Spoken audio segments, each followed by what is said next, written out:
be acceptable in Yahweh's sight. He is our strength and our redeemer. And it's in his name, which is his authority, that we pray, praise, proclaim, project, and protect today's message. Aman. Welcome. How's everybody doing? Thanks for being on.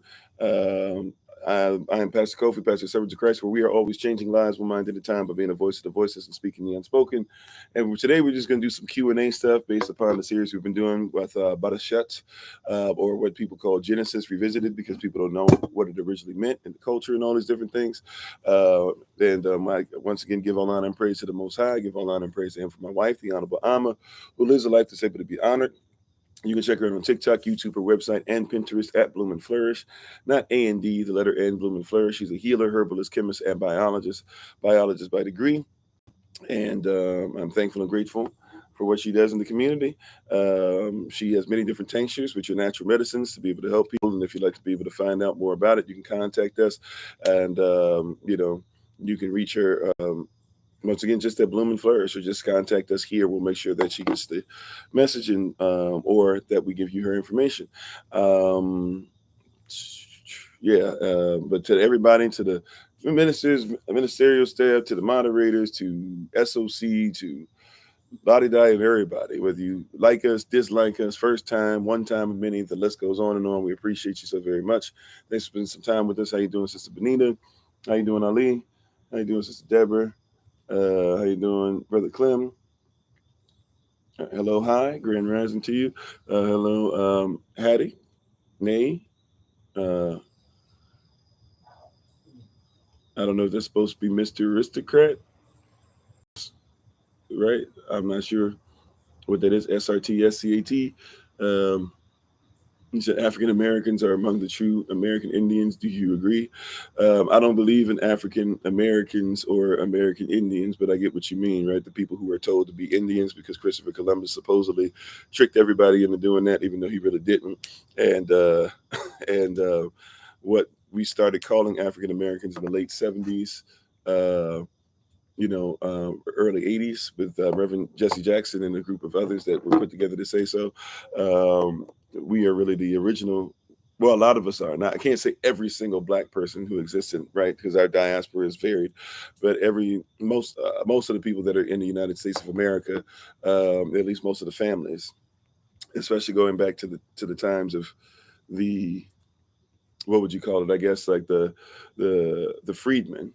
Probably be the best term. I don't know. Some people would argue the more, the this, that, or whatever. But as far as on paper, and the things that we could link to the Constitution, the freedman is, I guess, who we would be talking about more so than anybody else, right? The freedman is where we need to where we need to go. But yeah, a lot of the freedmen are a lot of what we would call Black, African American, et cetera, here in the United States corporation. Or if you actually want to be in the land of the United States of America, a lot of us are original.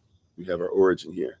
So yeah, but yeah, that's a matter of fact. They did a percentage. What was it? They, in their percentage, when they did their stuff, they found out like, and I can't say they did this to all Black people, right? But a lot of people who were supposed to be African American, when they've tested it, so, like they've had results as high as like 89% of the people had native blood. So obviously there's a mix. And even if you just look at some of the stuff that happened with slavery, the Confederacy, the mixes of even the 5 favored nations with slaves and stuff like that happened after Abraham Lincoln, forced them to be free and stuff like that. There's a lot of stuff that people don't recognize. So you can go to Oklahoma and get all that story, right?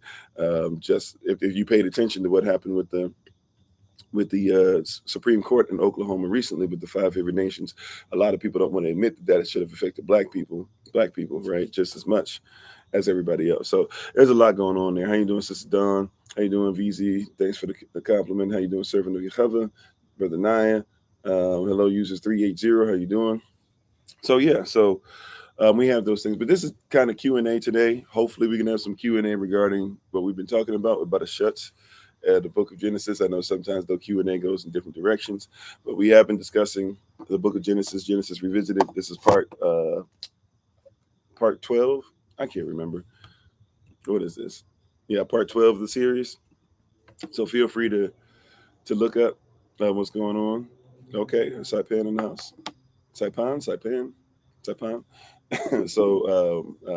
But yeah, so feel free if there's any questions, comments, concerns anybody has, different things like that. We appreciate. We would appreciate you guys doing so, and so really, we can get it started at this point.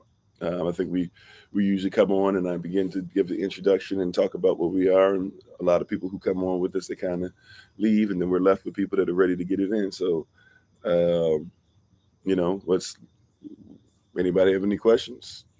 Q&A, hopefully about a shut on the book of Genesis that we've been doing in the series, but we can try and do a little bit of everything. We try to take a break in the series and do a little Q&A and things like that, and maybe even with some of your questions we can kind of link them to about a shut or Genesis, possibly. Who knows?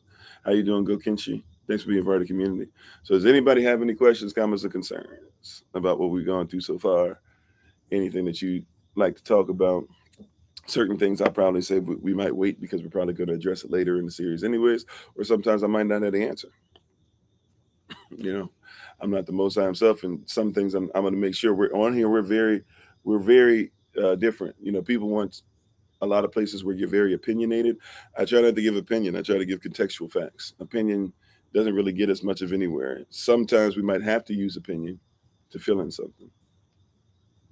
Okay, so the watchers, yeah. So like I was saying, the watchers, if you give me a few more days to do or whatever, 2 or 3 more, the next 2-3 days, something like that, before we probably get into the watchers.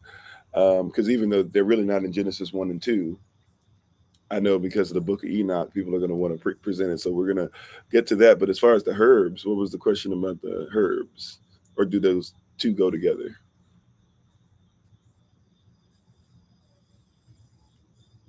Yeah, because I remember you saying about the watches. I got that on my list now.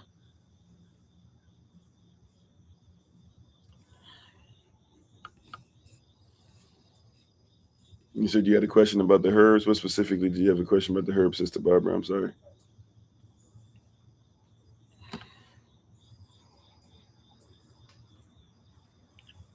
How you doing, Robin? Thanks for being part of the community. Thank you, Letitia. You said you had a question about Enoch and herbs. I was saying or not Enoch and herbs, about watches and herbs. I couldn't answer the watches part. You said you had a question about the herbs. You said they teach the women about herbs.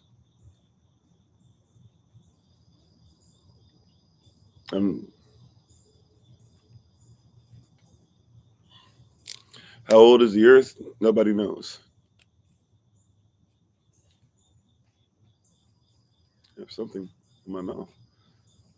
Or is it in my hair? That's weird. Anyways, they teach the women about herbs. So what are you saying? Did Israel teach women about herbs? Or do African culture teach women about herbs? I'm not sure. Are you just saying that I'm not exactly sure how to roll with it? I'm sorry. And forgive me, I'm tired, so I might just be missing something. Hey, how you doing, Sister Betty? How you doing, Candace Ray? How you doing, Sister Beverly? But I guess, I don't know. I don't comprehend. I guess if you're saying like they teach. Oh, well, yeah, they taught women how to use herbs. If you're talking about Yashtel, if you're talking about just historically speaking, um, and all those things, yeah, of course. Matter of fact, women would know more about herbs because usually, not always, but usually in societies, women would do more of cooking. So if women are going to be doing more cooking, they're going to learn more about herbs because they're going to be the ones that are going to put it together. Therefore, they have to know more medicinal value, more medicinal treatment. Matter of fact, remember that women are breastfeeding right now. Now, breastfeeding has become a phenomenon, right? And they took everybody out of breastfeeding, and now certain feminist culture is saying, "Hey, we want to breastfeed ourselves." Oh no, I'm not a Christian, so I'm not having church. But if you're talking about talking through the Bible, sure, we can do that. But are you talking about the Watchers did? Oh, okay. Well, we had to. Okay, yeah, we're talking about the Watchers who taught the woman about the herb. Okay, I didn't get the two together. Okay, so we can talk about that. We can talk about that. Not today, but that. So I'll make sure I study that part of it because that's not. I'm glad you said that because now that makes me go, okay, when we get to it, I got to make sure I hit that a little more because I probably wouldn't have talked about that much, to be honest with you. To be honest with you, so I'm glad you did because my mind was not even being like watches her. But yeah, you're absolutely right. So I'll look into that. Yeah, but that's something that anybody did. The Most High was teaching people about hers before everybody else. So we knew about hers before watchers. Matter of fact, Adam, knew about herbs because he was supposed to be over the earth, right? So not just over the animals, but over everything. He was supposed to dress the garden even. So if he's going to dress the garden, he's got to know what the medicinal value of everything is. Now, Kent, as far as your culture, is Ken, I don't know if it's Kente, maybe Kente MC or Kent. I'm not sure how to pronounce it, but basically, when you're talking about why did Christ never condemn slavery, I think that you got to. So this is not part of Genesis thing, but I think that's a cultural thing. Once again, people do this weird thing where, first of all, we keep using versions of the Bible instead of actually knowing how to go back to the original. How you doing, Minister Select Shante? So when we have people talking about slavery, and we even talk about this in our series a little bit. That's on YouTube. One of our playlists is on there, which is having been led as we believe, right? But when you talk about slavery, you have to look at it as different than what everybody's talking about. So people will go, why did Christ never condemn slavery? Because we didn't sell slaves. Now somebody will go, oh no, because the Bible has distinct language in Leviticus and in Numbers and in Deuteronomy and this and that. And they point to all these things saying it says slave. First and foremost, that's not our language. Secondly, the word slave, based off of the word Slav, right? Slavic people didn't exist yet. Thirdly, yes, was there such thing as something we can even equate to chattel slavery or at least slavery in general? Yes. But remember that there's laws made off of how to treat as that we wouldn't have used the word slave. It didn't exist. As a matter of fact, remember we just came out of Kemet. So there's laws that are presented to us that we would have had to follow, that Yahshua himself, who people are calling Jesus, Yahshua himself would have had to make sure that he followed those same laws. Why is it Yahshua would have had to follow those same laws? Because he had to what? Not complete the law, right? He had to fulfill the law. Fulfill the law means to make sure it was enacted, and he had to enact it 100%, right?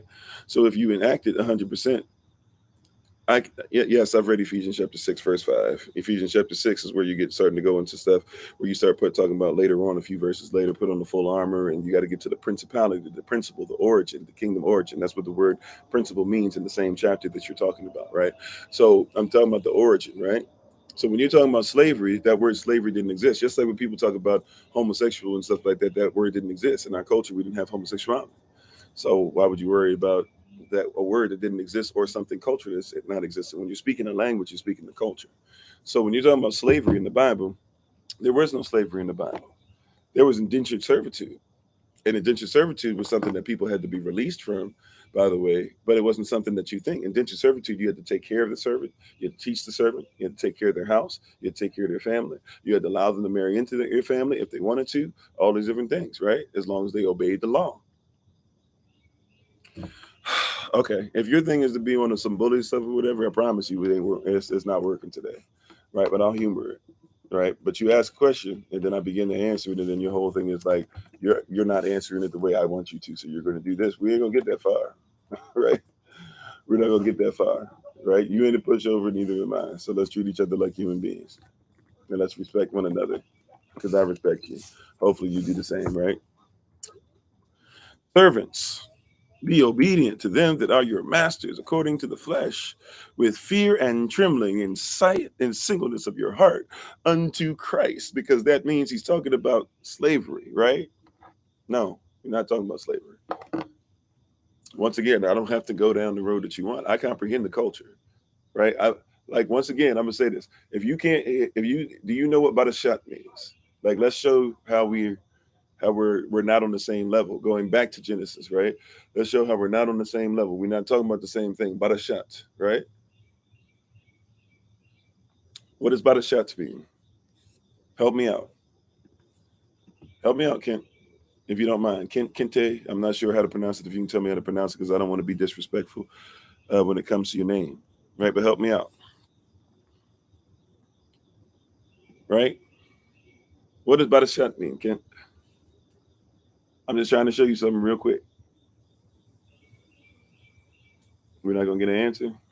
That's okay. right? If you don't know what Badashat means, what I'm trying to show you is that that's the first word of the Bible. If you don't know the first word of the Bible, okay, you got muted. Okay, well, I don't know if you can hear me, but long story short, Badashat means what? Badashat is the first word of the Bible. If you can't tell me what it means in 6 characters, right? He's muted. Okay, okay, thank you. I just saw that. So if you can't tell me what that means, we're gonna have a hard time talking about this because you're talking about words and you're talking about a culture and you don't even know what the first word of the Bible is. You don't even know, and if you don't know what the first word of the Bible is, you probably don't know what the first book of the Bible is called. No, it doesn't mean one of many beginnings. No, it means in beginning, right? And even in English, it says in the beginning because it's a particular one. And it says Barashat bara alachem at shamayim at arat, which literally is talking about, if you want to go there, it says in the closest translation, in beginning, something was created from nothing by Elohim, going towards there being a heaven and going towards there being an arat or an earth. That's what it says. So there's not many, it's not many beginnings, it's not have a lot of beginnings. No. It's one beginning of a heaven and an earth. Now there's multiple heavens and earth. We just talked about that yesterday, to where in Genesis chapter 2, once you get to the first verses 1 through 3, it starts talking about, okay, now there's a in beginning of, there's heavens and earth there. Now all of a sudden, for the first time, it's multiple. It's heavens and earth. So when it becomes heavens and earth, it's something. It's actually saying that this is part of something that was more universal than what you and I are trying to discuss and trying to describe and trying to talk about. But you're having a right. So once again, we're having a problem with speaking on these things, right? Because how are you going to speak on something that you're not aware of? Right? How are you going to speak on something? You're talking about something as if it's. You're talking about something as if it's a reality, and it's not. You're speaking on something as if it's a reality, and it's not. You hear what I'm saying? You're speaking on something as if it is a reality, and it is not.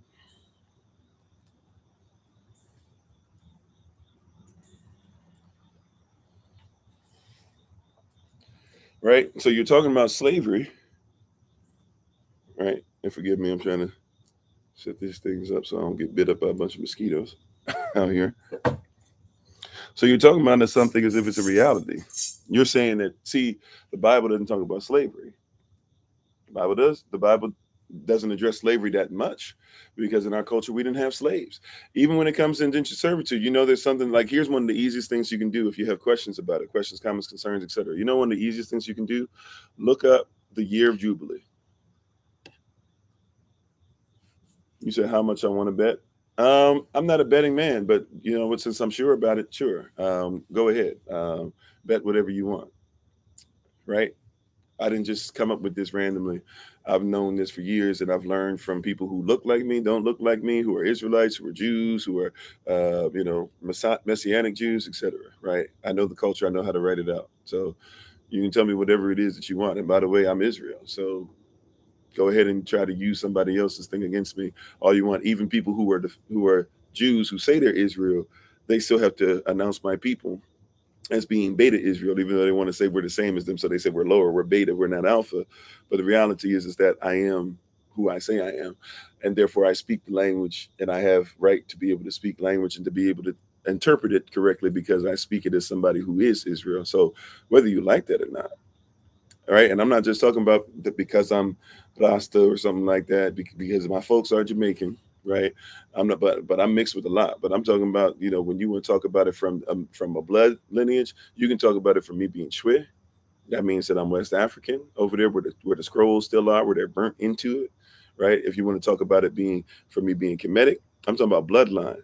Right. If you want to talk about it from me being Cushitic, I am the very thing that we're talking about. So when you open the Bible, you can't talk about the Bible without talking about me, not because I am the Most High, but because I'm who the Most High created me to be. So yeah, if you want to have that conversation, or you want to be like, want to bet, because I'm going to go and I'm going to look to somebody who's qualified more than you. You can't get more qualified than me.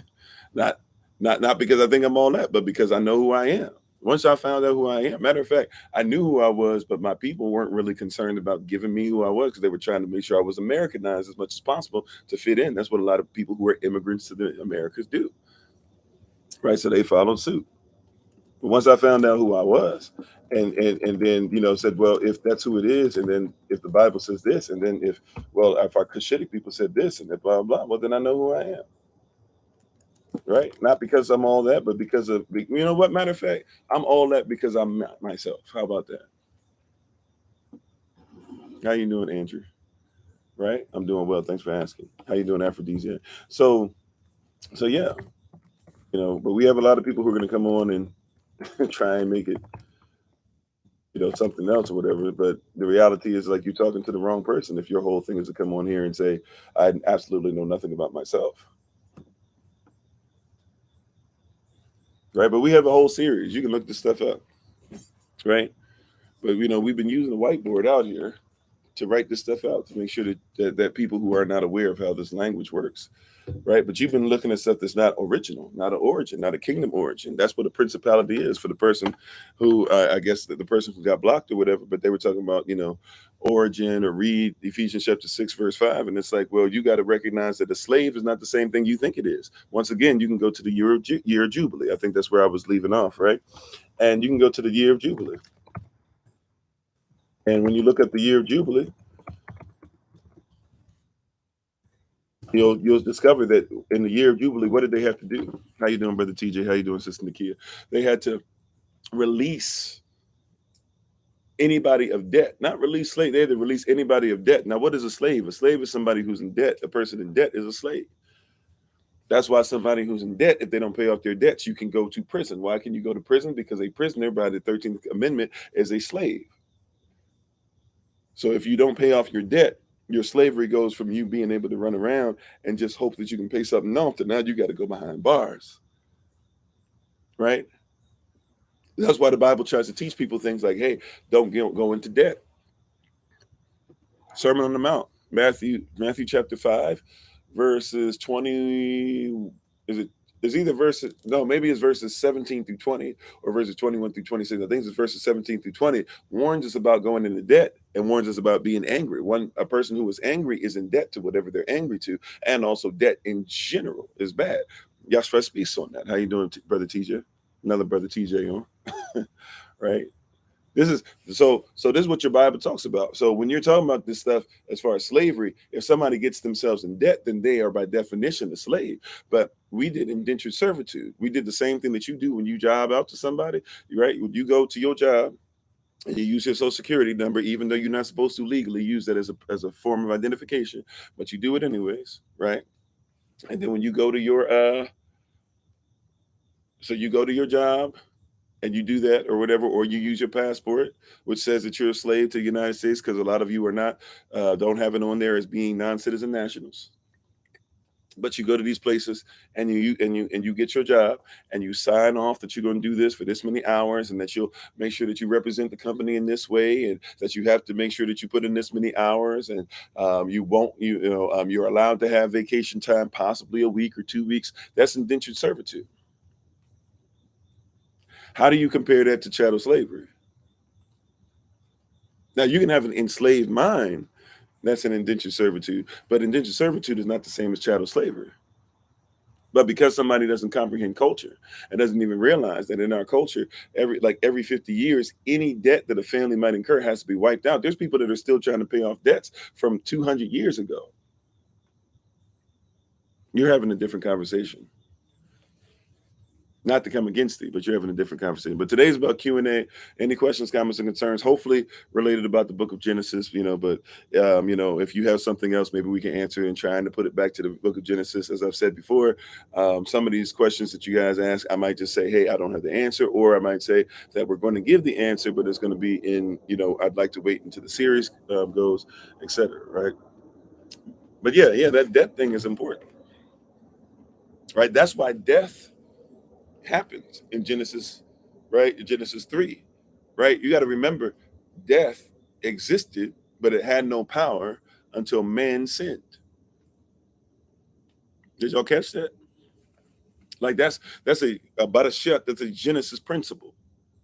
So when people talk about slavery, I don't even think people comprehend, like, that you are enslaved to death, or I'm sorry, because you are a slave to sin, death is the penalty. Death is what you owe. Death is the payment, your life.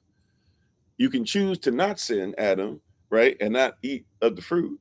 But if you eat of the fruit, you've decided not to have the tree of life, but to have the tree of knowledge of good and evil. Good and evil means that you can think that you can be like God, but really all it's going to do is put you in debt to what you ate. So you could have ate of something that was eternal life, or you could have ate of something that causes death. Right? Y'all see that? Y'all see that? You could have ate of something that caused what? You could have ate of something that was just going to be truth. You could have ate of something that was going to be life. You could have ate of something that was eternal. You could have ate of something that focused on Romans 8:11. Instead, you focused on the death part, right? You could have done Proverbs 18:21 and ate life, but you ate death, and therefore you eat the fruit thereof. Whatever you eat of, or whatever you attach to, whatever you're under, right, you owe a debt to. You are a slave to. That's why Paul said that he is a prisoner of Yeshua HaMashiach. Hey, Shalom, how you doing? Shalom, fam. Right? Paul said, I'm a prisoner of Yeshua for the Gentiles. He didn't say that I believe in what the Gentiles believe in. He didn't say that I'm not going to be about the law. Those are things that we get in arguments about because we be on our own arguments rather than arguing the kingdom, right? He said, I'm a prisoner of Yeshua HaMashiach. Why did he say that? He didn't say that because I'm a slave. He said that whatever I'm signed up to, I'm indebted to.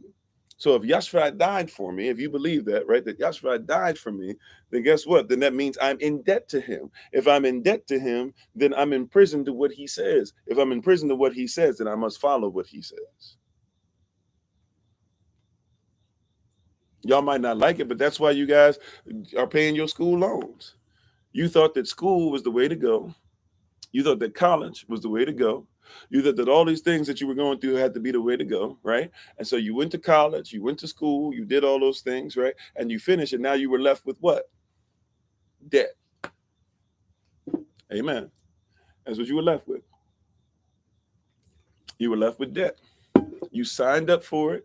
You signed up for it since kindergarten. And your parents and your dream was to see you be involved with something that came out of school because they told you that if you had enough school, you'd be able to get enough college. And if you had enough college, you'd be able to get enough degrees. And if you had enough degrees, you'd be able to get enough jobs. And if you had enough jobs, you'd be able to have enough money. But they didn't tell you that once you had enough money, you were still in debt.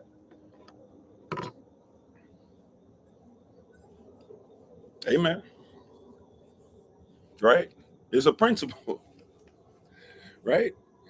And you're so much in debt that even if you pay off your debt, right? You feel it? Amen. Amen. Let's go. So even if you pay off your debt, what do? You pay off your debt, and then you still make sure you're in debt. You pay for homecomings. You pay to make sure coaches get paid. You pay to make sure that that people get new things built up. You pay to make sure that teachers get more. You pay for it. You keep paying and paying and paying because they want you to realize that whatever you came through, they say, hey, we taught you how to be what you are. So the least you can do is make sure that you keep going into debt with us. Some of y'all trying to get good credit. Elohim does love us. Amen, right? And he'll forgive you of your sins, right? That's why Yeshua died. And we're talking about that's why we should be indebted to him. Right? So watch this. You will keep paying on that debt. You keep paying as a United States citizen. You keep paying as a United States citizen. Do you not? Oh, I don't pay debt. Yeah, you do. You pay taxes. Because whatever benefits and privileges you get. See, that's why we teach people you don't have to pay taxes if you don't want to. Thanks for sharing on fire for him. You don't have to pay taxes, right? You don't have to pay taxes. But if you decide to go by the benefits and privileges of the system, you better pay taxes because it's only fair. If you're going to come and get things from them, from the system, then you're in debt to them. But if you're going to get things through natural law, then you're in debt to nature. That's why you need to plant some seed if you're going to be out here. That's why you need to grow some food. That's why you need to feed other people. If you're going to be in debt to nature, then you got to make sure natural law is given. Come on, somebody. I don't know if I said hello to you, Sister Rhonda. I apologize. How you doing? Right?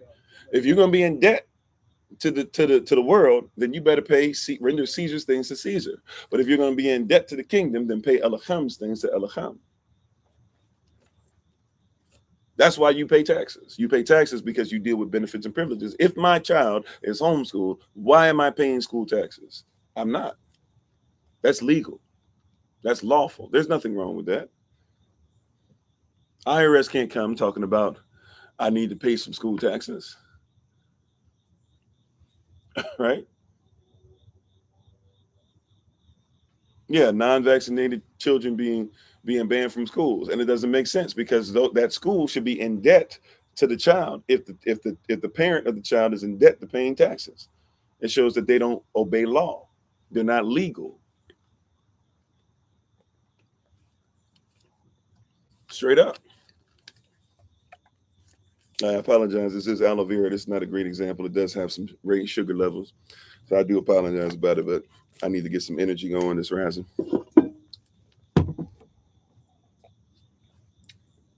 Sorry for the bad example. It's not a bad example. It's actually pretty healthy, but I will admit it has a little bit of issues with the sugar levels on this brand. I try to be judicious about what I eat and drink in front of others. All right. But this is something that's real. Yeah, they're not ready for this. Like the person talking about slavery doesn't even comprehend. Like, once again, you're in debt because sin has entered. That's why you have to die, because you're supposed to be free. You have to get a glorified body. The glorified body is the body of freedom that allows you to live eternally, right? It allows you to live eternally. So therefore, since it allows you to live eternally, hear what I'm saying? If it allows me to live eternally, it means it allows me to live debt-free. So I'm covered by the blood, but my body can't go into eternity because my body is still in sin, right? When I get a glorified body, then I'll be debt-free. So that's why death existed before Adam sinned, but it had no power. Thank you, Miss Mac. Appreciate it, right? It had no power, right? Until Adam sinned. Adam being Adam or Adam and Eve. Once they both ate of the fruit because they were one, all of a sudden we fall into sin and we're in debt. And now the rest of the Bible is basically us, at least up to Yahshua sacrifice, is basically us getting to a point of what? Us trying to get out of debt. Looks like it's trying to rain. They said it's supposed to be rain free. I don't know. Y'all might have to deal with me trying to move everything for a second. I'm not even sure where I would go because we got so much stuff all over the place. You know what? We're going to have faith. I might move up a little bit. We'll see. But we're going to have some faith. We're going to operate in faith. Yeah, we ask that you protect everything from the rain. In Yahshua's name, Amen. All right. We're going to have faith. Right? So you're busy dealing with all this stuff, right? And you're missing like that the reason why you die is because there's a debt. Anybody that's a debt is a slave. Anybody that's a slave is in debt. Right? Period.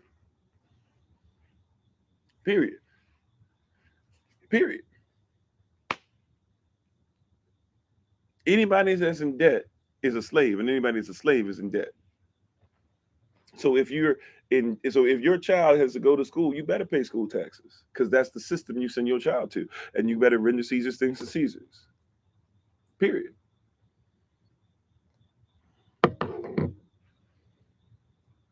That's the way that works, right? But anyways, today is Q&A. That's based off stuff. Long story short, the person who's talking about slavery, you're talking about a different culture.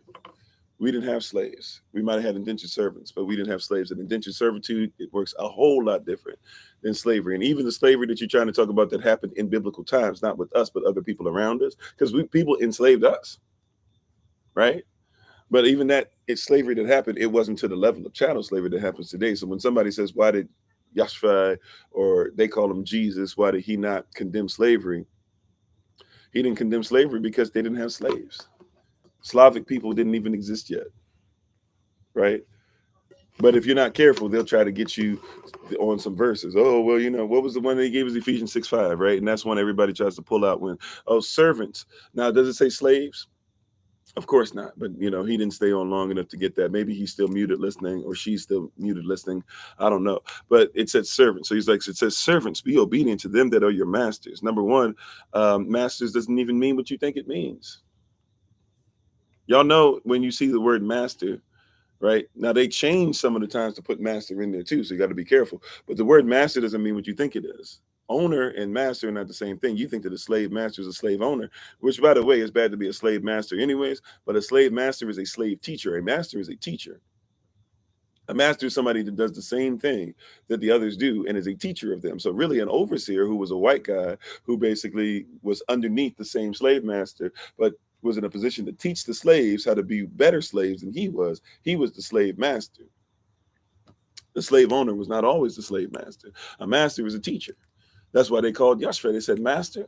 They called him that because they were trying to call him teacher. That's why they had a master bedroom. You guys think master bedroom means that it's a slave master. That's why now when they sell homes, they're afraid to tell you that that's the master bedroom. The master bedroom was something because there were 2 bedrooms for adults. Before you even get to the, if you had money like that, before you even get to the male, what is it? Before you even get to just, the husband, or I'm sorry, before you get to guest, you had a bedroom that would be for the husband. That would be the master bedroom. And you had a bedroom that's supposed to be for the wife, right? Now, a lot of times they slept together, obviously, but sometimes she might have her period or something. So because the law said that, especially if you were in a small home, she had to leave the home even sometimes. They'd be like, no, don't have her leave the home. But yeah, she's unclean, this and that. So, okay, she has her own bedroom. She shouldn't have to just go outside the house or go over somebody else's house because she's unclean, right? So out of love, let's build her, let's have her have a room. But the master was also the husband. Why? Because the husband was supposed to be the teacher. No, the Bible tells us about Lilith. It actually mentions her by name. When you see it mentioned by name, it's not mentioned in Genesis. It's mentioned much later on, and it's told that she's a goddess that we should have no part of. So I don't believe outside what the Bible teaches as far as Lilith. And if you look at it culturally, the ties that they make don't really make sense when it comes to Lilith. But yeah, they changed. That's the reason they changed it. But they changed it based off of something that's not true. Like in our culture, see, once again, if you're going off of somebody who's trying to enslave people, well, then yeah, I guess you got to treat them as people that enslave people, right? Sorry, YouTube, right? But in our culture, that's not how that went down. Can y'all hear me on YouTube right now? By the way, I'm trying to see. I got something covered up. I'm trying to see. I don't know where the microphone is on this device. But yeah, so in our culture, we didn't even have that. We didn't have slaves. Slavery was something. That's why they put laws in there against slavery. People think it's, oh, well, slaves, and it says, no. They have laws in there. Look at the laws. They're particularly written against slavery because they just came out of slavery. And remember who's coming out of slavery. It wasn't just Israelites only. It was Cushitic people. It was Kemetic people. The Kemetic people, or who you call Egyptians, the Kemetic people, they were over the Israelites. And so you had Israelites who were like overseers over Israelites too. So they all thought that who they were supposed to be were things based off of what? Off of slavery, and who had the ranks within slavery. Just like we got people now that still got that old house Negro, field Negro thing going on, right? And one of the things that was dangerous to us, okay, yes, y'all can hear, thank you. So one of the things that was dangerous to us is that what? Is that we never set rules and position for ourselves as far as how to treat people after slavery. So we still argue over stuff like your shirts, your hair, right? Your age, your color, your sex. We still argue over those things. You can say that you don't know all day, but let's be real. There's a bunch of us that are arguing all day, every day with people. That's how them light-skinned folk move. Still have the same thing because we never, but we have laws that address those things to make sure. That's why it took 40 years. They had to die off. There was a Genesis mentality. All of a sudden, Exodus happens, or in between, basically Genesis and Exodus, really first chapter of Exodus. But there's a Exodus thing that happens where at the beginning, we can't stand our own people. They're married in through Joseph. Our own people, Kemetic people, and Israelites are now cousins. But the Kemetic people see Israel is growing too fast. They said we got to enslave them, and we can't let them have a part of what we have. So then you break those things down. Well, I'm sorry to hear that there was a kidnapping in your area yesterday, Omega. So don't worry, he woke up. Okay. How you doing, Dennis? Thanks for being part of the community. I'm sorry. Thanks for being on. Excuse me. You're on many times, right? So you got to realize it's different culture. But death is due to debt, right? Every time that you sin, what was supposed to happen before Yahshua's sacrifice? You were supposed to go out and kill something.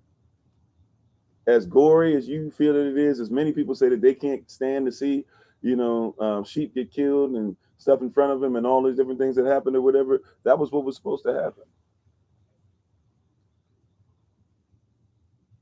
I'm sorry. So, do you believe in evolution? Is that the case, Razzle? Is that what you're trying to do? And hello to you, by the way.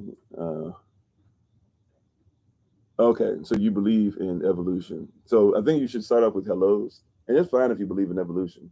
That's cool. It's not really, we're doing Q&A, but I guess you're not giving the question. You're questioning.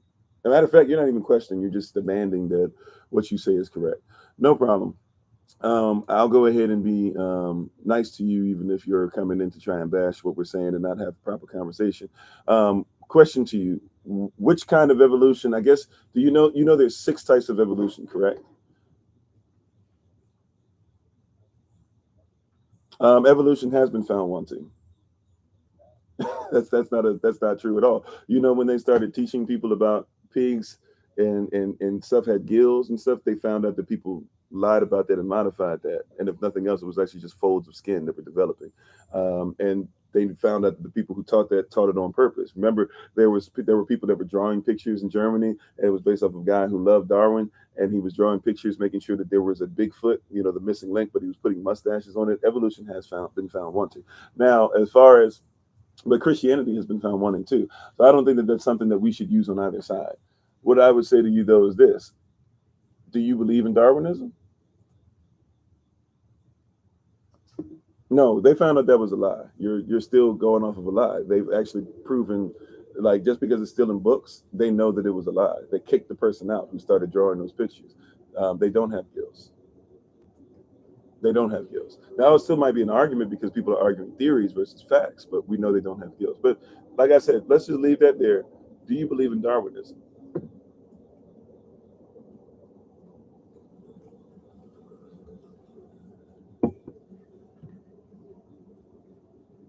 Right? Because there's 6 types of evolution.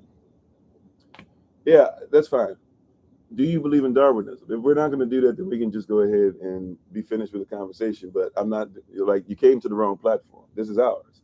And we don't mind having a conversation with you, but you're going to have to play ball or else you can just go somewhere. So, right?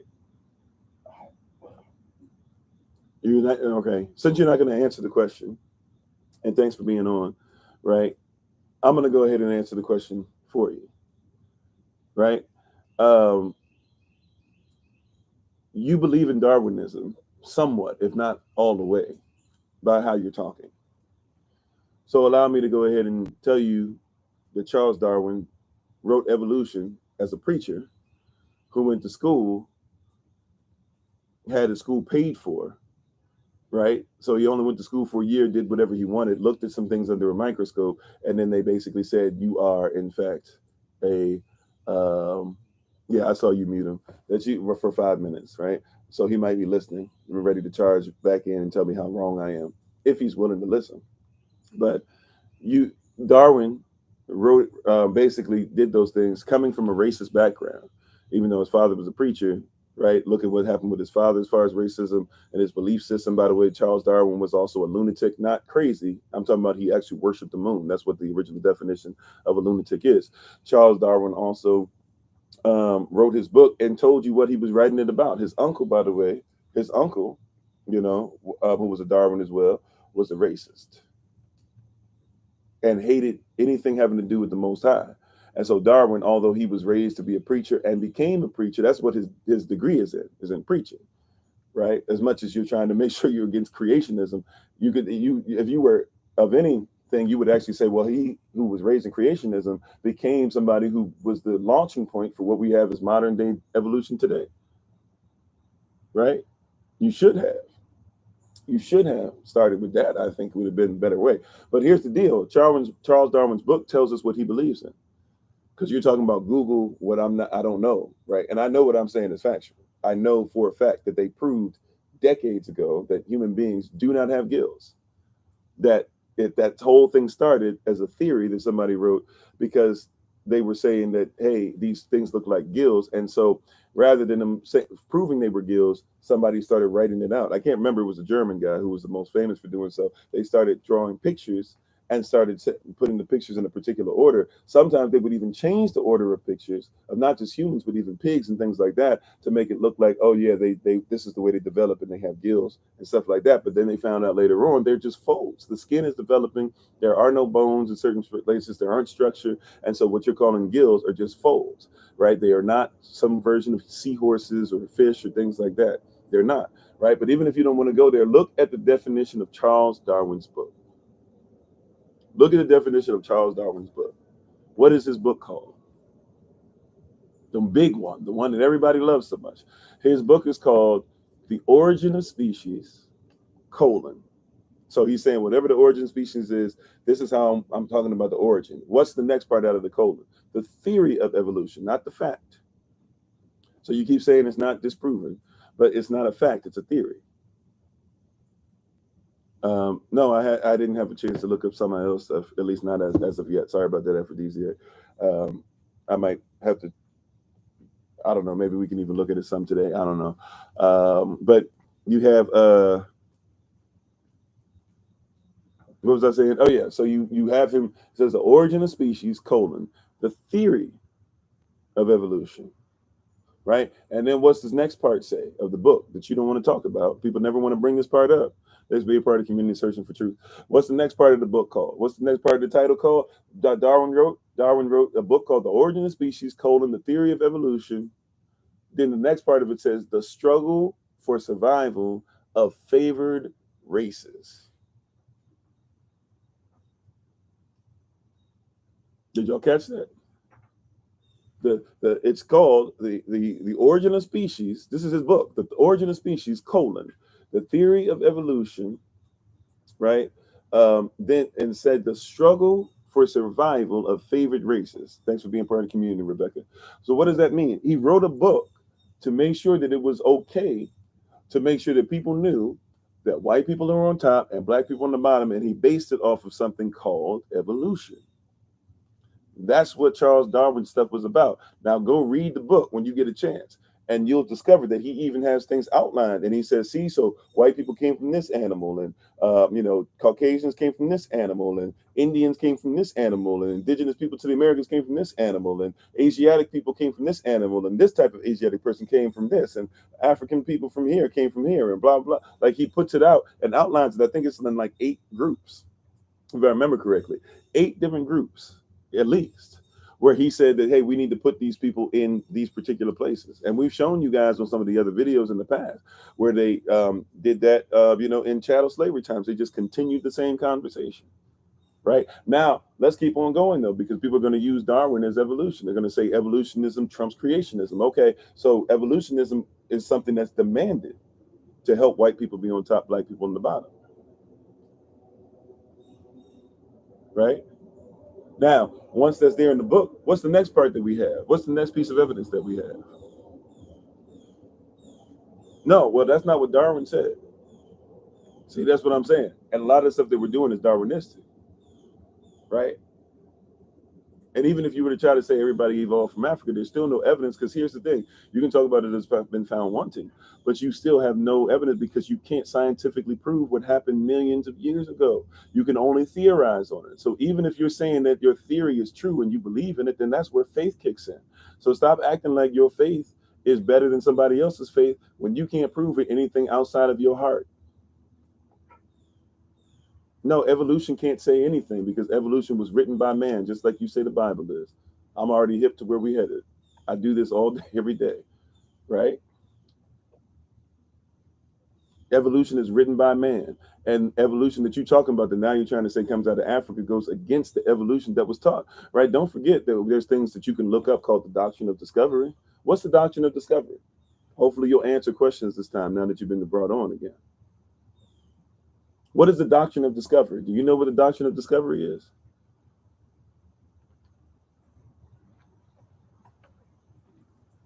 Do you know what the doctrine of discovery is? No. You can have evidence and still watch this. A theory has to be based off of natural law, right? So you can have a great theory that's based off of natural law, but it still not be factual. A theory is the letter B. We have A and we have C. We know what A is, we know what C is, but we can't figure out what B is, what got us from A to C. That's the theory is B. And hopefully something happens to prove the theory correct or correct enough. That's why there was a theory of gravity. You said you're disenchanted with some of them. Okay, we'll go somewhere because I'm not giving misstatements. You stay in your faith, and I'm glad that you represent your faith well, but you don't have facts to back it up because there was a theory of gravity, but the theory of gravity was disproven. Yeah, my wife said theory is a hope and a prayer. The theory of gravity is a misstatement because it was disproven. But you still talk about gravity as much as you talk about there's gills, but it's disproven. It's already disproven. But you're saying it's a misstatement. It's not a misstatement. It's been disproven. You know what I'm saying? The theory of gravity has been disproven. Right? And hopefully someday you'll go and you'll find and you'll actually look up for yourself and find that what I'm saying is correct on that. The theory of gravity has already been disproven. It was disproven by the theory of relativity. But you still say gravity, right? Think about that. The theory of gravity has been disproven, but you still say gravity. So why in the world is it not possible that the theory of evolution has been disproven, but you still say evolution?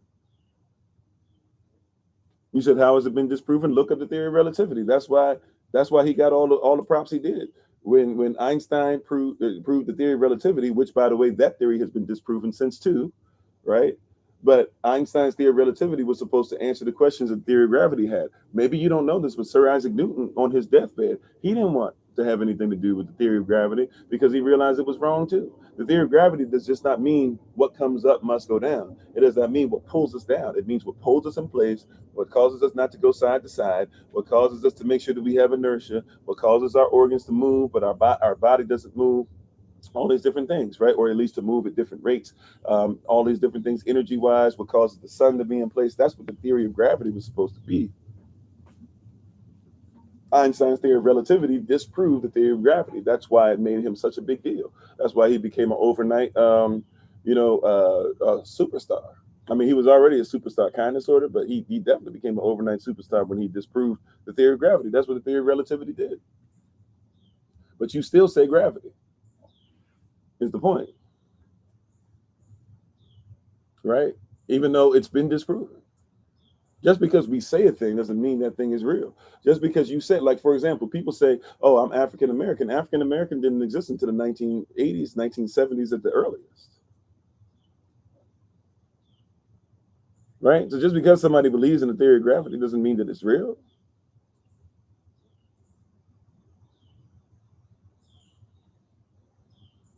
Right? It doesn't mean that it's real. People are trying to make something real that's not real.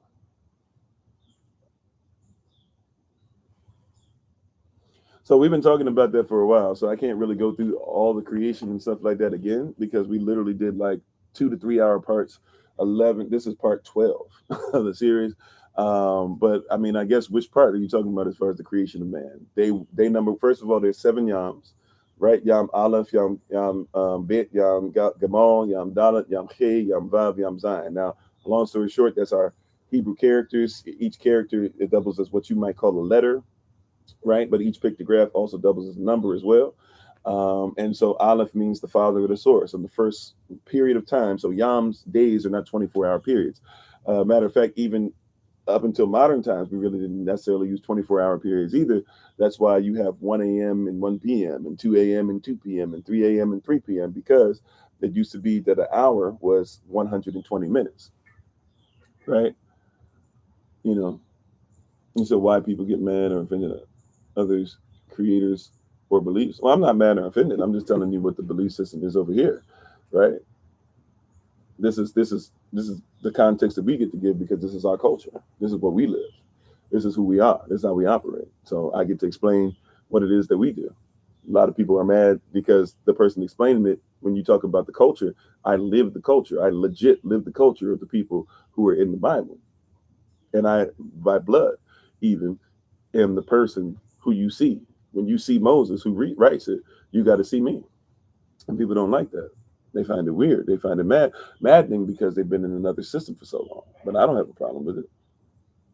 But anyways, the first yom period of time, we don't know. So we didn't have the word yom, or what you now call day. It just means a period of time.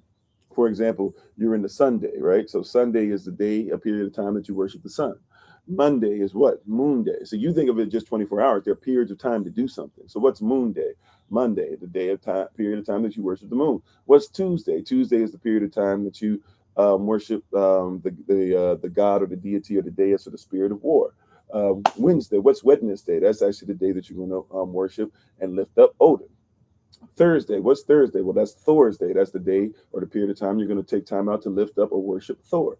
What's Friday? Friday is really Frida's day. It's the period of time that you're going to lift up Frida. What's Saturday? Saturday is really Saturn's day. That's the day you're going to lift up Saturn's day, or Saturn. And Saturn even has his own period of time towards the end of the year called Saturnalia, right? Just like there's the end of the week, there's the end of the year. And so you still give it up. It's a period of time, but we don't recognize it's a period of time. So that's why earlier when somebody said, how long has the earth existed? It's like nobody knows, because each thing is a period of time. There's a period of time where it was gas. It was without form. It cooled down and enlightenment was put upon it, right? Then there was a second period of time where what was enlightened began to split up, right? Then there was a third period of time to where you had what? The earth that came out as a volcano and then hardened, and the gas, liquid, solid, and then all of a sudden there's seed inside of it, but the seed can't grow. Why? Because fourth period of time we need to create sun and moon and stars, right? And then we need to have seasons, but then we're still not ready yet. Fifth period of time, now we can have oxygen and things like that, that can go out so plants can grow, that have been waiting since the third period of time. Now you have animals that are there to be able to make sure that they breathe in, right? They breathe in the sky so that everything is getting carbon dioxide and therefore getting oxygen on top of the sea, the lower sea. And then in the lower sea, you have animals that are breathing in oxygen through the water, right? H2O, and also bringing the oxygen through the plants that are underneath there and breathing out carbon dioxide, that there might be things down there in the water, so that now that that's functioning correctly, you can have the sixth period of time, the sixth yom, at which things can begin to live on the earth. The last thing to live on the earth in this generation is going to be what? It's going to be man, the spirit that's going to be placed in male and female versions, right? They're going to be formed, right? Or I'm sorry, they're going to be made. They're going to be made. Then we get over to Genesis chapter 2, which is where we're going, soon in the next few days. So you got to see this culturally, right? But a lot of people can't see that. A lot of people can't see those things, right? A lot of people are not capable of seeing these things, right? And thinks, I don't know if it's Ig not the Father or IG not the Father or Ignata the Father. I'm not sure. Right. And thank you guys. Thank you, Bounty. Appreciate that. Or Rhonda, right? I can't remember. It's Bounty, Rhonda, and somebody else are the same. I'm going to get it one of these days. You said gender is a social construct. It sure is. I don't know where that came from. I guess because I mentioned male and female, but male and female is not a gender. The last one, Ignata. Okay. Male and female is not a gender. Male and female is a sex. Why? Because see, once again, we're coming culturally, and our culture, we try to keep what was original, right? So male and female is not a culture. So in our culture, you got to comprehend gender is just simply the style. So gender is jatcha, right? That's what it is. If you don't know what that means, let me say it the way that we say it in English. Genre. That's what a gender is. It's a genre. You think that a gender is something different. A gender is a genre. A genre is a style, right? So when you have people that have a gender, right, you're talking about a style. So a male of a certain culture will have a different gender than a male of another culture. So when somebody says my gender is da-da-da-da, what they're saying is my style or my culture that I choose to represent is different than the culture you choose to represent. Cool, no problem. But don't try to tell me that my gender has to be labeled, that I can't say that I'm a male anymore, or my child can't say I'm a male anymore, or my child can't say she's a female anymore. Why? Because it affects your gender. Well, your style, fine, but my style, my gender, my people's gender is different, right? So you have to like recognize, what's going on with those things. You have to like operate in those things. I am an Israelite. I therefore would be Avda or Hebrew, and therefore, you could say I am a Hebrew Israelite by that definition. That I don't know if that means that I meet all the other requirements for whatever other people say I have to be, but sure. Just for being part of the community. I don't know if I'm saying it right. Alexander. I'm not sure how to pronounce that one. Forgive me. But yeah. So you got to see this. So even somebody who's talking about male, female, you heard me mention male and female, and you're like, oh, well, male, female, there you go. That's a social construct. No, male and female is what is. The genders that come with male and female are social constructs. I agree. And in our culture, our social construct is that, watch this. This is what marriage is. Marriage in our culture is what? Marriage in our culture is not between, watch this. Stay with me because some of y'all can get turned off by what I'm saying, right? But in our culture, marriage is not between, I think we can all agree, a child and a child. Okay, I think we're good there. Great there. Thanks for being part of the community, RKAD. Right? In our culture, marriage is not between a child and an adult. I think we should all be okay there, even though there's some people that would argue that. All right. Okay, we're glad you're listening. Right? Now here's the next one. In our culture, marriage is not between a husband and a husband. I mean, a man and a man. Or a male and a male. It's not between a woman and a woman, right? Or a female and a female.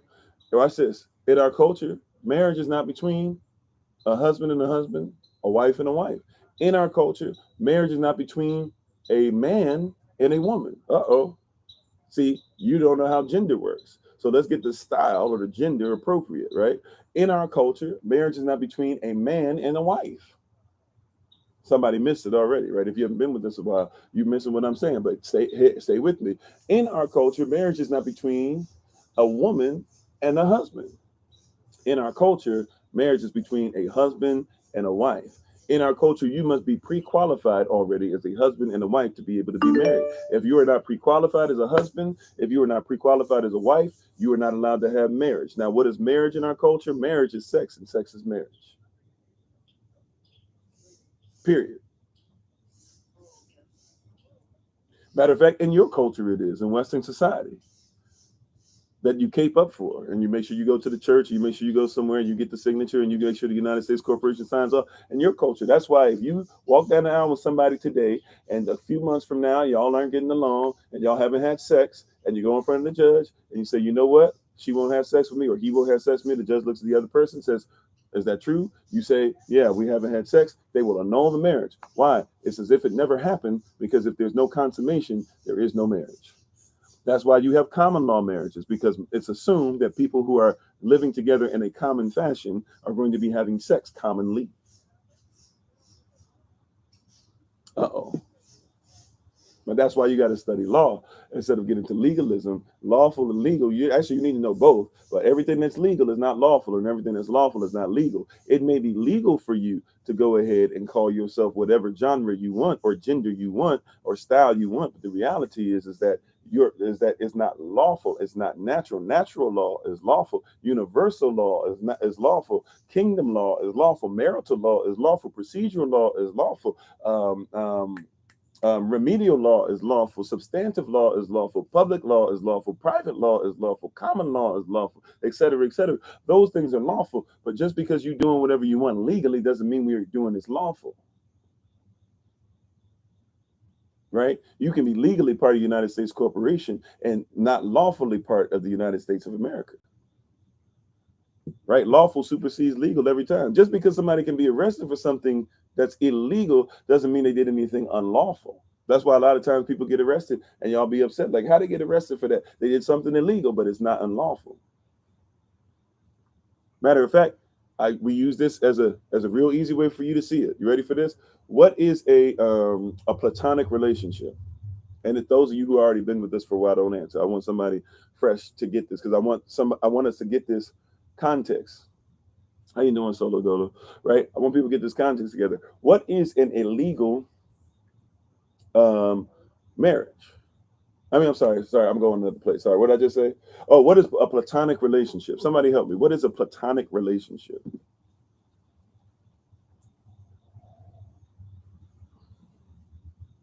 So you would say friendship, right? That's what a lot of people have been taught. They've basically been taught what? That a platonic relationship means that I know a male, and I'm a female, or I know a female and I'm a male, and therefore we have a relationship. It's not intimate. That's what people will say. Like, we're really close. You know, that's the way of saying we're really close, but we're just friends, right? That's not what a platonic relationship means. Yeah, somebody's Miss Mac trying to give hints. But she gave a great clue. Look up Plato. That's where you get platonic relationships from. Platonic relationships come from a jancha, or a gender, or a style that Greeks had, and that became Greco-Roman over time. That's what they did. They had platonic relationships. Now, what was Plato's version of a relationship? Now you got to ask yourself that. What was the gender? What was the style? Yeah, that is what gymnasium meant, to exercise in the nude. You're exactly right. I forgot all about that, but you're exactly right. Right? And that's what they used to do. That's why even when they would wrestle against each other, you wrestled in the nude. That's a great point. I forgot all about that. But so platonic relationship. This is what Plato said. Plato believed that the worst relationship you could ever be in was the relationship of a husband and a wife. That's what Plato believed. Exactly. Plato believed the worst relationship was between a husband and a wife. So he believed, what was the best relationship then? The best relationship, he believed, was with a male that was about 40 something, early 40s, right? Had established himself in things, and a male that was in his preteen years, maybe 13, and that those two could operate together as one. So it was natural for little boys to be out here getting their purity snatched from them in that culture. It was the gender, it was the jancha, it was the style. Now, I'm not saying that just because somebody is LGBTQ plus or whatever, it means that they have to be looking at little boys or little girls. But what I'm trying to tell you is that was the gender, that was the jancha, that was the style. It was a style. It wasn't the only. But how did they treat their women? Their women actually started becoming lesbians, right? Isle of Lesbos, things like that. When you study, their women started becoming lesbians because they weren't getting attention, or they even started wearing. Do you know women started wearing high heel shoes because they wouldn't get play from their men? High heel shoes were made for men. So the Greeks would put their little boys that they were attracted to in high heel shoes because they like goats. They were into bestiality and they like goats. That's where you get the half boy, half goat thing going. And you would make sure that his legs look like a goat. That's why they look like hooves when you put them in those high heel shoes.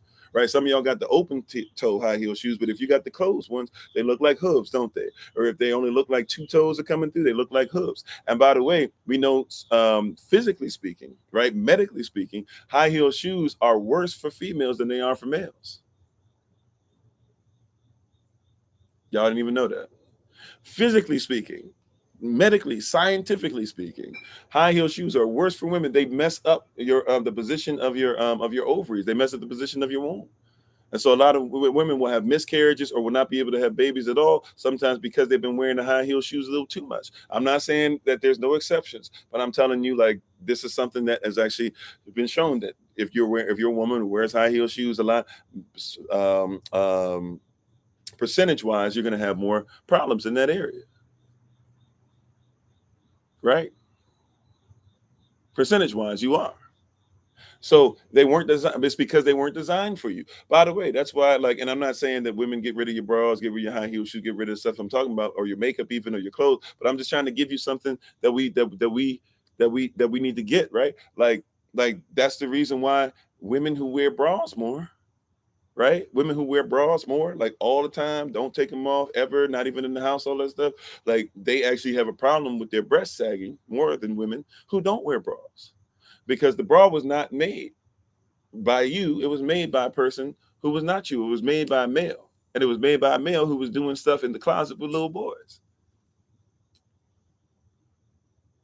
So here you are talking about, oh, I wish it wasn't sagging, this and that. Which, by the way, if it does, so what? Like, you're breastfeeding and you're having our children. We still attracted to you. That's what makes you a woman. But those of you who are worried about that, the bra, the more you wear it, the worse it is. I get it though, because we so perverted, you probably need to wear it. It's a very weird spot to be in, right? What about who made up your who made up your lashes? Why you wear long lashes like that?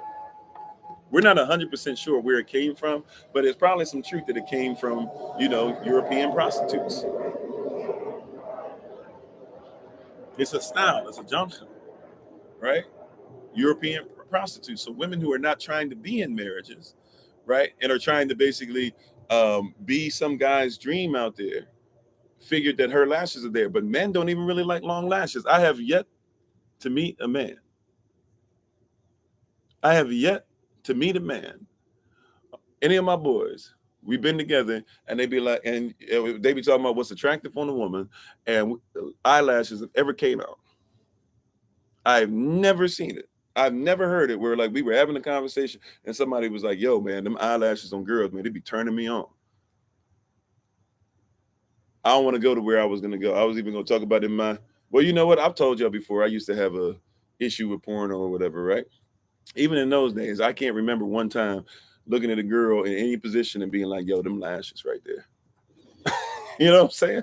Like, I can't remember it. I don't remember it. I don't remember it. Any time in my life being like, yo, them lashes. That's what I need right there. Like, them lashes that, like, I'm not looking at, like, I don't know no man that's not looking at hips first, behind first, breast first, curvature. Some guys even toes, whatever. That ain't really like my thing or whatever, but whatever. Like I don't know no guy that's going straight to I need them lashes. But that's somebody else who created those for you, and you trying to live something that's there. That's a genre. That's a gender. Right? I've never been talking to the homies and somebody like, I never talked to my father. I never talked to anybody, and they'd be like, yo, what's really attractive on women is eyelashes. That's something that y'all doing, and it's a competition thing. And some women doing it to the point, like, y'all seen the videos. There's some video, like the video that's out there where the girl had lashes so big she was on a boat, and her eyes were fluttering back and forth because her lashes were too big, and therefore it was so much that it was actually messing with the what do you call it, the air, whatever, like the air, the surface area of the air, and therefore, like, she couldn't even close her eyes, and her eyes were going like that. Like, it's gotten crazy, and ain't no man looking for it. Right? You got to go back to your creation. Why you created. See, people keep trying to tell you to evolve and this and that, but evolution don't do nothing but mess things up. As a matter of fact, even if you know how evolution works, the mindset of evolution tells you that in order to evolve to something, you have to give up something, which means that you have to be weak in order to get stronger, something which means you never truly get stronger. Because if I always have to be weak in something to get strong, then it means that I stay in the same plateau. I can't climb the mountain if every time I'm going to climb the mountain, I have to go down 2 steps first. So in order I can go up 2 steps, then I'll still be at the bottom of the mountain. But those who are trying to make sure that they increase steadily, they'll be able to get to the top. Which one you want to do? The one that says that you got to give up something in order to get something so you can stay in the same place, or something that says give up the things that weigh you down that you might be able to move up? Did y'all see the difference in that? Hopefully you did. You said, let you say this from a young woman. I always had long lashes naturally, so much so that I remember men saying she's gonna be a heartbreaker with those eyelashes. Okay. Maybe. That's the first time I heard it. I'm saying there's an exception to every rule, but I'm just saying I've never been sitting there with a person and somebody be like, yo, them lashes is fine. Right now, I get it, because people like to think that the whole, and I can't do it as I'm not a female, but I know a lot of people. And how you doing, brother Jermaine? And if Sister Katie's watching, how you doing? I know some people like to do I can't do it. When y'all do the slow blink or whatever, which is really a cat thing. I don't know why we mimic cats, but it's a slow blink that's supposed to be like I'm feeling you type thing, right? But I mean, a slow blink without eyelashes is about the same. But it could be. But like I said, it originated, when you want to see where that originated from, it originated more than likely with prostitution. So even in that, we got to check ourselves. Like, where are we getting this stuff from? Whether we check where are we getting this stuff from? We might like these things, but where are we getting it from? There's a spirit attached. Them high heel shoes I showed you, the bra we just showed you, right? Heck, the clothes that women are wearing. Who's designing your clothes? Are your clothes being designed by women or by men? And even when they're designed by women, are they designed by women who are copying what gay men are doing? My wife said she never had anybody talk about her lashes either, right? And sometimes, like, right? But I want y'all to see, like, see, a lot of women. I don't look. This is Q&A. I was trying to keep a Genesis, but we can float a little bit. We try to open it up a little bit from time to time, right? In this series. So this is part 12, but we can float around a little bit. Look, a lot of our sisters are looking for things that brothers should be attracted to, because that our brothers are attracted to, but aren't really our thing. It's not really our culture, right? So we have a lot of women, for example, that are wearing things, and men do this too. It's very weird, but we have a lot of women that are wearing Gucci and stuff like that, for example. Did Gucci like women?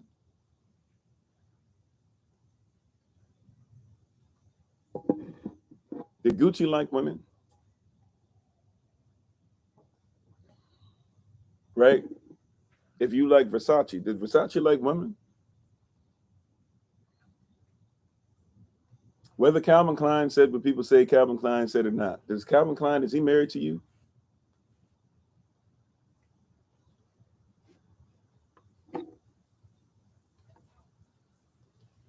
Right? I'm just saying, you know. Oh, Gucci did something racist. You were done after that. I kind of know about that, but I don't remember what it is. But I'm just trying to give you examples. All these people that you look at, and even if they're not gay, they're people that ain't really trying to be with you. And if they're trying to be with you, you're just a check. You know that? Like, I've heard from sisters who have told me that they met, and I know this for a fact because there's been white guys who, because I used to be a token, so they open up to you because they think that you got an enslaved mentality and you're not going to change back. When you're in high school. So I was a token in high school. At the end of high school, I became a token, and then had to wake up real quick when I went into the military, went into the real world, and realized, like, I can't be a token and be, only a few tokens get to make it, right? Not everybody can be a token. I'm sorry, you said the fashion industry is based on male physique. That's why it's tall and slender. Yeah, that even in of itself too, right? But real talk, like, we have a lot of sisters who are out here who are building things and trying to get brothers, talking about there's no great brothers, but you keep trying to make these great brothers be attracted to things that we're not attracted to. We're not created for that. We're not. And brothers, you doing the same. You asking for your sisters to be out here attracted to things that they're not. But you know why? It goes back to Willie Lynch mentality. We don't like to talk about it, but it goes back to Willie Lynch mentality. Willie Lynch set the table. Thank you, Tanya. Appreciate it. How you doing, Burke? Thanks for being part of the community. Right? He set the table for you. He set the table for you. He told you he was going to reverse your nature, right? He told you that he wasn't worried about the first generation, but was for the generations to come. He told you that he was going to make women feel like they had to be strong, independent, and therefore they would live in a state of fear, claiming that they're strong and independent, when the reality is they're eating out of the hand of white men. And he told you that he was going to get black men to be afraid and cowarding and trying to get protection from women. He reversed our nature, because who's supposed to feel secure? You're a woman. Who's supposed to feel respected? You're a man. But we live in a society where women are trying to say, respect me, and men are trying to say, secure me. Hear what I say, right? Hear what I say. This is for some of you. I'm not going to put your names out there, but some of you, we've had this conversation, right? But hear what I say. Y'all still hear what I say. Those are the grafting. Hear what I say, humanity. Any culture that has it to where men have to be protected and women have to be respected. And I'm not saying you should disrespect women, but hear what I'm saying. That's not her number one need. If you're in a culture to where the woman is walking around talking about, I feel disrespected, you're in a messed up culture. I'm not saying women should not be respected, but her number one need is what? Is security. What's her second need, by the way? Her second need is not even respect. Her second need that pops up is what? Is affection. Right. That's why women be chasing the bag and stuff. They chasing the bag because they think that they see the woman's bag really is, hey, make sure I'm secure. It doesn't mean she can't have a job. It doesn't mean that she can't have her work. She can't have her business. That's not what we're saying. We're saying that her number one need is to be secure. That's why mothers and sons have a great relationship. Why? Because mothers and sons, I'm not saying that mothers and daughters don't, but what? Mothers and sons have a great relationship to a point to where people be like, yo, you gonna spoil him. Why? Because mothers, they dote upon their sons. What does doting upon their sons look like? It looks like respect. Their son can be wilding out, but she won't disrespect. She will whoop his tail, but will still find a way to make sure that she lifts him up because she respects her son, right? And what's a woman's number one need? Why is it that fathers dote upon their daughters? And we look at it as natural, but sometimes we say, yo, you might be going too far. Why? Because what does that look like? It looks like security. Daddy, can I have that? Baby, we can't afford that. But Dad, I want it. Okay, I'll find a way to get it even if I can't get it today. Dad, she hit me. Boy, she's just a girl. She couldn't have just hit you like that. He makes sure she's secure. And what happens is we have daughters who grow up into and look to be wives, and they get married to people who are supposed to be husbands and spiritual fathers. And these spiritual fathers do not dote upon their daughters and make sure that they feel secure and get affection. And now they say, okay, well, if you won't make me secure and you won't give me affection, well, I'll forgo affection to get my number one need, which is security. And once I get security, then I'm cool with it. And I'll just use you for bedroom affection, but I don't need you outside of that. That's why she'll say, I don't need no man. Right? On the opposite side, the flip side, the brother is a young boy, and he used to get all this respect. And he grows up and he's looking for the same thing in a wife. Supposedly she's supposed to be a wife and he's supposed to be a husband. Come to find out, he doesn't get respect. So what does he do? He says, you know what? Fine. If you won't respect me, I'll do one of two things as well. Right? One of three things nowadays. One thing that's started to creep up, he'll become a woman. Because he'll say, hey, women respect women more than they respect men. So he'll become a woman looking for respect. Oh, y'all don't want to go there, but that's real, right? Number two, if he doesn't do that, okay, fine. If he's not going to do that, he'll say, you know what? I'll leave and I'll look for somebody who will respect me. And and they'll try to say no black women respect me because the only black woman that respects me is my mom. That's why you can't, when y'all try to do that thing to him, it doesn't make sense. When y'all try to say to the black man, and I'm not saying you're wrong. I'm just saying when you try to say to a black brother, when you try to say to him, hey, well, if you're saying that black women are all bad, what about your mom? What about your sisters? In his mind, my mom and my sisters, they gave me respect, but I can't have sex with them. I can't marry them. So he just says, I'll go look for somebody else because they respect. It doesn't mean that he's right about it, but that's how his mind is working. You got to operate different. You got to think to him different. Then the third thing that he'll do, this is really dangerous, right? If he feel like he's not going to get respect, what does he do? Right? He rapes or he slaps.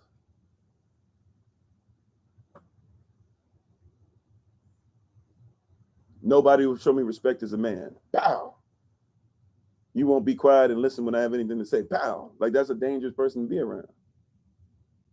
But it's because he doesn't get what? Respect. Now, it's wrong, and I'm not saying it's an excuse, and I'm not saying that just because I've been disrespected, it gives me the right to be able to put my hands on anybody. Matter of fact, if you're angry, you shouldn't even put your hands on your children, right? Like, so I get it. I'm not saying that, but I'm just trying to tell you this thing is different than what you think. You're created to be different than what you think, and you've tried to evolve who you are as a man or a woman. But evolution is a racist tactic because most people are coming out of Darwinism, and Darwinism came out of something that was Willie Lynch, and Willie Lynch came out of something that was doctrine of discovery, and doctrine of discovery came out of something that was Roman, and Roman came out of something that was Greek, and Roman, by the way, gave birth to something called European, which means it belongs to Rome, and a lot of people are enslaved by Rome. You got to catch this. It's a spirit. I'm sorry, my wife said that she said she had a gay man tell her that he turns out men is a contest of power. Yeah. Right? He trying to see if he can get straight men to become gay. Power, respect.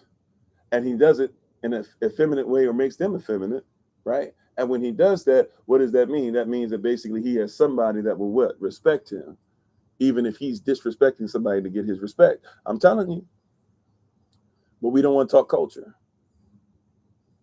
We don't want to speak the truth. Tanya, you said, I will admit I need security. I'm a woman. I respect the man. I know both of our roles. Yeah, and we talked about it before, defining roles. But in order to define roles, you got to admit that you were created. If you don't have no roles, you can evolve roles. You said men become verbally abusive, then mentally, and finally physically. Sure. Yep. How many women, by the way, do the same thing because they don't feel secure? Insecure women put knives to people's throats. Insecure women throw pots and pans at people and at children. Insecure women have killed children. Right? Right. Right. So I'm just saying, men and women, we're coming from place because what? We're in creation.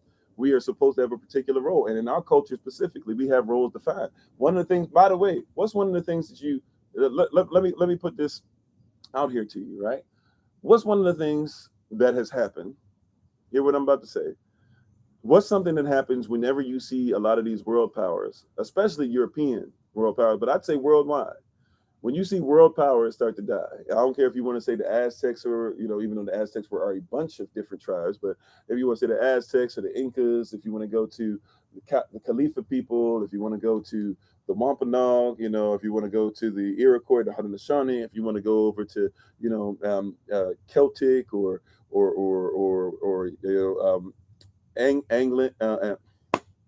Anglo, sorry, Anglo, or if you want to go over to Kemetic, if you want to go over to what now is known as Japan, which used to be a whole bunch of people now together, or China, which used to be a whole bunch of people now put together, or Mongolia, same thing, whatever the case might be, wherever you want to travel, Australia, etc.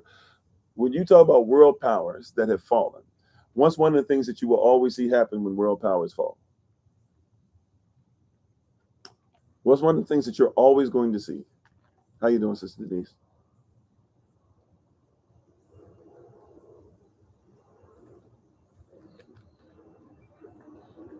What's one of the things you'll always see when world powers get to fall?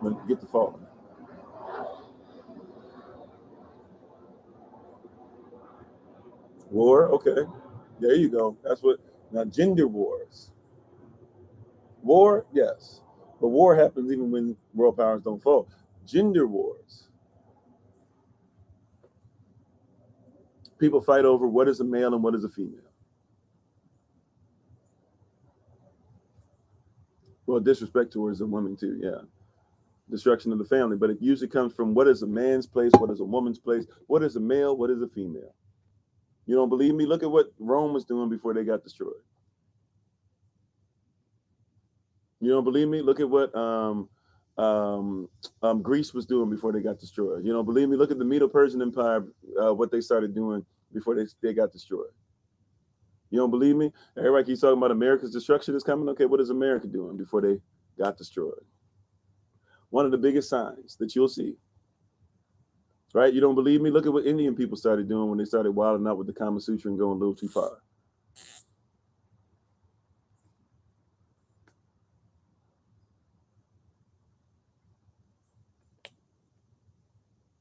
But the Vatican is definitely part of modern day Rome, right? For sure. But modern day Rome is really, you got to look at Europa. Anything European. Europa just used to mean anything belonged to Rome. Anything romanticized is European. Anything European is Roman. Anything Roman is Greek. Anything Greek is really Medo-Persian. Anything Medo-Persian is really, Babylonian. Anything Babylonian is kind of sort of Assyrian. Anything Assyrian is Kemetic. Anything Kemetic is Cushitic. Anything Cushitic, the list goes on and on. It's a spirit. How many races are there? That's an interesting question. If you're trying to say as far as social construct, then if you want to say there's zero, but we know there's tribes, the word race started off before it was black or white. The word race started off as a competition. Racism means that it's a system, ISM, the system based off of competition. Then system started based off of color, so that's why people put race with color. That's why the social construct is there, because people socially constructed that white people should be on top and black people should be on the bottom. Therefore, white people are on top, black people on the bottom. That's the competition, and you make everything fit around that. That's why racism now has to do with color. So you can say it's a social construct, but it does have a very real manifestation. All right. Now, if you're talking about there's one human race or whatever, well, we shouldn't be in competition with each other, but I get what you mean. But there are many different tribes. And by the way, to say that somebody's a different race by social construct doesn't mean that I think that they're a bad person. I think that you can be a strong, strapping, young, Italian man. I believe that you can be a very nice looking, redheaded Irish lass, right?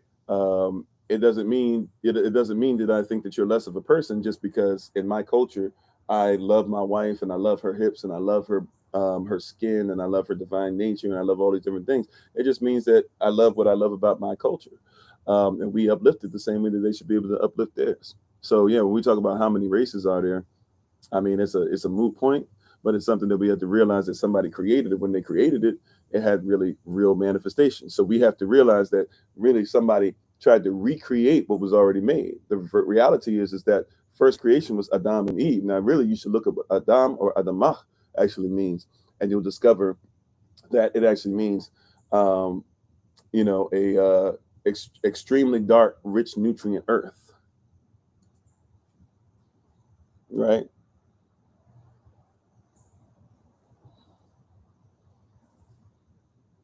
You said, how, as a white person, how can we make sure the system is more equitable? Well, okay, we can go there. We can go there. You said, as a white person, and how you doing, XXXCCCC? Thanks for being part of the community.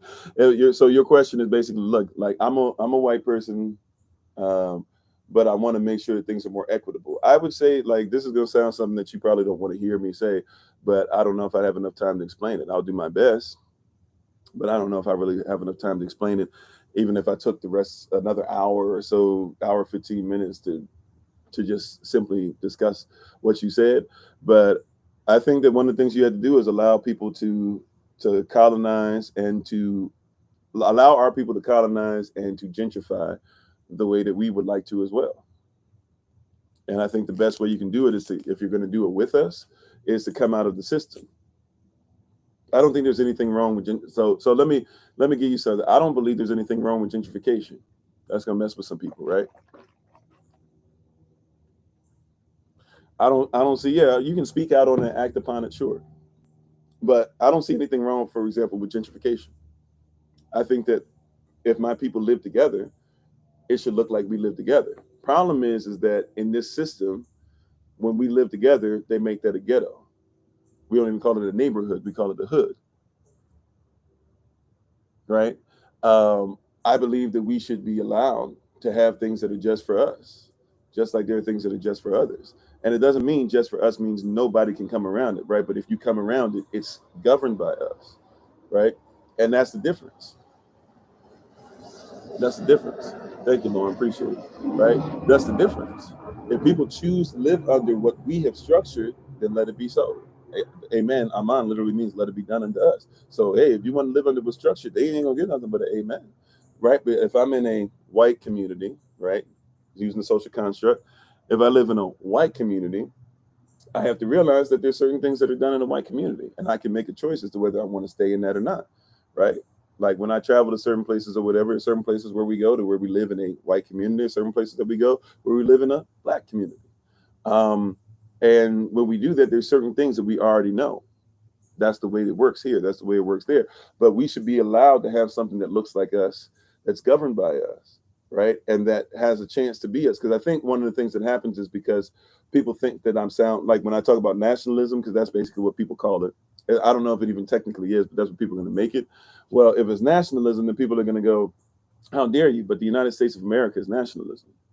If you wave a flag of any kind, if you say I'm Irish, that's nationalism, right? That's chauvinism. You know that nationalism and chauvinism are basically the same thing. People think that male chauvinism and chauvinism are the same thing. Chauvinism is based off of a story, whether we don't know if it's really true or not. Some people lean towards it being true. However, there was a guy who got really messed up during war, and he was very faithful to Napoleon. And so he got a lot of money where he got messed up in war, and he became like this person that was a pariah. A lot of people didn't want to be around him or touch him because he was really bad. Like it was hard to look on him. He was so messed up. But at the same time, he became like this thing that said, like this flag, this standard that said, hey, be willing to die for Napoleon, right? So that's what chauvinism actually looks like. And a lot of people do that for whatever. People are chauvinistic for LGBTQ plus. People are chauvinistic for the black community, for the white community, for the people are chauvinistic for the for United States of America, for Europe, for Rome, for being romantic, for being whatever, right? People are chauvinistic. There's nothing wrong with being chauvinistic if that's basically saying I'm willing to die and even look mangled up as long as what I believe in as far as a nation is going to come up. And I think that you should have black people be allowed to do so. Now they won't allow us to do it is the problem. But should black people come together and start saying, hey, we'll buy land and we'll do this, but now we need to do this. We need to make sure that we um, have all these different things that exist to come together because we're always separate. We've been taught to separate. So even when we do something for black community, it's only for people that we like in the black community versus making a community that comes together as one structure. So for example, you had Tulsa, Oklahoma, right? Tulsa, 1921, destroyed, but was rich, about to do business with the world, but didn't make sure that they protected themselves the way they needed to, right? But what if you marry that with somebody who's talking about Black Panther Party mentality, where we protect ourselves? But don't forget, in 1968, same year that is it Freddie Gray? I always get the Freds mixed up from Baltimore and from Baltimore in the 2010s, and the Fred. Is it Fred Hampton? Fred Hampton. Freddie Gray is Baltimore in the 2010s. All right, so Fred Hampton, he died in 1968. So did Martin Luther King Jr. They never came together, right? 1963, just 5 years before both of them, you had Malcolm X.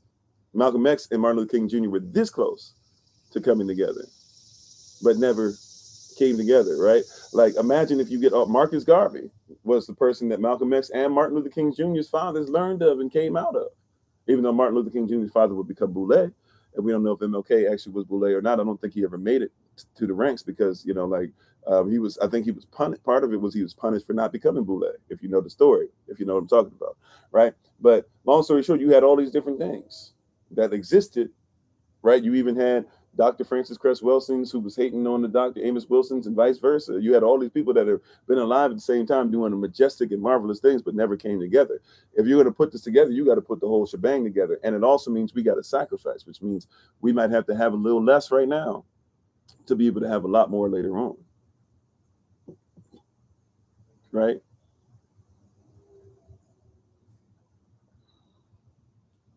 Right. But it comes to a place to where you got to unite, and you have to go to a place of saying, hey, I'm willing to, I'm willing to basically operate in making sure the main thing is the main thing. But I think that's one of the biggest things that happens. Like, for example, if we talk to somebody, social construct white, a lot of times a white person will be like, well, okay, I'm willing to do blah, blah, as long as you're willing to do. No, like, we're not in a position right now to actually have a conversation. Like, here's something that we got to be real on, black people, right? Let's keep it 100. Thanks for being part of the community, Aqua Bay and Billy, right? Let's keep it 100, black folk, right? Let's keep it 100. Y'all ready? Let's hold ourselves accountable, okay? Do you think that you're in a position? This messes with some people, but let's be honest. Do you believe you're in the position to be on equal footing to have a conversation with somebody who's white? Now, there's gonna be somebody. No, he didn't. He's trying to say that we're inferior. I didn't say that. I'm saying with the amount of baggage that you carry, hating your own woman, hating your own man, right? This is in general. I didn't say you. Come outside of yourself for a second. Hating your own woman, hating your own man, being ignorant of some things, not liking the way that you look, not having land, not even knowing how money even works, not being associated with your own diaspora, not even sometimes realizing that you are native. And once you find out you're native, you still don't even know what that means, right? Spiritually speaking, you don't even know your language of spirit. Your spirit comes with a language. You don't even know how to speak your language, your spirit language. You talk about your spirit animal, you don't even know. Are you in a position to even have a conversation with another race right now until you get yourself in order?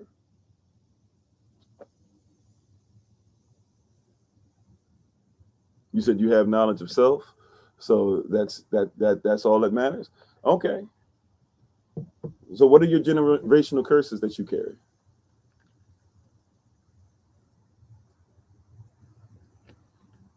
Because no society is greater than the individuals.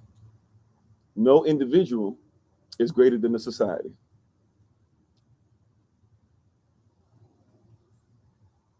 If my brethren don't got it, then we don't got it.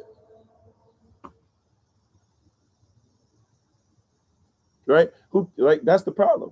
What does a successful black person look like in this system? Make your money and leave your people. And when you leave and go live like white people, you done made it. And as long as that's what's going to happen, you're going to stay in the same place.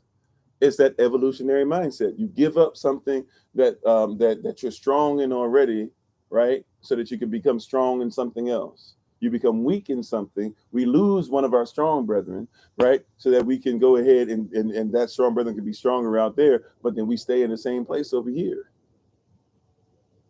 I'm not trying to say that we're inferior, right? What I'm trying to say is that if somebody took you right now, thank you, Holy Spirit, for this. Y'all ready?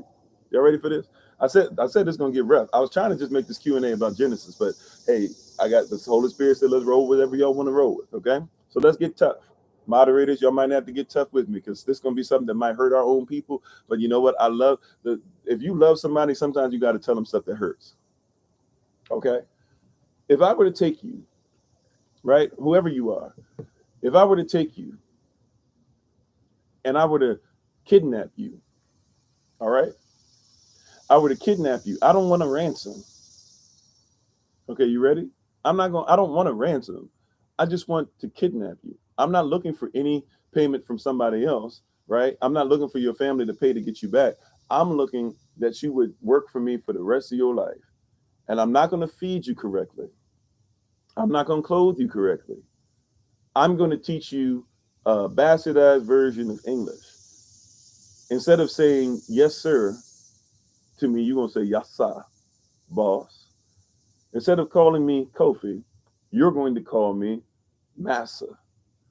Instead of me only having sex with my wife, I'm going to breed you into different versions of yourself so that you will look like and act like me and won't want to go ahead and my own children with you won't want to come against me because they don't want to come against their own father. And they won't listen to you as their mother because they'll be like, well, mama, you're not as great as dad is. And they won't respect you as much as they respect my wife because my wife gets more from me than you get from than you as my wife gets from me. Right? Imagine I do that to you now for 1 year. Okay. Imagine I do that to you now for 40 years. Okay. Imagine I give you an elixir that allows you to live for thousands of years, and I do that to you for 400 years. I do that to you. I do it to your children. I do it to my own daughters. I'm out here having children. And so now some of my children are having autism and then sometimes going and becoming mentally retarded because I'm sitting there having sex with my own children and grandchildren and stuff, doing that, trying to cause different things, physically trying to create something that's going to be subservient to me. And then for whatever reason, I make a decision that, hey, I'm not making enough money off of slavery. I'm going to turn to capitalism and I'm going to allow you guys to be free. Go ahead, go out there and be somebody in your wretched mindset. Do you believe that you are prepared to come and have a conversation with me about how to become greater? Do you think that I'm not going to keep stealing from you at the table because you haven't had a chance to be like, yo, this Kofi dude is wretched? Do you believe that just because I preach to you a sermon, it means that I'm going to preach to you the truth? If I've messed up your life that bad?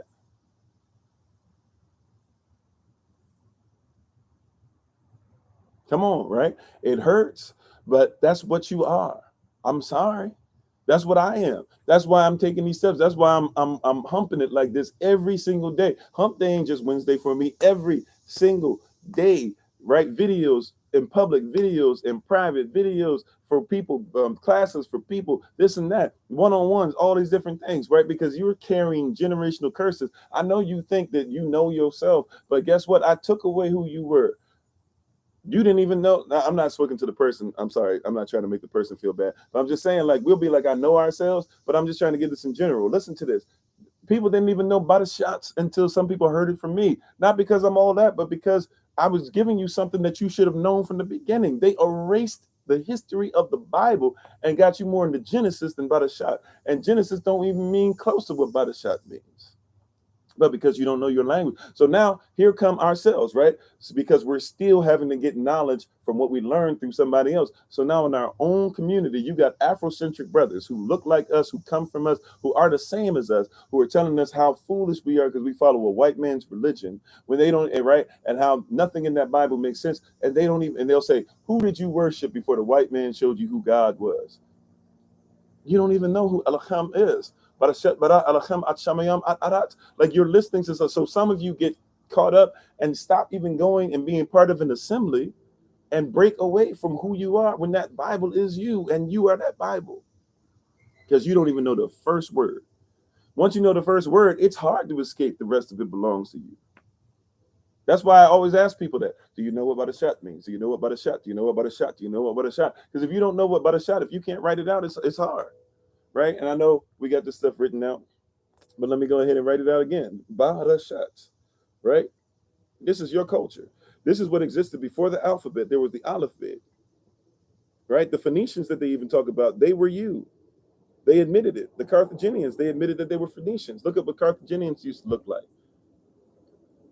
right? And I'm sorry, I got to turn this the other way. My bad.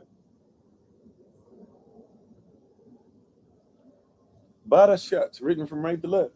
This is 6 characters. This is the first word of the Bible that people were arguing about with me earlier, right? It means in beginning, but if you break down the 6 characters, it means the Son who comes out the right family is one with the Father, who is our head, being destroyed by being led to the cross. Badashat. Badashat. That's what it means. The Son who comes out the right family. See, we're trying to get all these other definitions and stuff. No, the Son who comes out the right family, who's one with the Father, becomes our head by being destroyed, being led to the cross. Badashat. Right?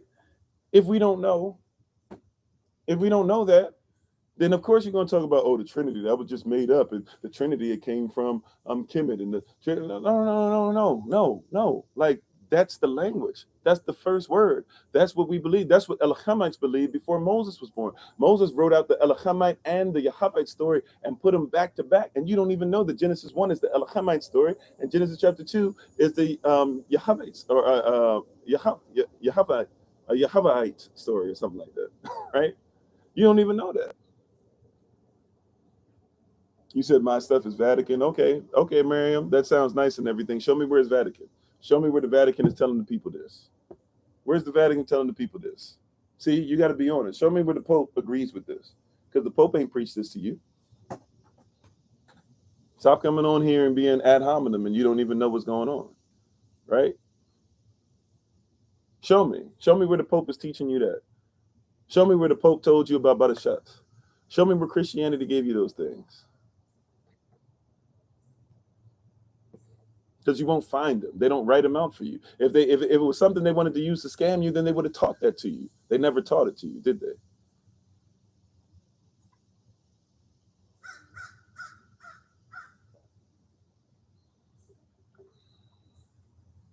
Yeah, he knows it, but he ain't gonna preach on it for sure. Right? You talking about something different. If the Pope wanted you to know it, you would know it.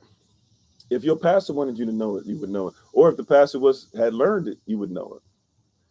Whichever way you want to go with that. I'm not trying to talk bad about all pastors, but remember, even in your culture, your pastor's supposed to do this 24/7. But y'all go to pastors that have jobs more than you. I'm just trying to say, like, you're talking about things culturally, right? We are a people that are so messed up that we're trying to use white, if you want to use that social construct, white rhetoric. I've used this before. I haven't used this in a little while. Allow me to go ahead and bring this up again. You ready? You ready? There's a I don't know. There's a blackjack game going on at a casino. There's a blackjack game going on in the casino, right?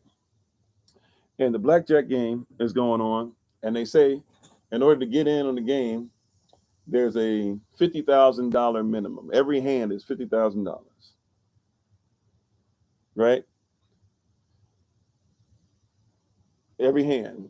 Well, slavery was signed off on the Pope in 1490 and 1492. 1491 actually, so that's Christopher Columbus could sign off in 1492, but it was already signed off on before that. So 1600s is much later than that, and the Spanish were under the Pope back then. I'm sorry, hold on one second.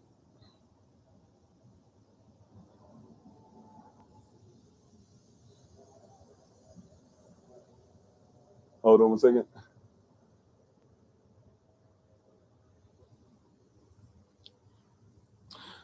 Somebody just showed me something for the event in Detroit. Somebody was showing me something for the event for Detroit. My wife was. Looks like we got a great design going on, so I'm excited about it. But what were we talking about? Oh gosh, where was I? The Pope, before the Pope, something. What were we talking? Oh, blackjack table. Okay, you in Detroit? Well, maybe we'll see you up there. Who knows, right? It'll be October 14th through the 16th. We'll be over there as a community. So you got blackjack. Let's say there's a blackjack game going on. It takes you $50,000 minimum to get in, right? Now let's say we have races, right? Let's say there's races. So let's say there's the white race. They have $1 million. Let's say there's the Chinese race. They have 250 million. Let's say there's the I'm just giving ones that y'all be talking trash about. There's the Russian part of the white race. Let's say they have 150,000. Let's say there's the Native American race that they separating us. Even though we're all black, I'm gonna just keep us all the same because we should keep ourselves where we are. But whatever. Put the Hispanic race for people that don't want to be black in there and want to say that they're more European, right? So they have 200,000, whatever the case might be, right? And then there's you, and you come to the table, and there's a $50,000 minimum. Now you didn't know it was a $50,000 minimum because you were never educated. You just came, you gambling, and you've never seen tables such as that. You never knew there was a table where people literally spent $50,000 a hand, and they got that kind of money. You would never even think that somebody would have that much money to possibly throw away or really invest in something that's a possibility that could turn, money around, something like that would turn your life around, and something you didn't even ever exist. So now you see it, and you saw, you went through this passage. You weren't supposed to be able to get back there, but somehow, some way, you fought your way through, and you made it back there, and you see the game going on, and so you say to them, "Yo, I want to be part of the game." So they start scoffing. You want to be part of this game? You don't have enough money, right? You want to be part of this? You can't even afford to be back here. How much do you have? And you piece together 15,000, $35,000 short. They start looking at each other and laughing. This person thinks that they're going to be here. No way should we let them into this game, right? And you say, no, well, you made money off me in China. You're in my lands right now, and America, you're still doing this and that to us, and you're in Europe. The what is it? The English church? What do they call it? The Church of England. Yeah, the Church of England. You guys made money off of slavery, and Georgetown University, you made money off of slavery with Roman Catholicism. That's what y'all were doing, was trading us as slaves. And you guys did this. And Indians, Gandhi didn't even like us. Gandhi, he was in South Africa saying we should be killed. And then later on, he tried to act like he wanted peace for everybody else when his people said it looked bad if he was saying things about them. And you start calling out all these different people. And finally, they say, man, like, who cares? Like, they saying the whole time, who cares? Who cares? Finally, they get tired of you talking because they're like, look, we need to play. They asking security, but somehow, some way, you're still being allowed there. There's some kind of something that allows you to be around. So they go, okay, fine, whatever. Let them play. Or they say, okay, fine, we'll give them our scraps. America says, man, okay, fine. It really don't mean nothing to me. I mean, I got $1 million. They can have 35,000 to go ahead and play. You don't know the rules to blackjack, though. Hear what I'm saying, right? That's what I'm saying. You don't know the rules. You don't know how to play. You don't know the rules of blackjack. So you try your best. You're playing, but you don't know how to play. You don't know how to play. Matter of fact, you started off with a 10, right? A 10 of spades and an ace of spades. And you said, hit me. Then you got a 10, the next card, still said, hit me. The dealer was like, yo, I think I have to tell you that you already messed up the first time. I wasn't supposed to say anything. They're going to be mad at me for saying this, but please, like, don't do anything else. And then you get an attitude because of where you are. How dare you tell? I had to fight to get in this room. How dare you tell me? How dare blah, blah. You don't know what you're talking about. You can't even listen to the suggestion from the person that's trying to make sure that you get blessed. And so you say, hit me. You get hit, you lose. Everybody laughs at you. I've never seen anything like that, but they created a situation in your life where you never had seen what they had seen. So since you never seen what they had seen, you did something that they never would have done because they have been raised differently than you. They have been enamored by this. They've been in love with this. They have enacted this. They have grown up in this since before you were born. This is generational wealth you stepped into. Now, let's say 2 months later, you come back. Same people are playing. And here you come as the black race again. And they say, oh, you remember that guy that did this? Man, you know what? Like, what are you doing back here? Matter of fact, let him play. I'll pay for you to play one hand this time. And you say, no, I don't need you to help me to play. You say, excuse me? I don't need you. What do you mean you don't need me? You don't even know how to play. Well, I've been doing some research and stuff. Well, but you don't have 50,000. You had 15,000 last time. How you gonna play? You go ahead and you put on the table, you know, it's modest in comparison to what they have, but you put on the table 500,000 in chips. How'd you do that in 2 months? Well, I make the majority of what you make in your million. That gives you $1 million to be able to spend like that. Indian people make it off me. Chinese people make it off me. Russian people make it off me. Spanish people make it off me, whatever. Hey, I figured I'd just go ahead and keep it to ourselves. We had some conversation and stuff. We decided what we wanted to do, and we broke down. We learned how to play the game for ourselves, right? So I think I'm in a position ready to play. So first bet goes out. You put 50,000 out like it's nothing. You put another 50,000 out like it's nothing. You put another 50,000 out like it's nothing, and then you win.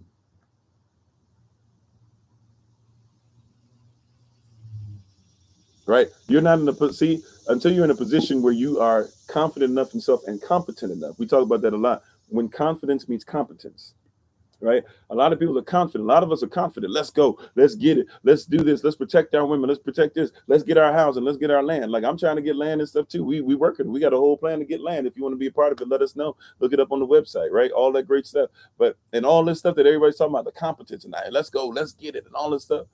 Like, a lot of people are confident but don't have the competence. Do you know how to play the game? And if the game is fixed, will you step out of the game and create your own? You can't do that. Yeah, you can. It's called Quakers. Yeah, you can. It's called Midianites. Yeah, you can. It's called Amish. Yeah, you can. It's called Chinatown. Yeah, you can. Forgive me, but there are places called Jewtown, right? Yeah. Yeah, you can. You can. And you must. If you're going to win, you must. Because this game is rigged. This game is based off of Nicolaitan doctrine. And you're warned about that twice in the book of Revelation. It's doctrine that says that you're supposed to be subservient. But somebody's going to church today to be subservient as lay people. They call you laity, Nicolaitan. Nikos means to conquer, laity means lay people. So you're going to go to a church service today in which you are the lay person, the person that's supposed to be conquered, and you're going to listen to somebody that tells you how they conquer you. And then we sit there and we say, I'm surprised that there's a pastor that said he needs a Movado watch. Of course there's a pastor that said he needs a Movado watch because you're just a lay person to him. And he feels he was blessed to be in the position to use your laity, to use your service to him and not to the kingdom. Right? You can give money all you want, but don't give money to something that's going to say, give it to me so I can wear something on my wrist. And the same person that says you won't give me what you want to wear on my wrist says that that's why you're broke, because you will make sure that I'm iced up. What we doing there? because you have a Nicolaitan doctrine. And you're warned about it twice, once again, in the book of Revelation, chapter 2, just by itself.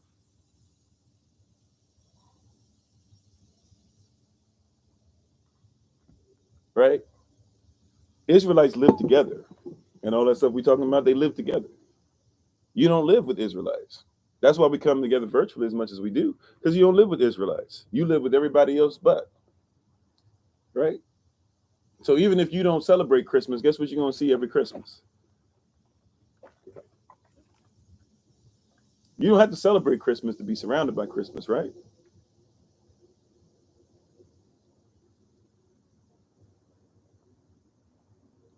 Y'all hear what I'm saying? You said you had a pastor tell you that he was sick of you because you didn't come to church. Hey, yeah, they would be. Because you're supposed to be what? Conquered. That's why I tell people, like, I realized a long time ago, the Holy Spirit really, she blessed me when she taught me, hey, you are not over people. You are over an environment. Before Eve existed, you already had dominion. So when Eve came, it didn't mean that you had dominion because she was there. You had dominion because you already had it. When I realized that, like, bro, I don't have dominion over my wife. My wife chooses to be part of the environment and be a leader in the same environment that I'm in. Right? Exactly. But what they do is they try to divide and conquer. They've got you to believe because that's what you were raised in. I know you don't think you were, but you were raised in being dominated by somebody else. Right?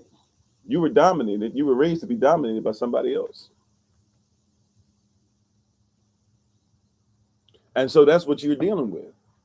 And there's a lot of people who are like-minded who are realizing, you know what, in order for our people to have been taught it was okay for you to be dominated, we had to be taught some foolishness too. So you can have more conversation with them than you can the people that try to dominate you still. You said I have authority over the wife. Okay. That's where you want to take it and focus. But let's be holistic. Submit yourselves one to another. She also has authority over me as well. I can't fast unless she says I can, and she can't fast unless I say unless she can. Submit yourselves one to another. Right? Wives, submit yourselves, not submission, but submission. She submits to a mission. Right? So if I'm presenting the mission of the Most High, she submits to the mission. She don't have to worry about submitting to me.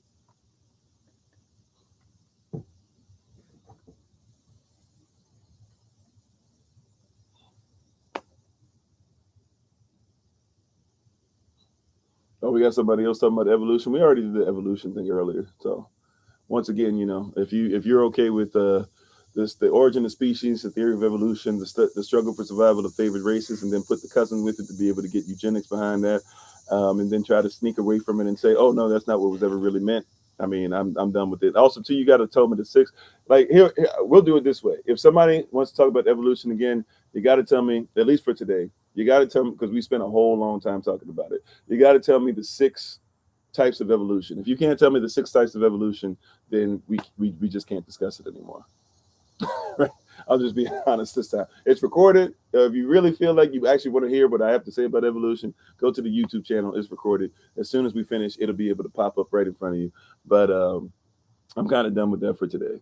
Right? Unless it's something like extremely like we're led, we got to talk about it. I'm kind of done with that for today. How you doing, user 759? Thanks for being part of the community. Right? And a lot of us are trying to be right instead of righteous. You said, could I help you clarify what your surname meaning weak or something like that? I'm not sure. Is that what you're saying? Is a sir? I don't know. I don't comprehend the question. So can you ask a question? Why do Muslims hate people of God so much? Well, first of all, I don't worship God myself. I worship Allah. Secondly, it sounds like somebody doing a blanket statement thing. As far as a lot of nations that are supposedly our enemy are Muslims, and so now we say everything Muslim is bad. But you know that you can't even have the Constitution, this Constitution you live under now. The second Constitution was turned into the third Constitution.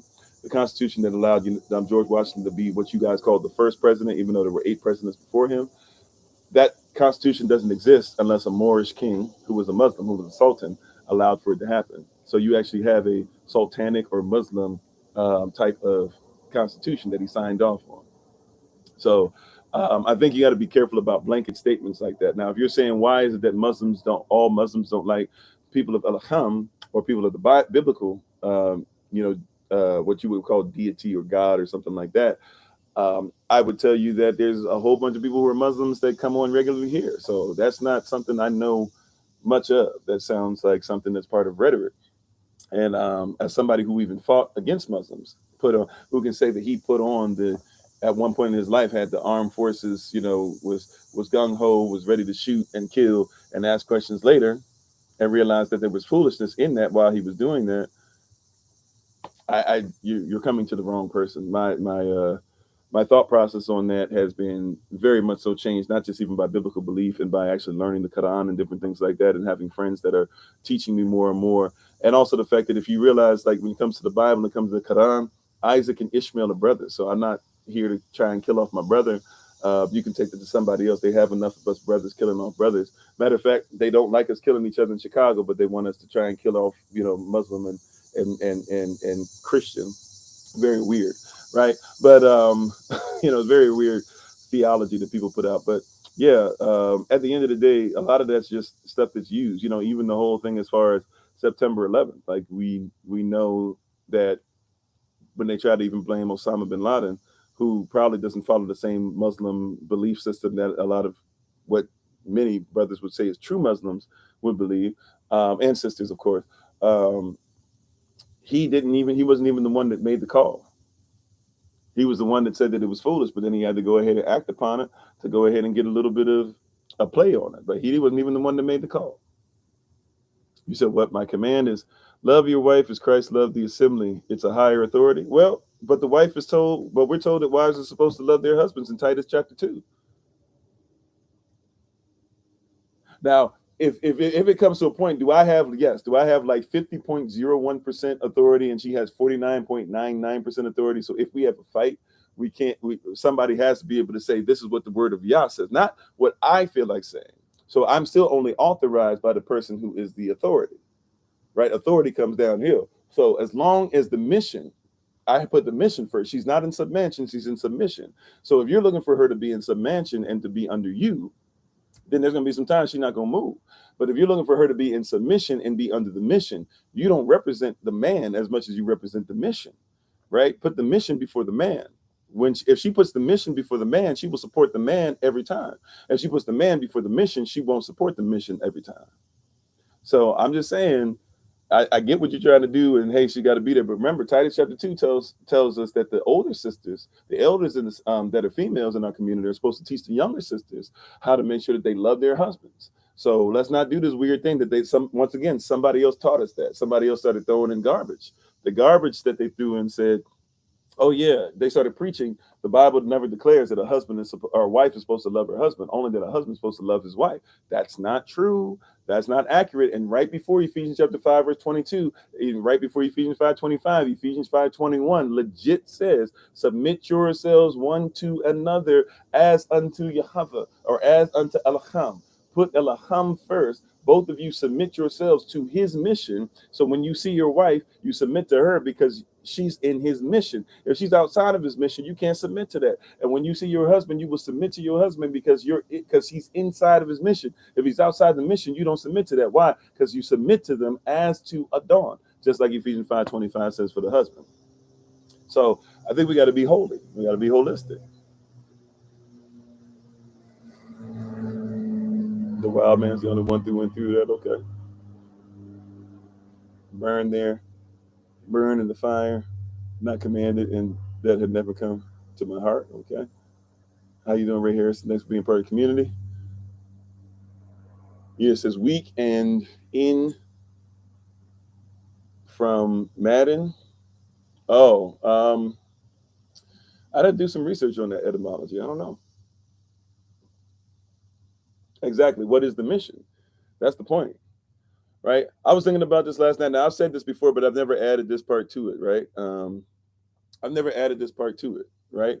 To weaken, or I'm sorry, now I'm thinking about something different. One of the worst things that a wife does, or one of the worst things that a husband does, is when the wife asks a question, right?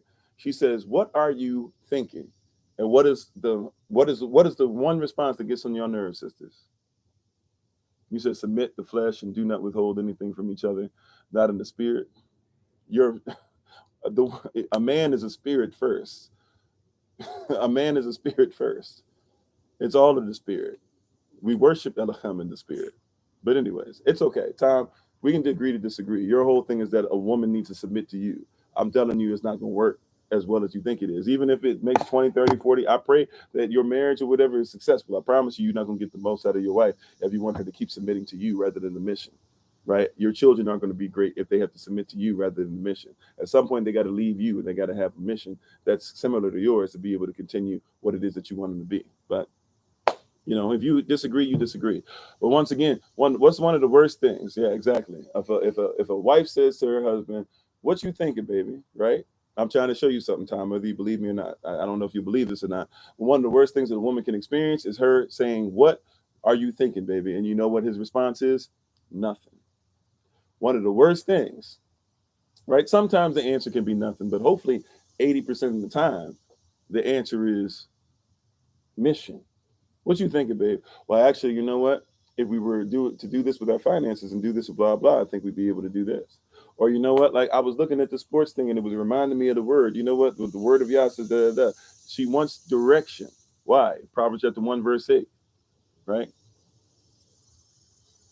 You said, as a command, a woman's not permitted to preach. Nope, that's not what it says. He says that I would hope that a woman would not usurp authority over a man. And that comes from a particular thing that was going on in that culture in which women, if you know about Greco-Roman culture, these Greek women who shared Greek things and things, they actually were people who made more money and they gossiped a lot and they made their husbands look bad.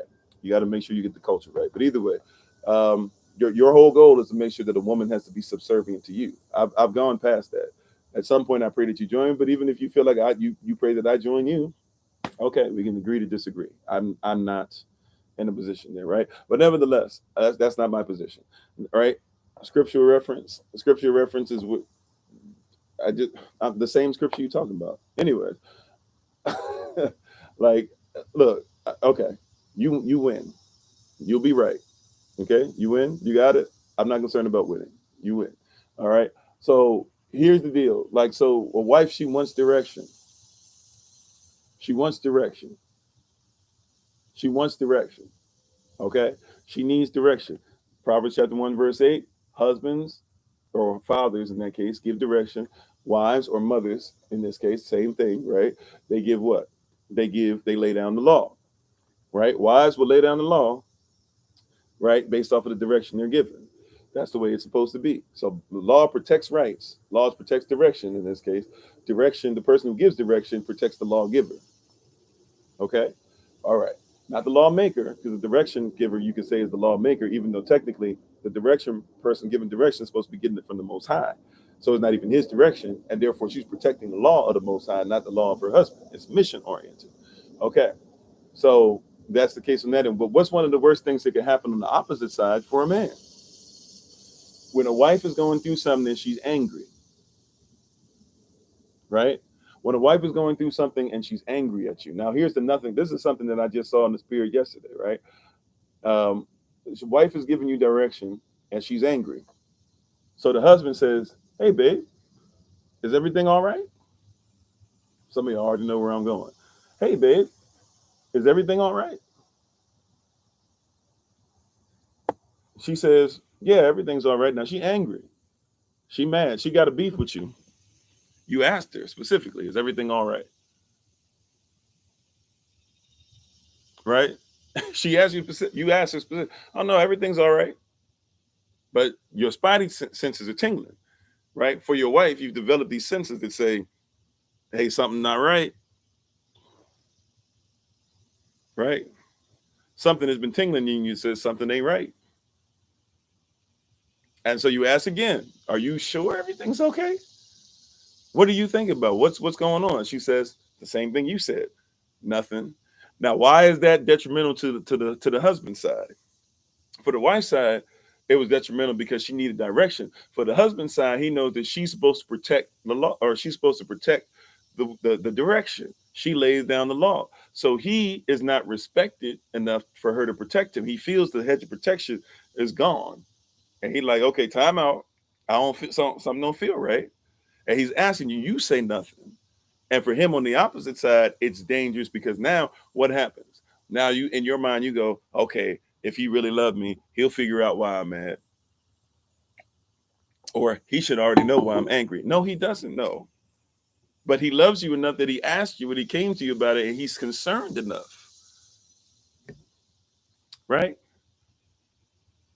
So he asked you outright, tell me what's wrong. When you say nothing, it's bad for him because now he feels like the person that protects him, what's going to happen? Later on, it's going to blow up into an argument. A week from now, 2 weeks from now, a couple of days, whatever it is. And when it blows into an argument, well, you didn't know this and blah, blah. And he's going to say, but I asked you. And she's going to say, oh, no, if you really love me, you would have already known. Now, what's his number one need? Respect. And he's been disrespected. You don't feel secure when he doesn't give things direction even that shows he wants to secure you. He don't feel respected if you won't respect him enough to tell him why you don't feel secure.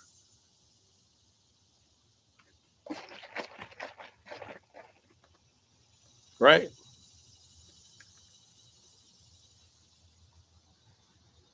But see, and that's the problem. Now, with our dear brother, who has no problem with he seems to have a problem with what I'm saying. I would say that this is part of the issue that we're dealing with, right? You're saying a woman should be subservient to a man. I'm telling you, well, as a man, brother to brother, I'm like, well, where's your mission? Write down the vision and make it plain upon the tablets, that the person that sees it, what? They'll be able to read it and run with it continuously. But you have nothing on paper. You just say, because I'm a man and because I spoke. But write it out. Is there something where your wife can see what you see? Because she's designed to be a helpmeet. She wants to help you to meet what it is. That she's a nurturer. That's what she does. You give her a word, she's going to give you a sentence. Right? If I can quote Miles Monroe a little bit, if you give her a word, she's gonna give you a sentence. If you give her a sentence, she's gonna give you a paragraph. You give her a paragraph, she's gonna give you a book. If you give her a sperm, she's gonna give you a baby. Right? If you give her a cell, she's gonna give you a bunch of cells. Right? A baby. Okay. Well, if you give her what? If you give her frustration, she's gonna give you hell. Right? What is your mission? It's frustrating to be a sister that's with a brother that has no mission. And watch this. She's in submission. And before she met you, she had a calling on her life too. So your mission's got to be great enough to be able to withhold her. I'm not withhold. I'm sorry. To hold her mission inside of it. Before she met you, she had a mission. So she's saying, I'll help you with your mission, right? But your mission got to be great enough to help me as well. So we can become one. But your whole thing is, I don't care what your mission is. I don't even care about giving you a mission. I just want to be in charge. Be in charge of what? I say it just means agreement with like the power of the universe behind it.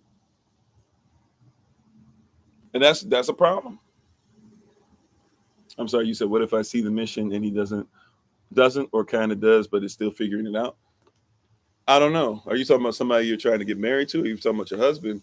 Hopefully you would learn these things before you get married. A lot of us don't. So if you're talking about a mission or this and that or whatever, well, first of all, like if you see the mission, make sure that you see it properly.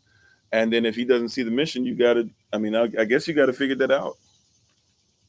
Being with somebody without vision, that's a little interesting. There's different ways. It depends on what your situation is. It really depends on what your situation is. You said as a husband, you have to be a virtuous wife to the bridegroom. So if wives, as a husband, you have to be a virtuous wife. I guess you're saying to Yashvai.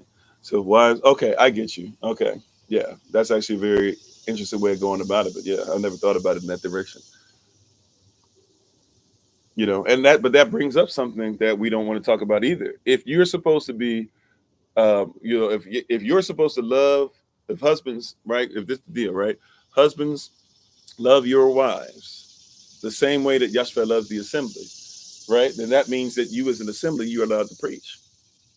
Right, but we don't want to talk about this stuff. Like we don't want to talk about Deborah, who was a judge that was so powerful that men wouldn't go to battle unless she went. We don't want to talk about that. We don't want to talk about the Rahabs, the Esthers, the things like that. But then somebody said, oh, well, they didn't preach. Well, okay, what about the woman at the well? She was sent on a preaching mission. What about the women that came to make sure that they took care of the body of Yahshua after he had died, right? They were sent to preach a word. What about Second John, right? Which is a woman that literally is a pastor whose name is Lady, right?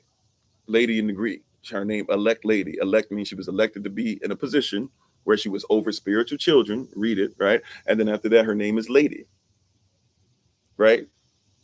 One of the only passages we see at all, right? Some people would disagree as far as other books that have been written, but one of the only passages, if not the only passage that we see, with a female that we're given a specific name to, but a pastor nonetheless, right? So a lot of stuff that we're saying stuff just because we want to go ahead and keep it for ourselves.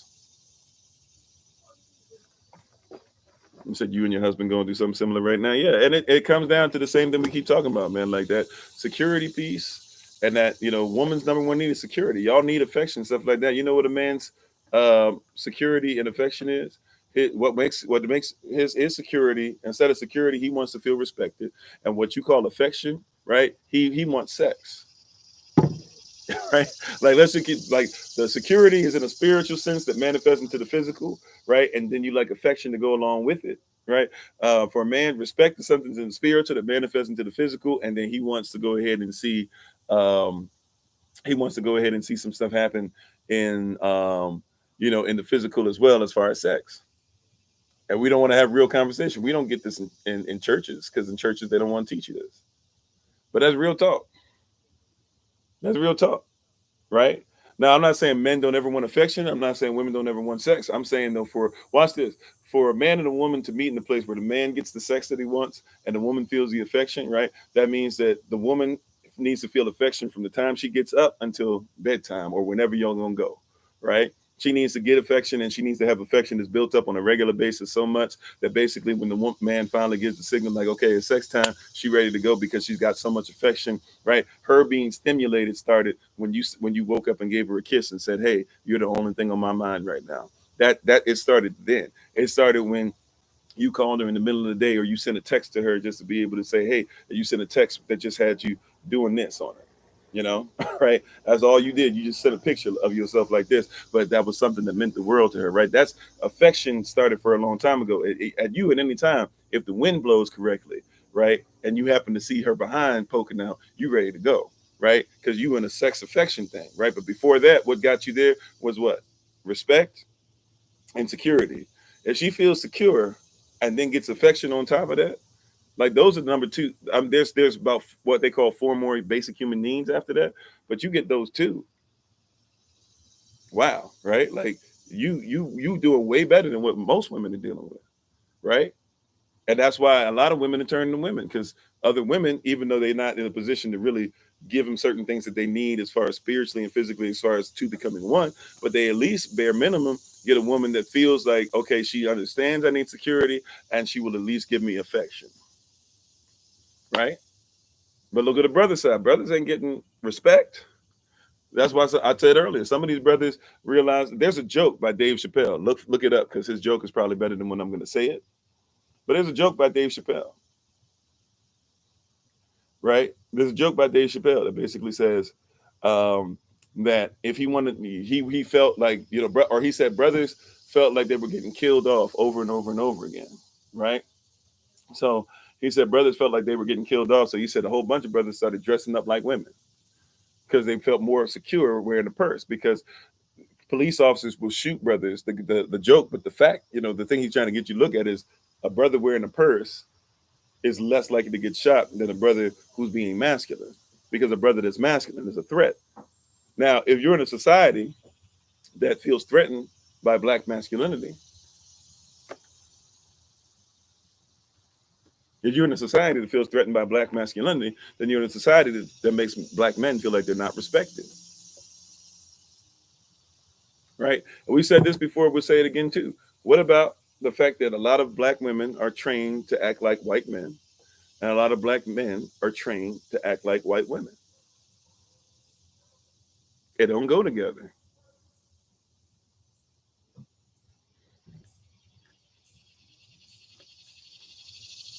It don't go together.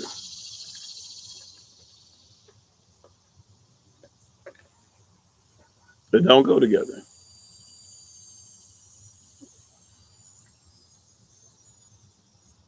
Right? I don't know who lost generation everybody's talking about. I guess who this person is. I didn't even catch what they said, but everybody talking to him. I guess if you want to talk to me, lost generation, I didn't hear what you said, or I didn't read what you said. What did you say? If everybody want to leave him alone for a second, what did you say? You said what's black masculinity? Okay. In our culture, once again, we already set it up. There's a difference between genres or genders or genres, styles that go with anything. You said that's an opinion? Okay. You don't have to share it.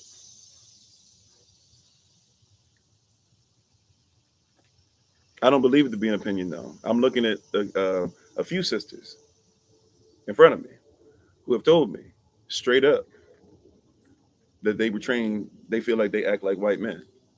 And I know a few brothers that will tell me that, yeah, like the way that we act like white women. So if you want to call it opinion or whatever, then it's opinion based off of statistics, even if they're small statistics to you. But either way, you don't have to agree with the word I'm saying. I'm not worried about you agreeing. If you disagree, if you're that disagreeable to everything, I don't comprehend why you're still on. Like, I really don't. It doesn't make sense to me. You know, like if everything coming out of my mouth is that bad, because really we were okay with everything until I told you that you should treat women with more respect, and then all of a sudden now we fight. You know what I'm saying? Like I don't get that part, but now everything I say is wrong. That seems like there's a little cognitive dissonance there. I still appreciate you though, even though you've said tons of things about me too. You know, whatever, and I hope you don't think I'm talking about you. I'm just being honest, but you probably say the same, right? Let's see. All I said was about the man you worship, and if he walked on the earth, where are his bones? Oh, okay, okay. So you were basically saying that Yahshua doesn't exist. All right, cool, no problem. Where are Imhotep's bones? I believe in him too, not as a deity, but right, or a nature, which is what we really believe in if you're Kemetic. But what about Imhotep's bones? Where are they?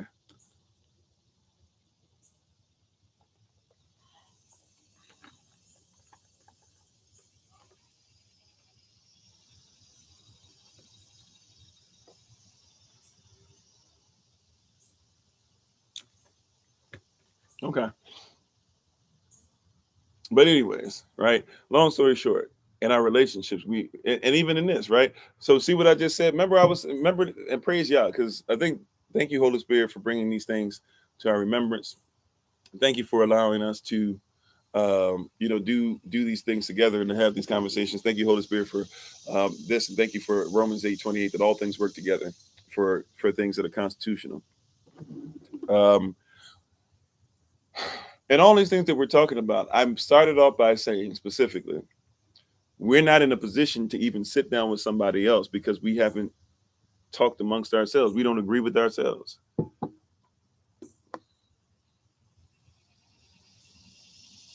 Right? So we're fighting about our belief structure and we're willing to go ad hominem. We're willing to say this brother doesn't know, this sister doesn't know, you're terrible, you're not this, you're not as qualified as me. There's actually something I was going to talk about on TikTok, but I was already running late. I was going to talk about on TikTok where somebody came out and they were saying that, African Americans really don't carry their culture. And somebody was like, you're not, his first thing was like, who are you to say that? Obviously, you're not educated or qualified enough to be able to talk about that statement. Ad hominem, you making fun of them off the jump.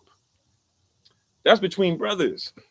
You could have DM'd them and said, hey, could we have a live conversation about this, even if you wanted to do it, and treated each other civilly instead of just straight up starting off with, you ain't. That's basically what we do. You ain't. You don't believe in what I believe in as far as wives need to be subservient. You ain't. You don't believe in what I believe in as far as the creation versus the you ain't. I ain't said y'all ain't. I just said, look, this is our culture, and in our culture, this is our belief system, and these are the reasons why we can't go down the road that you do. If you believe different, then okay, we have to agree to disagree. But we can't, right? But how you gonna talk with somebody else and you can't talk with yourselves? The Bible says stuff like if we want to go to the Bible says stuff like this. The Bible says, "Oh, amen." Oh, James, we wrote a. We wrote an exemption letter for you. Is that what you're saying? Okay, amen. Praise Yah. Right? I don't know if we did. We wrote exemption letters for a bunch of people, so I don't know if that's what you talking about here or not. but but um but I want y'all to see this. How you gonna talk to somebody else? The Bible says that First John chapter 4, right? We know verse 7 and 8. Beloved, let us love one another. Beloved, by the way, means Davad or David. So David, let us love one another. Love is of Elohim, et cetera, et cetera, et cetera. Right? All that stuff. What does it say towards the bottom? How can you say that you love Elohim, who you've never seen, but you hate your brother who you see every day? Right? How you gonna go and talk to somebody else about peace and you don't have peace amongst yourselves? Right? How you gonna talk to somebody about marriage? Somebody said, what is black masculinity? You know what black masculinity is? Black masculinity is what we have deemed it for generations and for centuries and for millennia before there was a such thing as, oh, there's only one type. No, no, no. Before somebody else told us what their version of marriage is and forced you to bow down to it, we had a definition of what male, female was. We had jamkas or genders or styles for our own tribes of people. And we didn't have somebody enslave us and tell us that, hey, give up what you believe to be able to be something different. Matter of fact, we believed in our version of being together so much that even when they wouldn't allow us to marry and they only wanted us to breed, we still jumped over brooms. Right? So somebody got to, and no offense, but I'm just being honest with you. The person who started that spirit, the person who started that conversation, that spirit you miss me with that spirit. Why? Not you talking about you. I'm talking about somebody before you were born started that talking about, well, what is black masculinity? Black masculinity was something that existed before black men were told that it was not masculine to marry. And that's part of the problem is we're blaming everybody else. There was somebody trying to get you messed up, but you were still jumping over brooms. It wasn't, you still had a 50+% rate of having husbands and wives living together with their children until the 80s, when somebody who did not look like you hired somebody that looked like you to be able to make sure they infiltrated your streets with a bastardized version of cocaine called crack, and it cracked your family apart.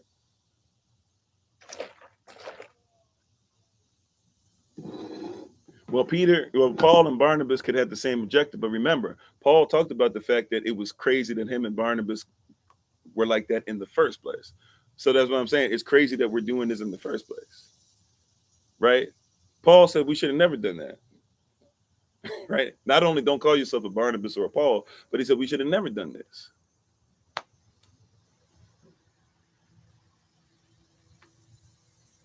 Right? Before somebody told you, oh yeah, marriage is just a constitution, it's just a thing to go into debt with somebody else. You can sign still to this day. You can sign your own marital contract. You do not have to walk into a courtroom and say, give us permission to have sex. That's what you're doing with a marriage contract. Give us permission to have sex, because sex is marriage and marriage is sex. It's you who's going to them and asking permission. Why are you asking somebody else to give you permission to do what you have the right to do if you are pre-qualified for it? See what I'm saying? We're having a conversation, and it's not what people don't want to have the proper conversation. People want to go against the grain, so to speak. People were talking about this without comprehending what we're talking about. We're talking about a different thing culturally altogether. When I say marriage, I'm talking about sex, because that's what sex is, even according to your state constitutions. When you go there and you get the form, they're saying that once you fill this out and sign off on it, we're signing off in agreement with you that we're going to look over your sexual union and any fruit that comes out of it. And that's why when you get a divorce, guess what they're going to do? They're going to say, give us some money for making sure you get your cut from whoever's going to have to pay alimony, because we're over your fruit, because you signed it away. But you loved your version of marriage so much that even when you were enslaved, you jumped over brooms.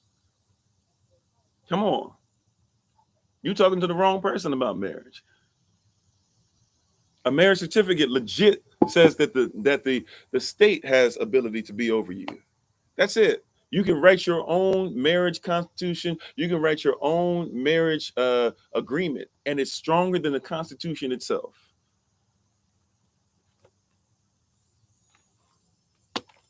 Why are we having conversation about it? Because you're arguing somebody else's point of view. What the United States Corporation says about marriage has nothing to do with your people. Never has, never will. They didn't want your people to get married. Your marriage was an enemy. Think about this. Your marriage, your constitution, right? Your institution was an enemy of the state. You said, don't slave masters do that? Control marriage, family, income, health. Yeah, come out of it. Right. You're arguing on behalf of something that has nothing to do with you. I know you don't want to hear it, but it's real. You're arguing on behalf of something that has nothing to do with you. You said the state law is governed by the law of Elohim. No, it's not. It has to bow down and be subservient to it, but the state law is legal. The law of Elohim is lawful. There's a difference. Even if you know law, right? You're speaking on some things, but we're still not speaking correctly. For example, what does universal mean? What does the word universe mean? I know some of you know the answer. I'm talking to my boy Tom real quick, right? I want brother to brother. I just want to ask you something. Do you know what universe means? And don't give me somebody's modern definition. I'm talking about, do you actually know what universe means? It's very simple. I'll break it up for you into two words, right? It's uni and verse. Do you know what uni means? Do you know what verse means? Do you know what uni means? Do you know what verse means?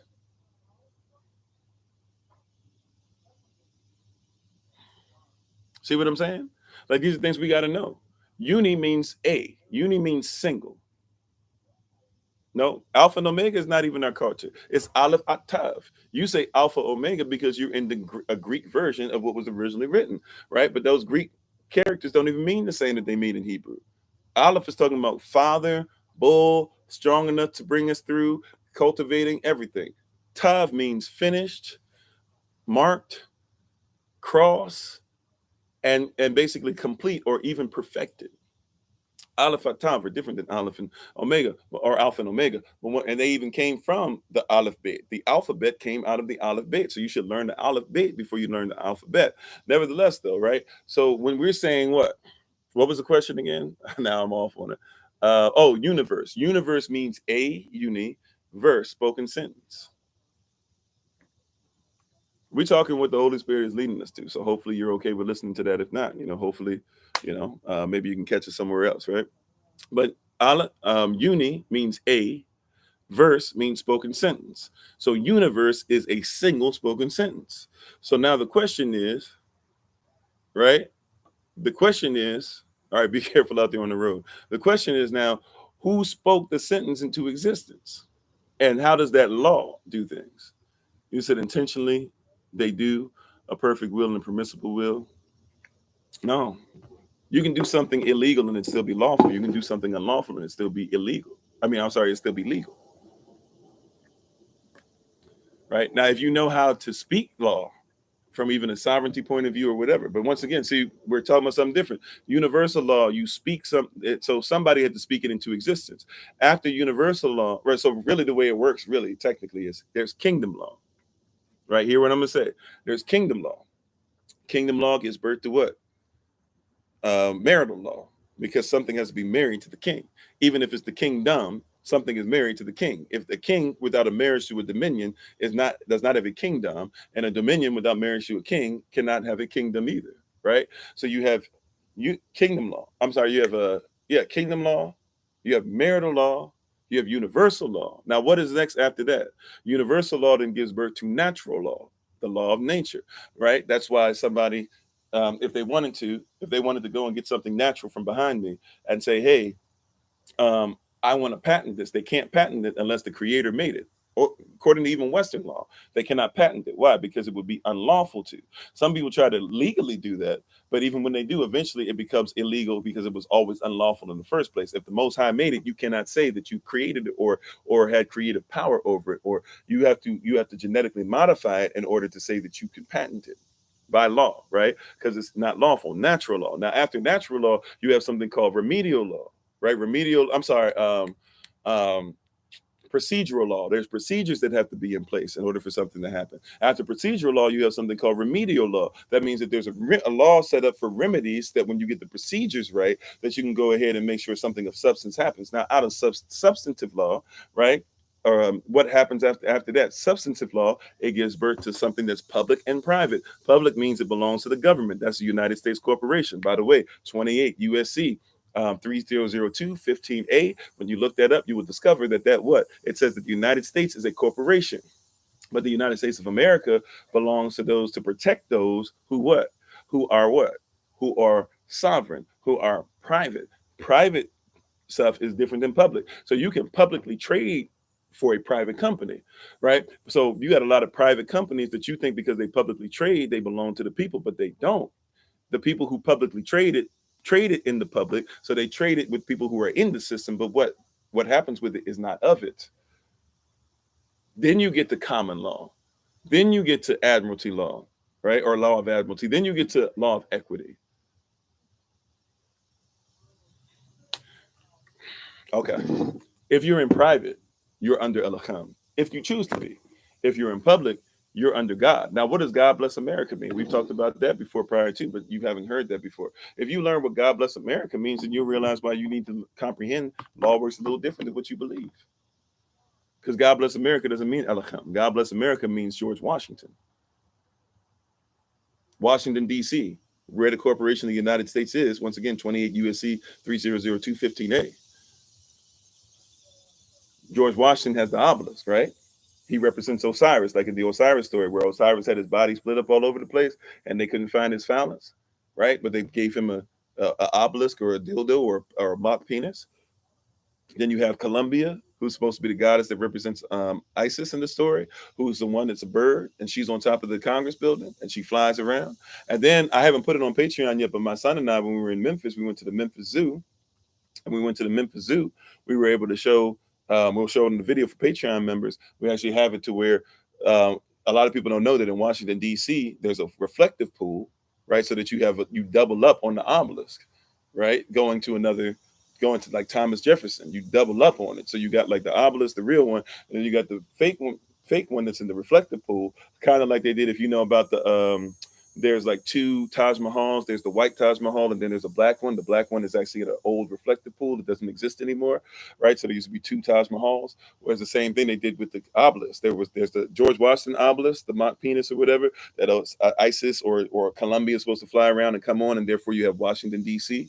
And then you have another one that goes and points to Thomas Jefferson. Thomas Jefferson, also another Virginia slave owner that was out here having children with slaves. And the White House is right there too. What is the White House? The White House was a mansion that was put on a plantation called Washington, D.C. Right there. But once again, we're not realizing when we're saying these terms and the government, blah blah, that the government gets you to sign away your rights.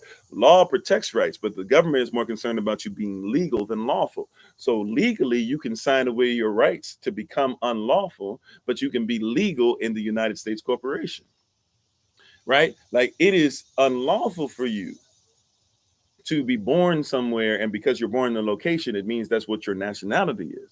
But it is definitely legal for you to be born somewhere and say you now belong to the property of the country you're born in. Right?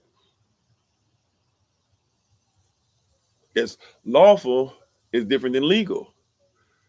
So it is unlawful. It's on watch this. It is unlawful. It's on versions of the Social Security card that people carry around. Some of y'all still have it in the right-hand corner, the lower right-hand corner of your Social Security card, where it says specifically, hey, do not use this as a form of identification. No, grace is talking about charisma, charisma, who you are, right? People changing definitions of stuff, right? We know what grace is. We know what charisma is, right? But you're talking about law. We don't want to recognize law. We're okay with changing definitions of things to make us feel great about it, right? But it is unlawful for you to use your Social Security number as a form, or your Social Security card as a form of identification, or even the number as a form of identification. It is unlawful. Is it legal to do so though? People have tried to make it legal. Is it legal? Technically, it should be illegal, but they make you do it all the time, don't they? That's why they have that ABC place when you try to get a job and you're trying to find out how to identify yourself, because they're like, hey, some people might not want to do what's unlawful. So let's give them something else that might be lawful or legal as well. So, hey, you can use your passport. You can use your birth certificate. By the way, your birth certificate is only legal because you signed off on it. No, it sounds like law, right? Call it whatever you will. That's how law works. Lawful, and legalism. And legalism, all these terms that people use, they don't comprehend how law works. You said yours says that you're from the UK. Yours is called National Security Card. Yeah, and it still does the same thing. It says that you are a straw man. Once assigned, you're a straw man. And you have to become sovereign again. You have to change your passport. Same thing over there. It said made a covenant when you signed a birth certificate. Yeah, it's a covenant. It's a signature. It's a contract. Contracts are more powerful than the Constitution. If you sign, like, watch this. You can try your best, right? You can be in debt. Let's say you have decided you're not going to pay AT&T, and AT&T messes up or whatever, right? You say, yo, I paid that. I got proof I paid it. I'm not going to pay you. They still say they're going to do this or whatever. At the end of the day, when they do that and they try to do all this stuff or whatever, like if you pay $1, right, towards whatever they're saying, you've signed an express contract, right? The fact that you gave $1 meant that you agreed. The second that you say, I'm not going to give it anymore, you disagree. Now, you don't have to pay it at that point. And when they send the creditor to you, the creditor has to pay off your debt in order to make sure that they can get something from you with interest. So when the creditor comes to you, all you say is, hey, look, I know you came to me, but I told AT&T I wasn't going to pay. Right? And since I told AT&T I wasn't going to pay, I'm fine where I am. And so since I'm fine where I am, I'm not worried about it.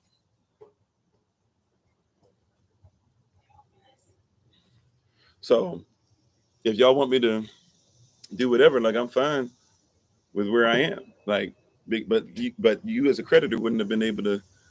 You as a creditor wouldn't have been able to even call me up if you hadn't paid off the debt. So you're a slave to the debt. So what we'll do is we'll call it a bill of exchange. We teach this in our sovereignty class, right? We'll do what's called a bill of exchange. I give you the right to go ahead and hold on to that debt because at the end of the year, the United States Corporation is going to take care of you anyways. So I give you the right to go ahead and hold on to that debt. Meanwhile, since AT&T is fine, I'm going to be fine over here.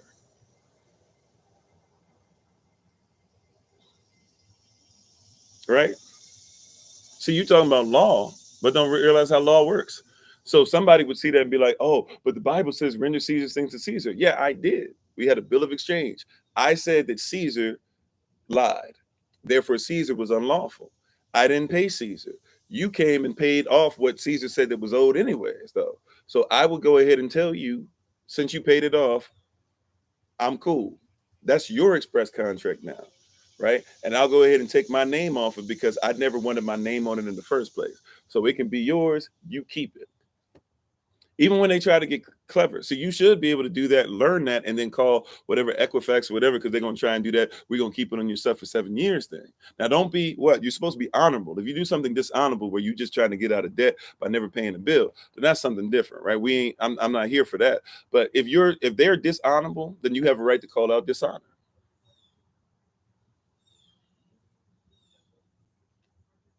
Right? We ain't talking nothing but about law.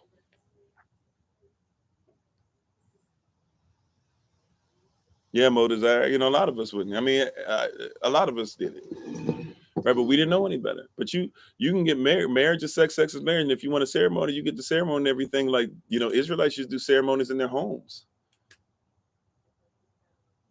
They do it out in the community, and everybody be there. And then when they went, they would leave. The husband and wife would leave. They would leave to have sex. Once they had sex and they became one, that was we knew what was up. From that point on, you're married. You didn't have to worry about paying $100,000. See, this is debt stuff to get you to be a slave. You ain't paying no $100,000 for no wedding. For what? Unless you a king or somebody like that, why are you paying $100,000, $1 million, crazy stuff like that? 6 figures for a wedding. For what? Buy yourself a home. Right? The number one reason why people get divorces anyways is because of money, not because of love. May I say that again? Number one, people getting divorces ain't got nothing to do with money. It has to do with love. It has to do with money or lust. If you want to know what the biggest problems is in your world today, you need to learn there's 3 things that's really messing up everything anyways. You ready for this? It's power, money, and sex. That's why we got to make sure you're pre-qualified as a husband or a wife. We got to teach you how to deal with what? 3 things: power, money, and sex. And since it's Sunday, we're going to go a little over what we normally do time-wise. I know we've hit our time, but we'll go a little longer than what we normally do. But once again, what are you trying to do? You're trying to do what? Power, money, and sex. You said it takes money to get divorced also? Sure. Right? The real reason for people getting divorces and all this stuff is what? Money or power, money, and sex. And infidelity will fall under sex, correct? So power, money, and sex. Right? This is a problem that people have whether they're married or not. People talk a great game when they ain't got no power. Give them some power. Let's see how you act then. Are you still humble? Or were you just humble because you couldn't afford? Do you still shut up and listen, or did you just listen because you felt like you ain't had no power to say anything anyways? See, you give a husband a wife. See how he treats his wife. You'll see how he deals with power. Does he look at what he has? So for the person that was for the argument earlier, right? Does he look at the person he has power over? Right? Does he look over the that's fine. It's the only thing that biblically is. But I'm telling you that a lot of people are getting divorces, right? Whether they're biblically inclined to do so or not. Correct? So why are they getting divorces? Power, money, and sex. But look at what a husband does as far as power. Right? Look at what a husband does as far as power. He has power over his wife. He has power over his children. He says, I got power over my house. I got power over a car. Look at how he treats those things. I done gave you the ticket. There's a young man out there. He driving a nice car. He doing this. He doing that, or whatever. See what he does with things he has power over. Because if you feel like you're gonna be with him, is he gonna feel like his power is over you or over his environment? If he's gonna have power over you or over the environment you're gonna come into, or whatever you want to call it, how does he treat it? Does he go out on dates with you, or is he interested in marriage with you? That's why in our culture there is no such thing as dating. Christian mingles and Christian dating sites and all that, none of that's biblical. How many dates is he going to need to go on with you before he goes? What is a date? A date is just a time period that we're going to finish. At the end of this date, we'll be done, and I'm going to move on with my life. You move on with yours. Unless we're going to have sex, and if we're going to have sex on the first date, right, then it's dated. It's expired. Like, what else is there that I need to go ahead and get? Then you'd be trying to figure out how did that happen? How did the one night stand, blah, blah. See what he does as far as power.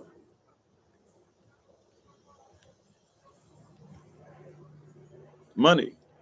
Look at what somebody does with their pocketbook. I don't care if they're in shape or not, right?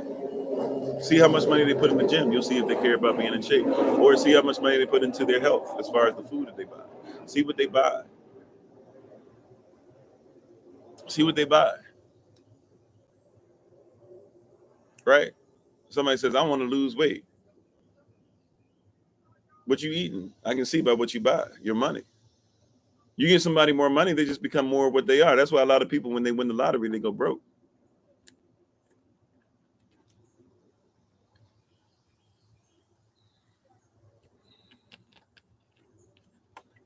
Money's not even real, by the way. Oh, Aqua Abba, I don't know if you say that. Aqua Abba Entasen, Habari, Jambo. Hello, how you doing? We're talking about the fact that there's Gi and Yame, right?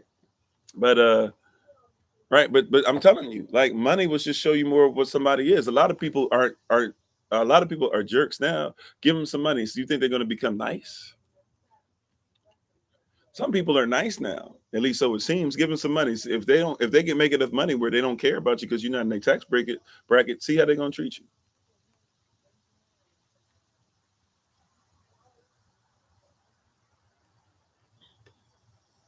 Power, money, and then sex. Somebody nice and this and that or whatever, give them access to sex. See how they act. We could lay down together, but I'm not going to lay down with you. My wife and I, before we had sex, before we became married, we had quite a few nights that we slept in the same abode. Never had sex. I had access to it. So since I was willing to be respectful to her when I had access to it, now that it's not just something I have access to, but she allows me access to, oh yeah, I'm going to be respectful. But money's not even real, right? And the power that they think they have is not even real because it's Yahweh's power. It's not even yours. So if you think that you have power, if you think that you have money, and if you think that sex is something outside of marriage, well, you're going to mistreat it every time. And you'll mistreat the person attached to it, which means you'll mistreat the children attached to it. You said, did you say what to do if you got married to someone who's not qualified to be married?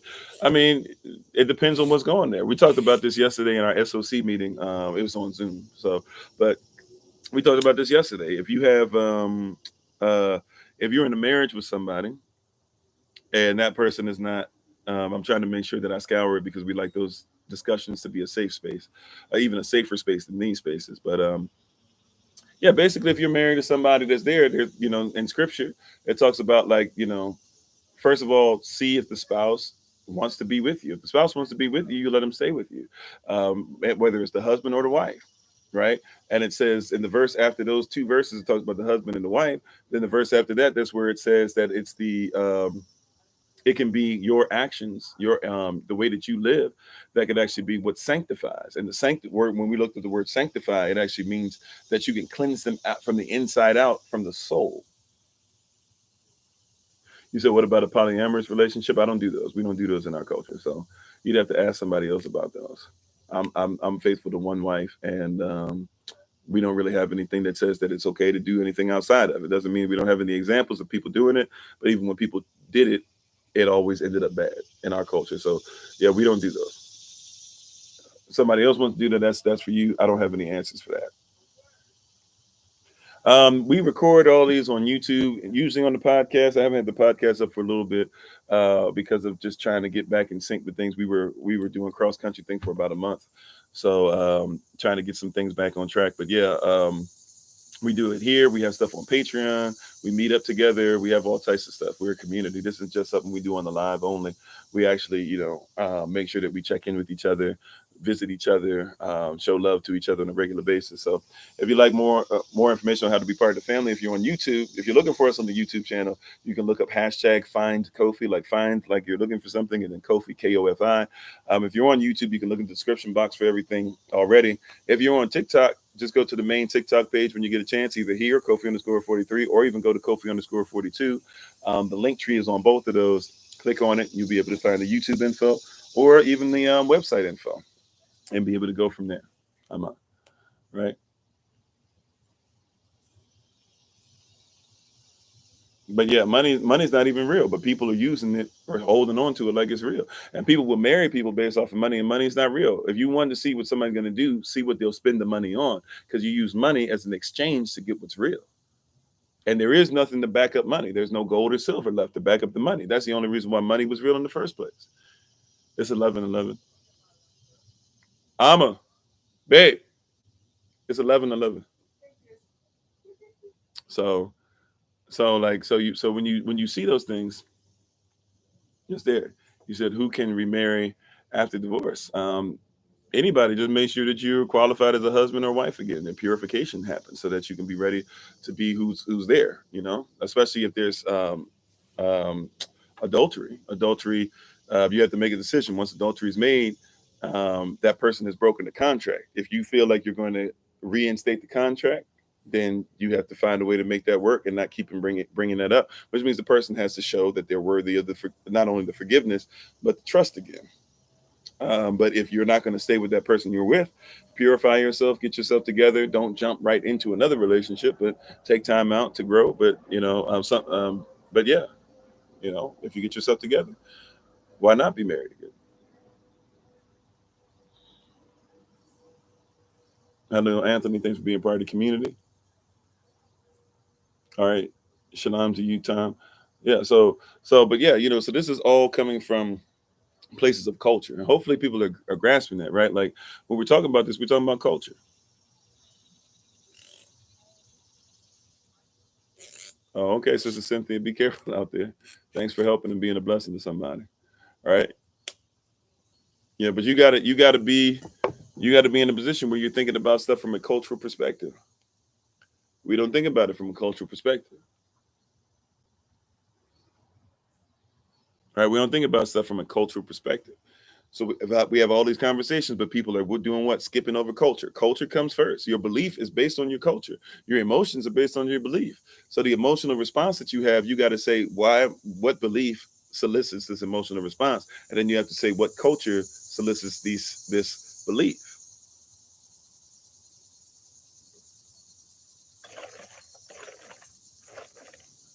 Amen, Sister Tanya. I see you.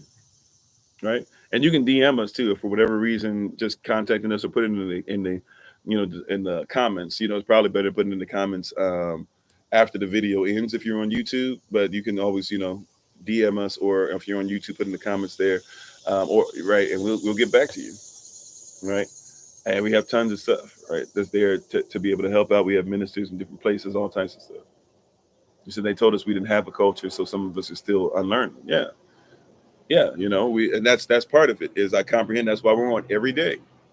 We're on every day, 8 a.m. Eastern New York time, every weekday or weeknight at 8 p.m. Eastern New York time, except for Wednesdays. Wednesdays are my day off.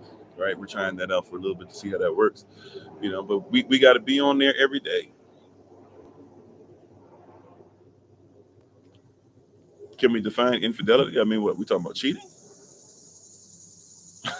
I mean, I'm just trying to figure out, because that's pretty much what we're talking about.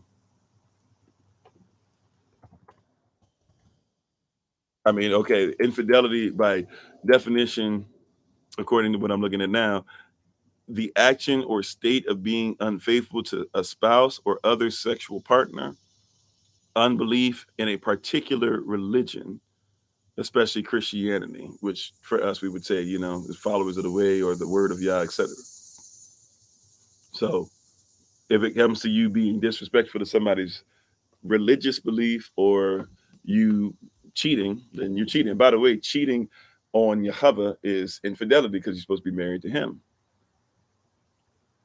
You said Muslims are marrying Christians. I would hope that like people would not marry, I would hope that people wouldn't be Christian as much as being into the word of Yah, because in order to be a Christian, you have to, Christianos is actually something that even the most ancient terms is a very sad state of affairs. They didn't look at Christianos or Christians as something that was great.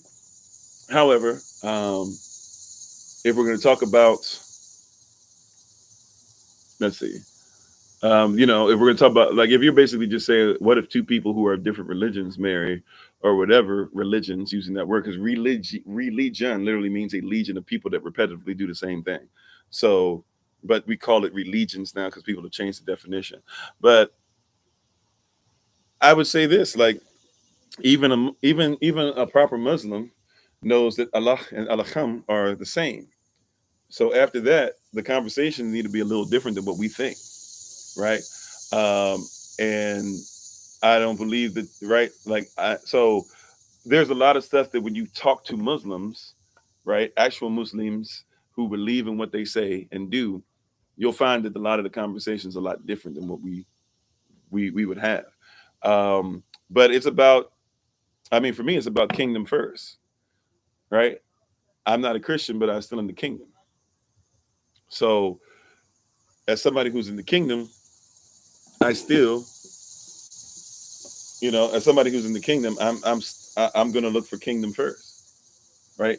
And first of all, before that, see, once again, let's get into this culture, right? And I know we're almost at our time that even though we go a little longer on Sundays, I don't want to go too long, especially it's family day and stuff like that we usually do on a Sunday.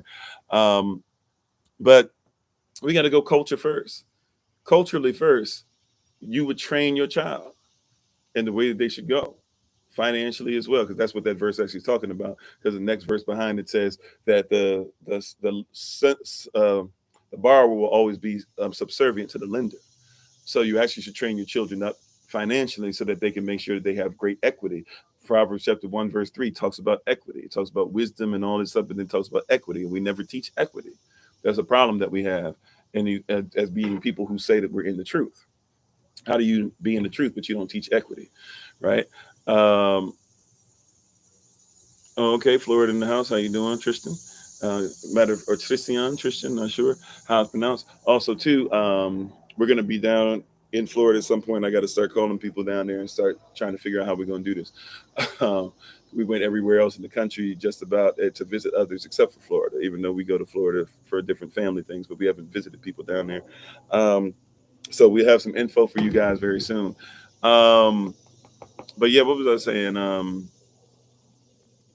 Da, da, da, da. What were we talking about? I'm sorry. Somebody help me out. I just lost train of thought. It must be almost time to stop. Oh, well, no, Elohim, somebody asked me to spell that out, but that's, marriage, husband, wife. What is that? Marriage, husband, wife, something we were talking about. Uh-oh. What is that? What were we talking? Culture, yeah. Holy Spirit is it? Okay, Christian Muslim thing. Okay. So why? Why is it that what needs to come first? The way we raise these babies. That's what it was. We don't raise babies with culture. So we're having conversations that don't have anything to do with culture, right? Yeah, we talked about adultery and stuff earlier. And if you want more information, you can just read what Yashua says in Matthew chapter 5, verse 21 through 26. That's why it's our sweet spot. Yashua preached for 3 chapters, Matthew chapter 5 through chapter 7, and he laid out a bunch of stuff. That's why it's our sweet spot. We go back there quite often because you might as well listen to the master of masters, the great shepherd. He teaches better than I, right? But if we're talking about this, you got to talk about how to raise these babies, train up a child, right? How do we raise these babies up? Right? We raise the babies up. First things first, you are a male or you are a female from ages 0 to 3. That means inside the womb, we're already teaching, right? Because your baby's education doesn't start once they're born. It starts once they come out the womb. I mean, once they're conceived, right? That starts inside when the sperm meets with the egg. So ages 0 to 3, we teach you are a male, we teach you are a female. Period. Are there extra things? Sure. If you want to throw a little ABCs in there, sure. If you want to make sure that they know how to do some acrobatic stuff or whatever, sure. If you want to make sure they learn whatever, but main thing we teaching you is you're a male, you're a female. And that right there, a lot of people get turned off by that. But that's how it happens in our culture. That's right. In American culture and Western culture now, right? They say, oh, we don't want to impose roles upon you, and we don't want you to take on what somebody else says about you. While signing your birth certificate, so you belong to the corporation and you're a straw man, they say, oh no, yeah, we don't want to put any roles on you. Not in our culture. In our culture, we have defined roles. You are a male, you are a female.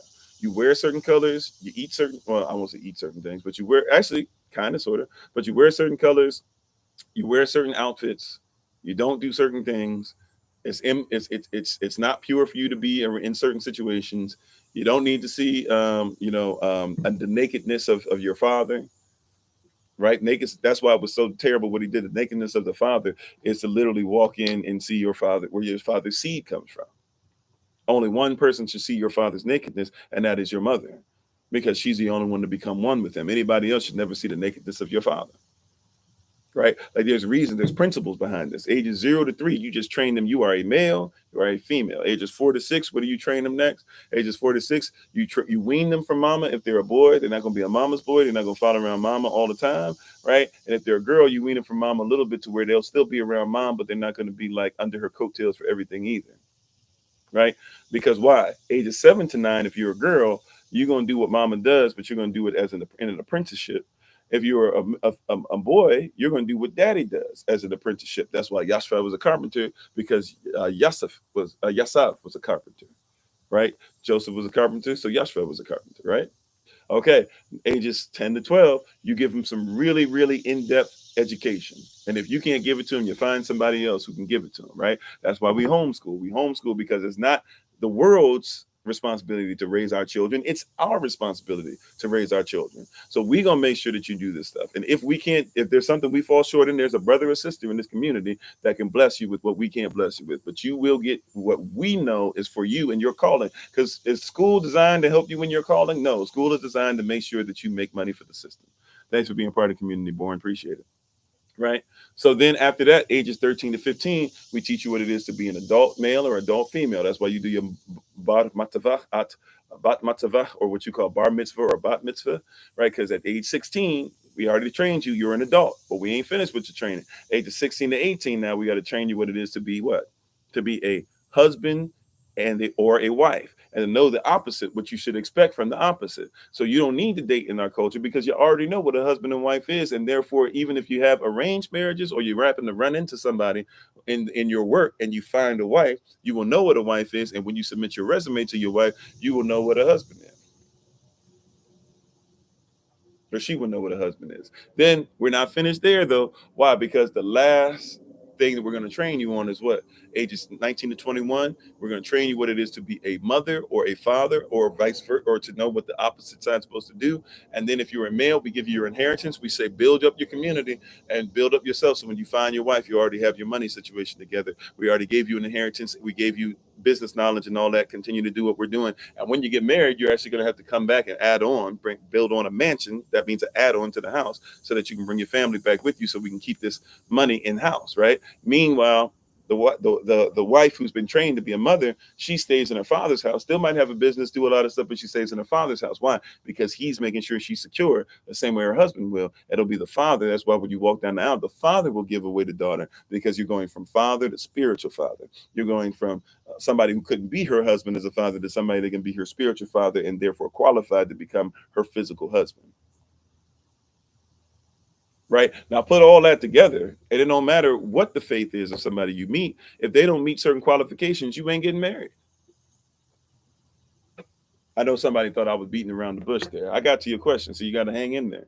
But I had to make sure we make that live, right? If you train up your child correctly and how they're supposed to be in the word and in the law and in the community and the culture, then if they find somebody that tries to take them outside the culture, they won't go.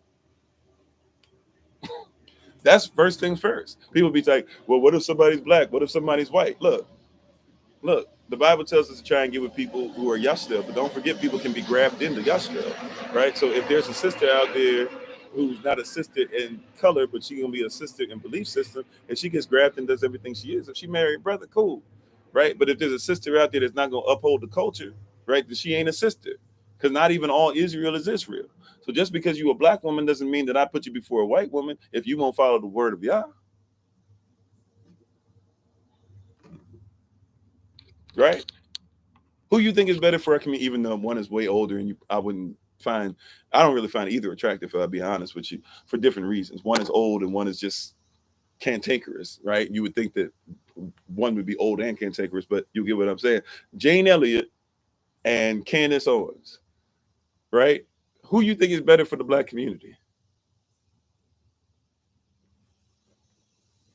Maybe say that again. Jane Elliott or Candace Owens? Who you think is better for the diaspora?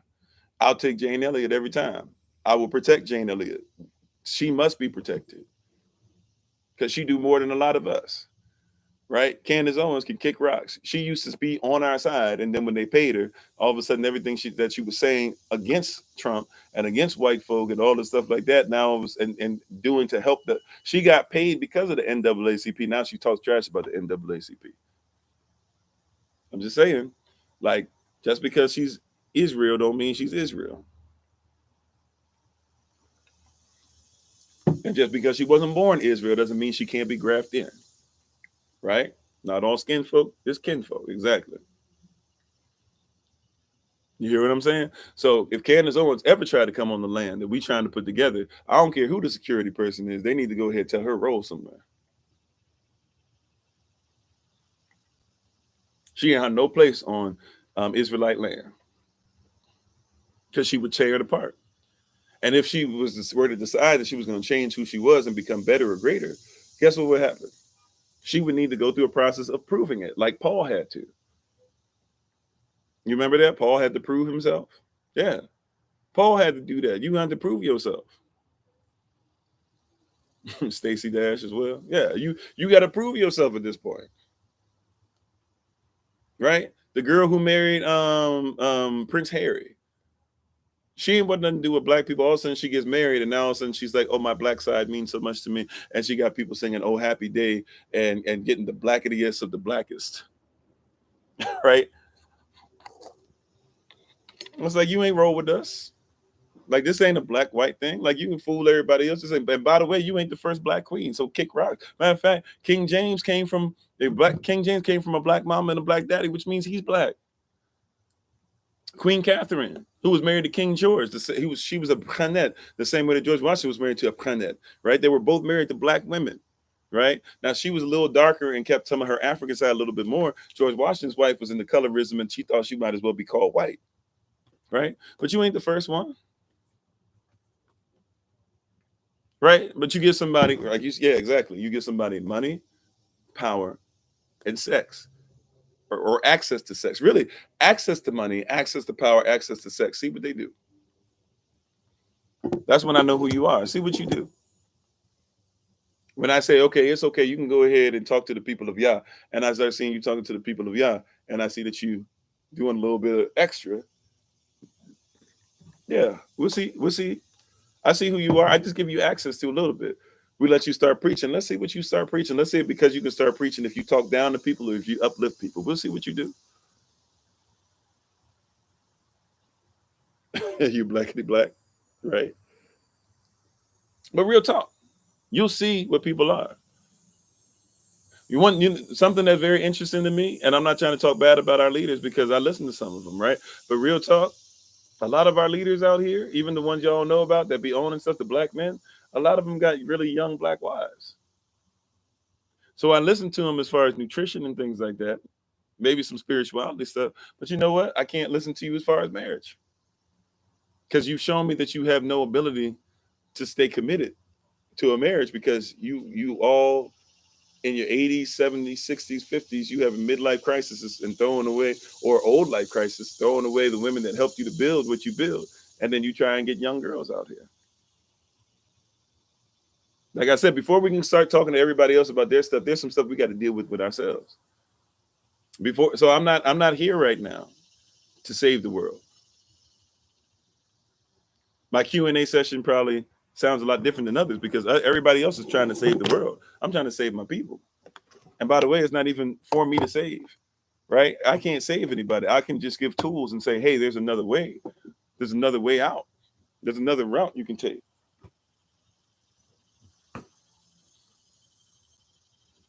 Right? You don't have to do the same thing that everybody else is doing.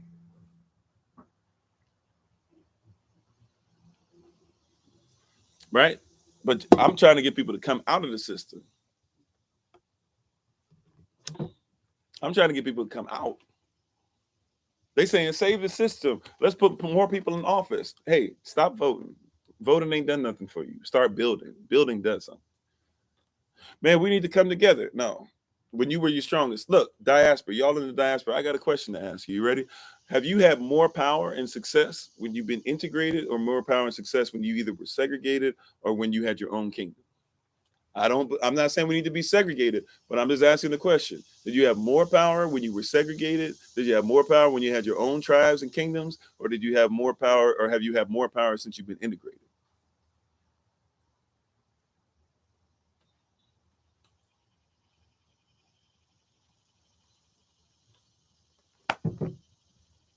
Not because I'm not saying that because I hate people. I'm saying it because I want you to see what's up. Your part, it's the system that's the problem. This system is telling you that they're colorblind.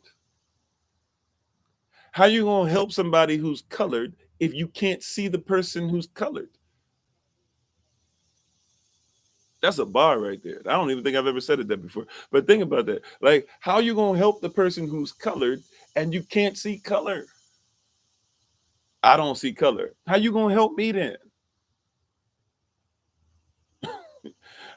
Somebody help me out with that. How you gonna help me and you can't see me? No, I didn't say I can't see you. I just said I can't see color. I'm colored. There's a reason. Y'all ever seen those videos where somebody hasn't been able to see ever in life?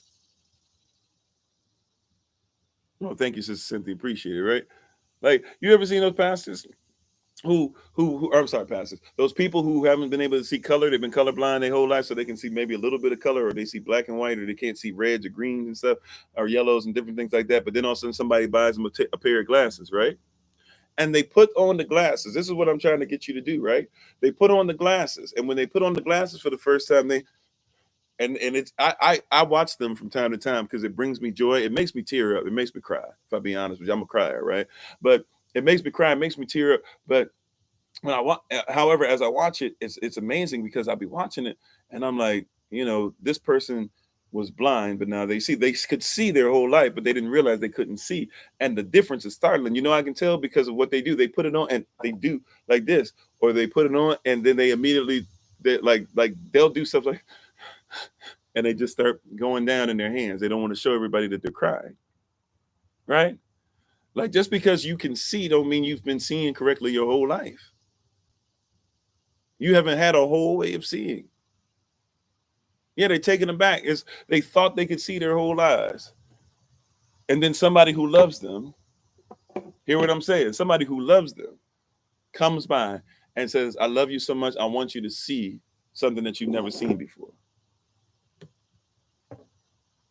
Right? I saw one girl that did it. It was one of our sisters with an Indian brother, and it looks like he's gonna take care of her. That's all I care about when people talk about this stuff. I just learn their culture and make sure you're gonna take care of them, right?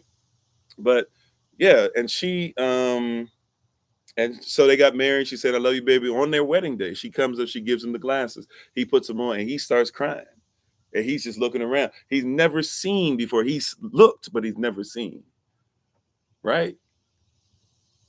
And that's what we're trying to get to. Like you've looked, you've been in the prism to where they tell you to look, but you've never seen. We're going a little over at this point. I promise I'm not gonna be on here too much longer because I'm not gonna sacrifice family day, amen. But y'all know I could be on here all day if y'all let me. But and the Holy Spirit let me, right? But a lot of you have looked and never seen. This is why we're teaching this stuff. This is what we got people on here arguing today. Oh, well, this and that, and woman has to be under and blah, blah. No, you haven't. You looked at that verse, but you never seen it. Because that verse never said once that a woman is supposed to be your doormat. Right? You looked, but you never seen. Right? You looked at the scripture. You never saw about a shut before. You saw it in the beginning, you saw Genesis, but you never saw about a shut. You've looked, but you never seen. Right? You look, but you never seen. You hear people talking all this stuff about, well, this is really how the universe works and blah, blah. You don't know how universal law works because you can't talk about a universe without somebody who spoke it into existence. You've looked, but you've never seen. Like they put on the glasses, and the reason they're crying, the reason why they're emotional, the reason why we protect what it is that we're building here the way that we do is because a lot of folk have looked, but they've never seen. A lot of us, like I wasn't even raised in church, but a lot of us that were raised in church will tell you that they got scripture after scripture after scripture and they never saw what it was saying. There's women that have been on some of our channels and stuff before, 70, 80 years old, and told me, I was just looking at you as you talk and I didn't know how to really deal with you. I'm like, what do you mean? Just because my hair, blah, blah. She's like, well, yeah, but that wasn't really it. As you were speaking, and I was kind of upset. Like, it was an 80-year-old woman. She was telling me, and she was like, I was kind of upset. And so I'm just trying to be respectful. Like, I didn't say anything because I didn't know where this was going. But she was like, yeah, you saying stuff, and I've been in church my whole life and nobody said it. And I didn't know because I'm 80. I don't really have that much time left. I was like, ma'am, there's always time. I was like, there's always time, mama. There's always time. But she was mad because she'd been her whole life going to something where they've been opening up the same thing that we've opened up. And she looked, but nobody ever put those glasses on and said, this is how you see. They put on rose tinted glasses, so she was happy, but they never put on glasses that she could stop being colorblind. Once again, how you going to help me as a colored person or somebody that needs to see color, but you blind the color? You the blind leading the blind. You think the blind leading the blind just means that you can't see at all. You colorblind and you trying to lead my people. I'm done with that. Exactly. We're going to break them chains. Because it's okay for you to be any color. By the way, there's no such color as white anyways. We talk about white people. We're not talking about an actual person. We're talking about a social construct. If anybody gets that, we get that.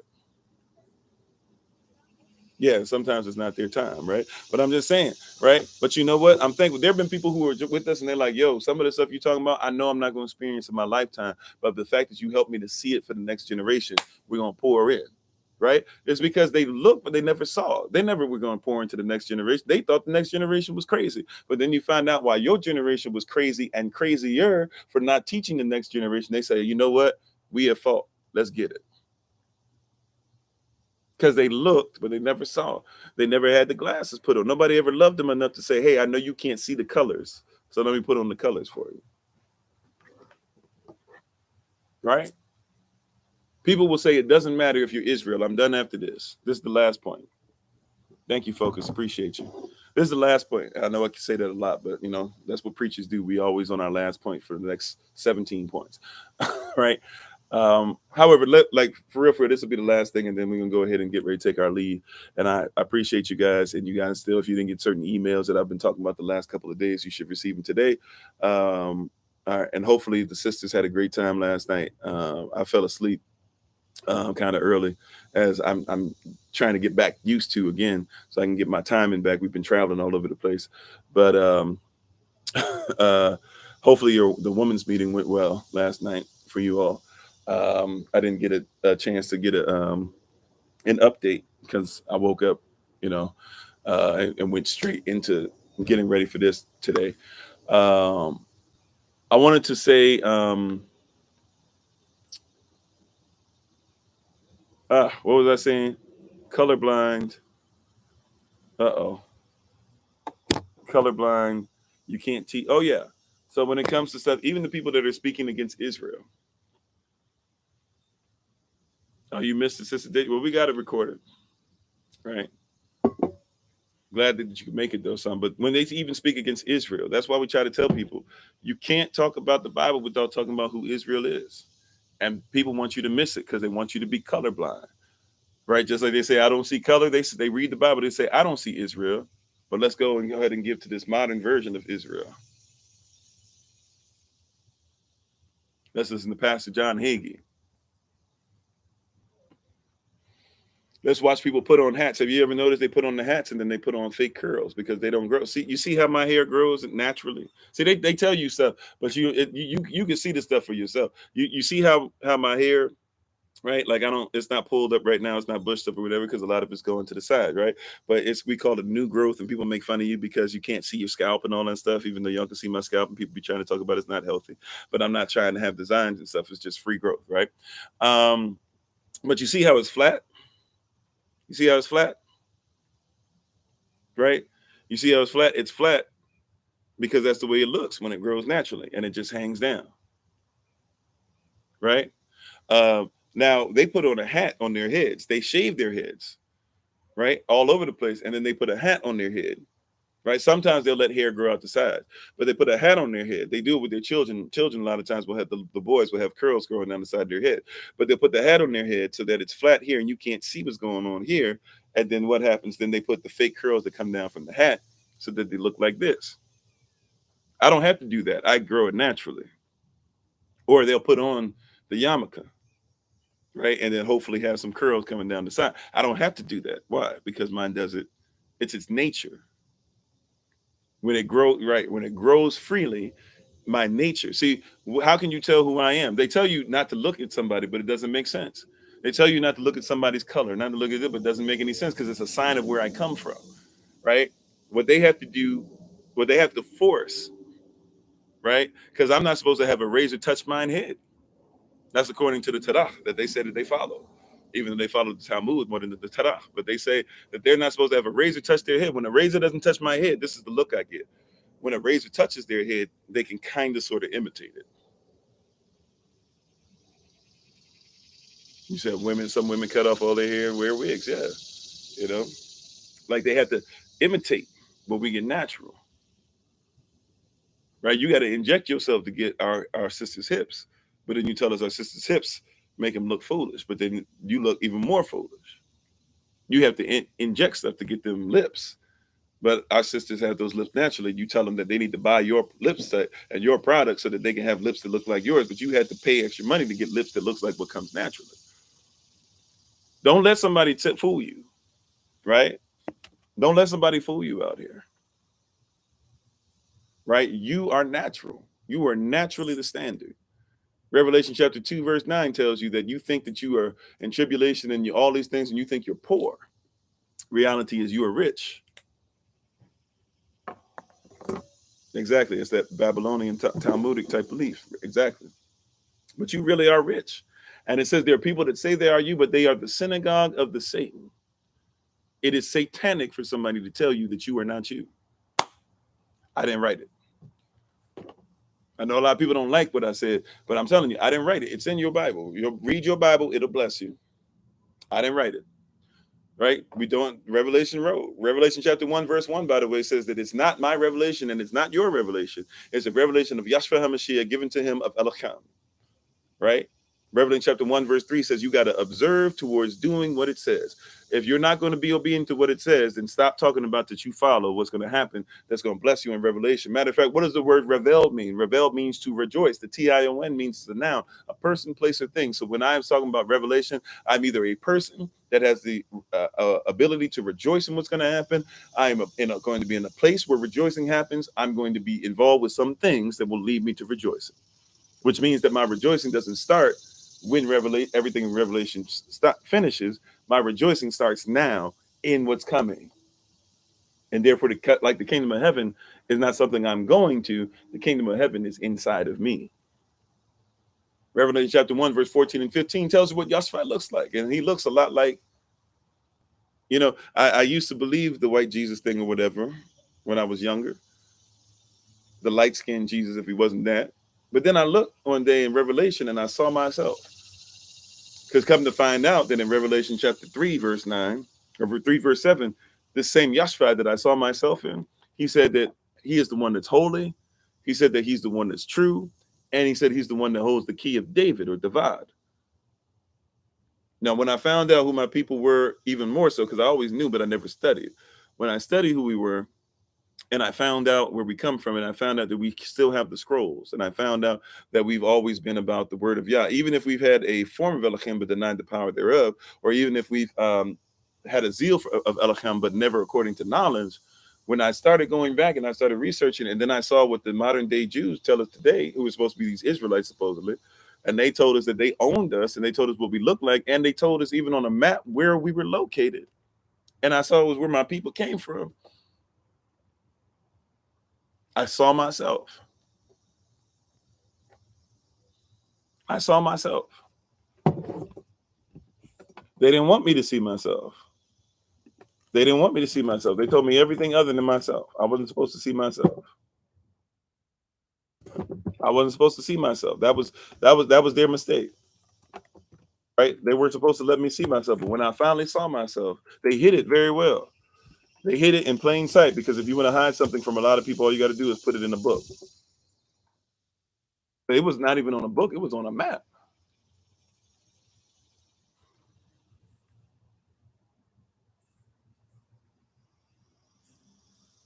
Right? And by the way, even when you're talking about Daniel 7:9, you even have to be careful with that, because that word that says white as snow, the word white doesn't mean what we think it does. We have a different concept of white because we've changed white into a people. So remember, white used to just mean, really, white can mean clean, white can mean pure, white can mean see-through, right? White can mean clear, but white has no color. If you have enough clear things together, they reflect, right? That's why it's harder to see dirt on a white vehicle than it is a black vehicle. You can tell if something black is dirtier faster than you can tell if something white is dirtier. Yeah, white used to mean pale, even, because pale and white. Well, you said black used to mean pale. That's people have kind of changed that with a lot of people that are into the new Moorish thing. It's not really true all the way. Like, people are trying to go to the place of even saying black used to mean white. So if you saw like negro used to mean white. Negro is one of the most ancient terms for Western Africans that's ever existed, or Negro. Remember who taught Spanish people how to speak? I'm not saying that to be rude. I'm saying what we know of Spain today didn't come into existence until 1491, right? Queen Isabel owned a third of Spain. Her husband, who eventually she married, Ferdinand, he owned a third, and then the Moors still owned another third.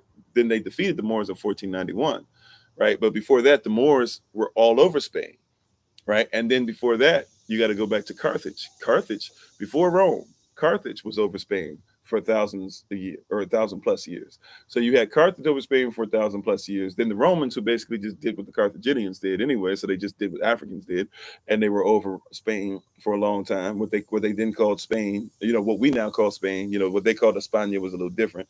But then after that, who came back again? The Carthaginians, right? The Moors now we call them. That was in 700s, right? The mid 700s to 1491.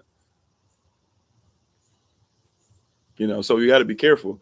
But yeah, I get what you're saying. I know where it comes from. But like the whole goal, people don't want you to see yourself. But when you see yourself, you can't unsee it, right? That's why I said those color glasses for people that are colorblind, you got to put it on because you got to have honest conversation. When you put it on, by the way, you'll see stuff like the Isle of Montserrat, right? And black is the hardest color to paint on the car. I didn't know that. Right, but you'll see something called the Isle of Montserrat.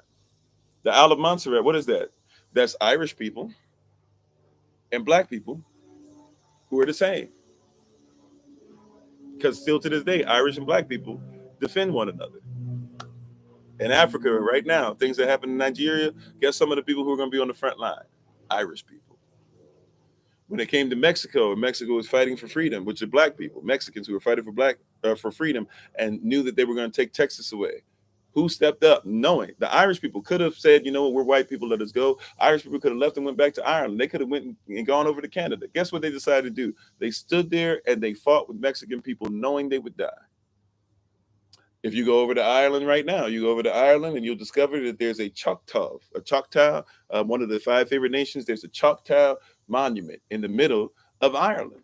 Why? Because when the Irish people needed help in the time of famine, it was Choctaw people who helped them. And guess what? When everything happened and people were not, the natives were not getting medical care, especially during the pandemic when it was really heavy, guess who sent stuff over to them? Ireland did. If you don't see color, you don't even know where this stuff is coming from. If you can't see the color and how the puzzle pieces connect color-wise, then you won't be able to connect the pieces. They want you to deny who you are and deny what things that have been done because they don't want you to connect to each other. But I would suggest to you that learning more about color will actually help you to connect better than you ever had before. Right? I just showed you how white, even though Irish people are not whites, right? Because white means you would be absent of color, and they are not absent completely of color. As pale as they might be, some of them who will admit to you that they can get pale, some of them get pretty pale, they are mixed with you, believe it or not. There are a lot of Irish people that were over here as indentured servants. They come from people, right? A lot of black people don't know this, that you have Irish blood in you, right? If it ever shows up in those of you who do the 21andMe, I would never do it, but those of you who want to do that and you see Irish that pops up in you, right? That's because or it says European sometimes. Well, that's because a lot of you don't know that Irish people came over as indentured servants and they were mistreated too. They were who a lot of slave tactics were practiced on before they started just enslaving people because they were black, but they would still allow them to be indentured servants. They would mistreat them a lot. So the Irish indentured servants over here and the black slaves over here started fighting with each other. And so white people were like, yo, this is dangerous if they start coming together, right? The real white people, the real 1% of the 1% of the 1%, 1%. So what did they do? Right? What did they do? They said, okay, you know what we're going to do? You Irish people can go ahead and be white and let them be black. But there were already some Irish black babies that had happened, and there were Irish people that still fought. And so what they would do is they'd be like, you know what, fine, you want to be an Irish person or you want to be a black person so bad, you can go to the breeding camp. And they would breed them together with black people as a punishment and make them be slaves for the rest of their life.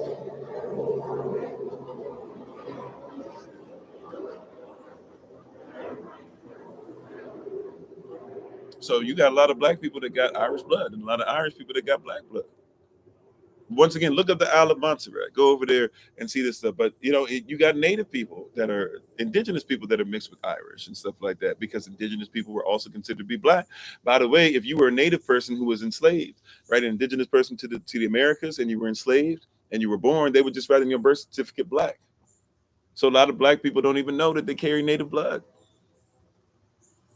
No, it's not. Well, it's true that white men introduced Christianity to black people. It's not true that the Bible was introduced to black people, because before there was such thing as Christianos, there was already a Biblios. There was really, forget Bible. There was already a Torah, a Torah. The Bible just means a set of books.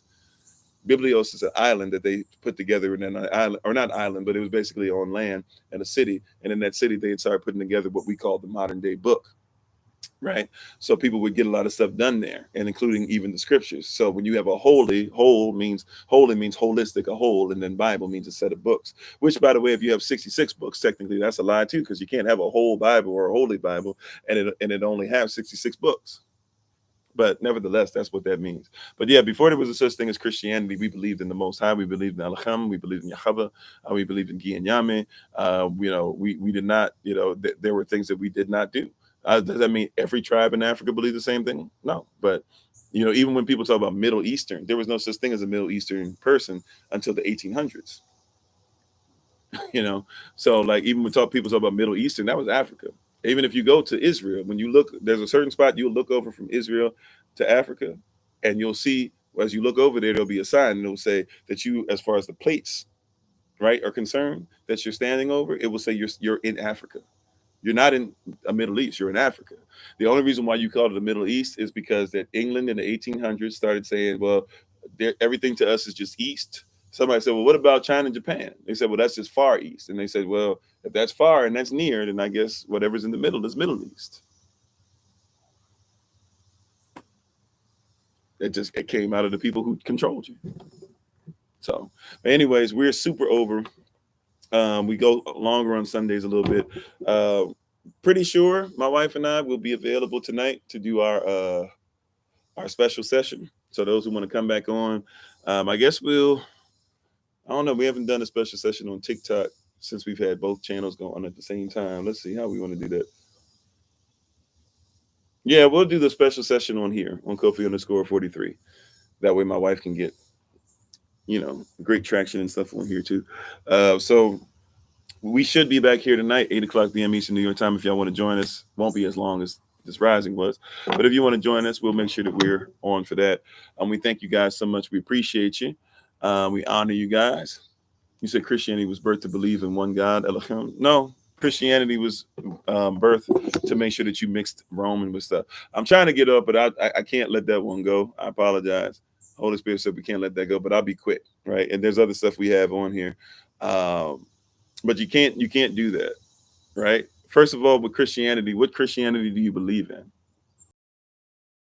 That's the first question you got to ask yourself, because there's three types of Christianity. Type of followers of the way, but there's three types of Christianity. Right before we do that, Christianity was made to. I don't know. There's three types of Christianity. There's Orthodox Christianity. There's Roman Catholicism is Christianity, and then there's Protestantism is Christianity. What does that mean now? Right? What does that mean? What does that mean? That means that when Rome was split into two, Eastern Rome, right, Ottoman Empire, Turkish Empire, etc., they went one way. No, it's not one truth. Eastern Empire took something and ran with it this way, and it became Orthodox, right? Then you had Roman Catholicism, which was under the Bishop of Rome, which eventually became your popes. Like, he was the first pope, right? No, hear what I'm saying? He was the first pope. And then you had out of that Protestantism. Now, what is Protestantism? There was a pope that wouldn't allow King Henry VIII to keep getting married. There was a Protestant movement, but it was small. King Henry VIII said, you know what, if you won't let me keep just killing my wives and divorcing them and stuff like that, you know what, I'll just go ahead and leave Roman Catholic Church. So he leaves the Roman Catholic Church, and he becomes the Pope of Protestantism. And so everything out of Protestantism basically comes out of King Henry VIII, and then his son, and then Bloody Mary, and then Queen Elizabeth, and everybody who comes after him. That is who the Pope of Protestantism is. Call it whatever you want. Say, oh no, I'm autonomous, but that's where it came from, right? Now, what is Christianity going back though into when it split up into Eastern Rome, and Western Rome, the Ottoman Empire or the Orthodox Church, and Roman Catholicism before it became Protestantism, right? What is the difference, right? What's the difference when they split up? What happened? What was the thing that happened that biblically you got to be aware of, right? Biblically, we got to be aware of. I'm just gonna be quick. right? I promise you, it's gonna be quick because I was ready to go, right? So it's gonna be quick. I'm only as soon as the Holy Spirit said we're gonna turn this off, we done, right? But what was the difference? You had at that time you had a king or an emperor, right? And he decided because they had been in discussion for about 100 years or so, but he decided that hey, the Roman Empire is too big for one man to be over. Okay. So who is this man? This man is Justinian. There's a famous couple, Justinian and Theodora. Theodora, who is a very powerful woman, by the way, right? But both of them used to rule well together. There's something called a Justinian decree, where Justinian decides that he's going to split up into two parts, right? And he's going to go into the Eastern Empire and rule. And he says that the Bishop of Rome, the first pope, can have what? The Western Empire. He can have the Western side of Rome. And he says, hey, to get started, I know that you're going to need some help. So anytime you need me to do something for you, especially military wise, to protect you, we're one Rome. Even though we're split into two, we will always support one another. That was supposed to be the deal. Okay, cool. No problem. Bishop of Rome, first pope, no problem. I got it. All of a sudden, he has 10 tribes now that see that he's weak or weaker because he's half the size. And they say, we don't believe in what you want. We don't want this Christianity thing. Some of them even believed in the word. The word has started to travel, but they were like, we don't want what you're trying to force us into, right? They had their own pagan beliefs and stuff too, but they were like, we don't want to be forced into this because we know that Christianity means you'll let us keep a piece of what we believe, but you won't allow us to keep the whole thing, right? So he says, oh no, y'all ain't gonna be able to do that. All 10 tribes, you will bow down. So 7 out of the 10 tribes bow down and say, okay, we'll give in to Christianity. Let us keep a piece of this. Let us keep a piece of that. And we'll go ahead and say Jesus is the way, the truth, and the life. Instead of Yeshua is the way, the truth, and the life. They did that, right? No problem. He's cool with that. But there's 3 tribes that say we'll fight and we'll fight to the death for what we believe, because we're not going to just have a piece of what we believe. We're going to make sure that we believe all of what we want to believe. The Pope, Bishop of Rome, says we can't abide by that. He sends a letter to his boy, Justinian. He says, hey, you said you would defend me, this and that. I need you to send some legions over here. These 3 tribes, they acting out of control. They trying to fight us or whatever. We should be able to take care of them. But look, I need them to be wiped out. I need this to be something where there's no question after this that anybody that comes against the Pope, they will be slaughtered. They will die. Justinian says, I got you. No problem. Sends the legions. They kill off those 3 tribes. And those 3 tribes are done away with. Now, why is that important, biblically speaking? It's important because there's a couple things that happen in the Bible, but I'm just going to go ahead and stick to one because we got to be quick, right? No, not the same person. Yesu doesn't even exist until Yahshua is put on the cross. And that was only because Pontius Pilate didn't know how to describe him outside of half man, half Zeus, right? Not the same person, not the same thing. And you're believing in something that Pontius Pilate just basically said, that's the best I can do. I don't know anything about Israelite culture, but he said he's all the way man and he's going back to the heavens. So he's got to be half man, half Zeus, like Pegasus, like Zeus, like Zeus himself. He just named him the nickname, but on the top of those 2 nicknames he gave him on the cross, the top name he gave was his name, Yashva. Here's Yashva, Malach of Malach at Avda, right? Here's Yashva, King of the Hebrews. Then it was Yesus in Greek. Then it was Yesu in Latin, right? So we got to be better than that and not just ignore that. But anyways, so here comes, right? Here comes Yashva, right? I'm sorry. Here comes these tribes that killed them off. Now I'm just going to use one particular scripture, Daniel chapter 2. We could go into Daniel chapter 7. We can go into Ezekiel. We can go into Isaiah. We can go into Revelation. We can go into Matthew. We can go a lot of places. But I'm just going to stick with Daniel. Okay, study for yourself. Study for yourself. All you got to do is study for yourself. If you decide to say that I'm wrong just off the jump, that's an emotional response. I would ask you to once you get past the emotion, look at your belief to see if it matches up with the culture. Daniel chapter 2, right there for you, right? The dream that Nebuchadnezzar has that nobody else can even see. He says he doesn't even tell people what the dream is. He says, I want you to figure out the dream for yourself, and then I want you to interpret it. Nobody can do it except him. Nope, that's not the case at all, right? They lied to you, right? Because there's no oo sound, so you wouldn't have a oos, right? They had to make that up. All right, but anyways, believe what you want to believe. I know where you're going. I know Greek as well, at least enough Greek to be able to hang with you, all right? But hear what I'm saying, right?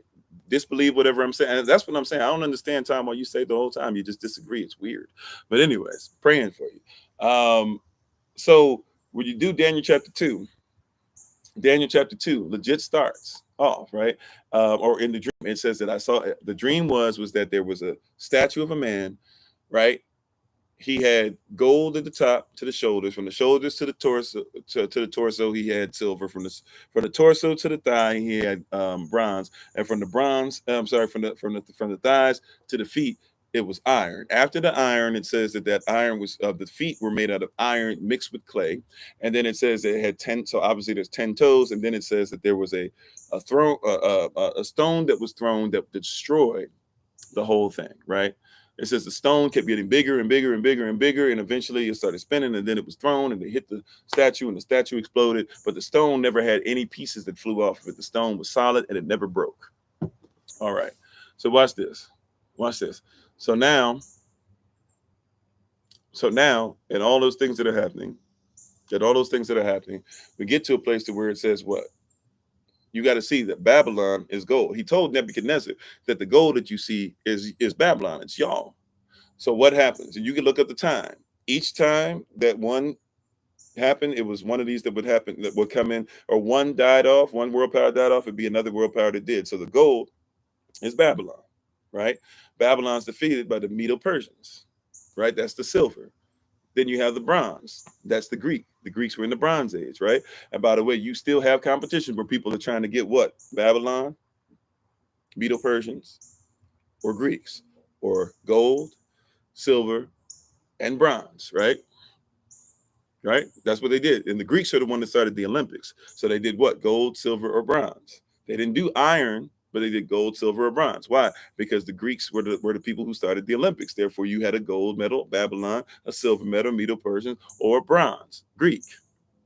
That was the order in which those world powers that are super respected were given, right? The Greeks thought they were being humble by accepting the bronze. All right. So then after that, you have iron, which is the Roman Empire. The Romans start using a lot of iron. Okay. Now, what does this get us to? This gets us to what? That there's therefore a mixture of the iron, Roman, and the clay. What does clay represent in the Bible? Clay represents the Most High molding you by his own kingdom. So the clay, the earth, all these things, it's his, right? It's his way, it's his law, it's his creation. So it says that his law and his words and his will are being mixed with the iron or Rome, romantic values put into the kingdom. That's what you call your church. By the way, the word church comes from the word cirque. The root word cirque, it tells us that what? It's a circus. So you have a circus. You go to a circus every Sunday and worship, right? And that's what's going on. So now you have that going on in the Roman Empire, right? But now, peep game. If you just do a quick peek in the Daniel chapter 7, you'll discover that there's another dream that's had, this one by Daniel. And Daniel, in this dream, he sees 4 beasts. The first one that has the lion with the wings. That's what Babylon used to have all over the place. Then you got the Medo-Persians represented by a bear, which is a bear that's hunched over, that's got ribs in its mouth, because the Medo-Persians were never able to get their act together. Then you got the third one, which represents Greece with the bronze. It says that it's a leopard with 4 heads, so it's fast, but it's got 4 heads. But what happens? All of a sudden, really fast, the Macedonians, led by King Philip, all of a sudden get their the son later on, who we know as Alexander the Great, really quickly takes over everything, dies at an early age, and then his kingdom is split into 4. And then it says after that there's a beast that happens to where you'll see that there's a beast that comes up, and it has 10 thorns on its head, right? It has 10 thorns on what? On its head.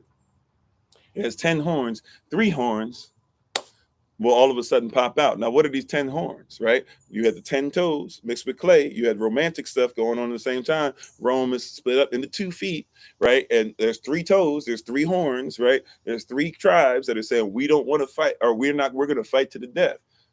So Justinian sends over these legions to kill off those 3 tribes. What does it say in Daniel 7? It says that there's going to be 3 horns that are going to be plucked out. So they're gone, they're done. You can't find them anymore.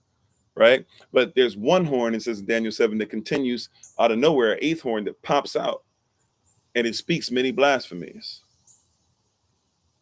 right? What does the blaspheme mean? Blaspheme means what? It means to say that you are Elohim, which the Pope does. He says he's the vicar. He says that he's the representation of the Son of Elohim on earth, or what he would call the Son of God, right? But he also says what? It says that blasphemy says that you can forgive as Elohim forgives. The Pope or his priest, bishops, etc., they say that they can forgive in the same manner that Yahshua can forgive. Matter of fact, it's written in one of their books, right? I didn't make it up. It's written. It's in the Vatican Library that you are allowed to forgive. A Pope spoke that, hey, you can forgive the same way that Jesus can forgive, right? That's why Jesus is different than Yahshua, because Yahshua was accused of blasphemy, but he said, "Oh, you think it's blasphemous for me to forgive him? Watch, I'm gonna heal him too, to prove who he was." Okay, now you got all that together, right? Right, you got all those things together, and now what happens next? What happens next? Right after that, it says that this thing also has a pointed head. Now, what kind of hat does the Pope wear? Right? Like it tells you who he is, right? Then it gives you a specific number that it gives you even in Revelation. It says a time, times, and half a time. That is 1,260, or that would be 2.5 years. But in dreams, whenever you see a day, especially in the Bible, whenever you see a day in a dream, it's the same as a year, which means something's going to happen for 1,260 years. Now, Yahshua was around for time, times, and half a time too, right? But if you take what's happening here, it says that this beast is going to be doing something for a time, times, and half a time. Revelation, it says a time, times, and half a time. That's 1,260 days, but in a dream or in a prophetic vision, it's called what? A day is called a year. It's the same as a year. Well, then what happens in 1,260 years? Well, Justinian had that happen in the 400s, but the Justinian decree isn't officially acknowledged in the Western Roman Empire until 538 AC. What happens in 538 AC? The Justinian decree. So we go from there, 1,260 years. That gives us to 1,798 or 1798 AC. What happened in 1798 AC? The Pope is killed off. He had a reign of 1,260 years continuously, Pope to Pope to Pope to Pope, all the way across. He's killed off by Napoleon because Napoleon is tired of him, right? And after Napoleon gets tired of him, right? After Napoleon says, I'm tired of him, he kills him. And then you read in Revelation, it says that one of the seven heads, right? This Roman Empire, this Western Roman Empire that you thought was killed off, it said somehow, some way, one of the seven heads looked like it had been killed, but it came back to life. Is the Pope just as powerful as what he used to be now? Yeah, about to build that statue. Matter of fact, they have built a statue in Israel, but they're about to start meeting over there in Israel and in a new temple. Some of them trying to say they're going to have pyramids. They already got an obelisk over in Rome. They're talking about they're going to bring that obelisk over to what you guys call Israel today. Right? But somebody will say, oh, yeah, Christianity is the same. No. Before there was such thing as Christianity, there was already the kingdom. Christianity says you can add on whatever you want. See, that's why I said I can't leave it there, because somebody will see that, be like, oh, Christianity is just a continuation of the Bible. No, it's not. It's a matter of fact, maybe you could say that, but it's a continuation in the wrong way. Somebody decided to go down the large road, and you can worship whatever you want to worship and just sprinkle some Jesus on it and then call it a day. Anyway, so we way over now. I'm done. I'm out. Thank you all. Appreciate you. Talk to you guys tomorrow. Those who want to be on. My wife and I, we're going to try to be on this TikTok channel and prayerfully on YouTube as well, about 8 o'clock p.m. Eastern in New York time. So hopefully we get to see you guys then. Take care of yourselves. Continue to honor the kingdom, honor each other. Appreciate y'all. Appreciate you. Check out my wife, the Honorable Amma, on TikTok, YouTube, her website, and Pinterest at Bloom and Flourish. Not A&D, the letter N, Bloom and Flourish. She's a healer, herbalist, chemist, and biologist by degree. Thank you for supporting her. Thank you for supporting the businesses that are on the website. Thank you for supporting Yah's Land Project, where we're trying to get the land together. Thank you for supporting one another. We appreciate you guys so very much. Thank you for those who helped us out on this trip. Thank you for those who are loving on us and appreciate you. We hope to see some of you guys this evening. We hope to see some of you guys tomorrow at 8. And thank you, everyone, for being on. So we appreciate you. We look forward to talking to you guys soon. And as always, this has been Pastor Kofi, Pastor Servant of Christ, where we are always changing lives one mind at a time by being a voice of the voiceless and speaking the unspoken. And until I have the great privilege, opportunity, and responsibility of being in front of you all again, Please remember, as always, yesterday, that you are loved, you are necessary, you are majestic, you're fearfully and wonderfully made, and you, which is all of us working together, will be the reason why people who are in this system no longer have to be of it. Raishan Shalom, peace, take care, Guam Yashtel, Tadach, At Bavakasha. Talk to you soon. Peace.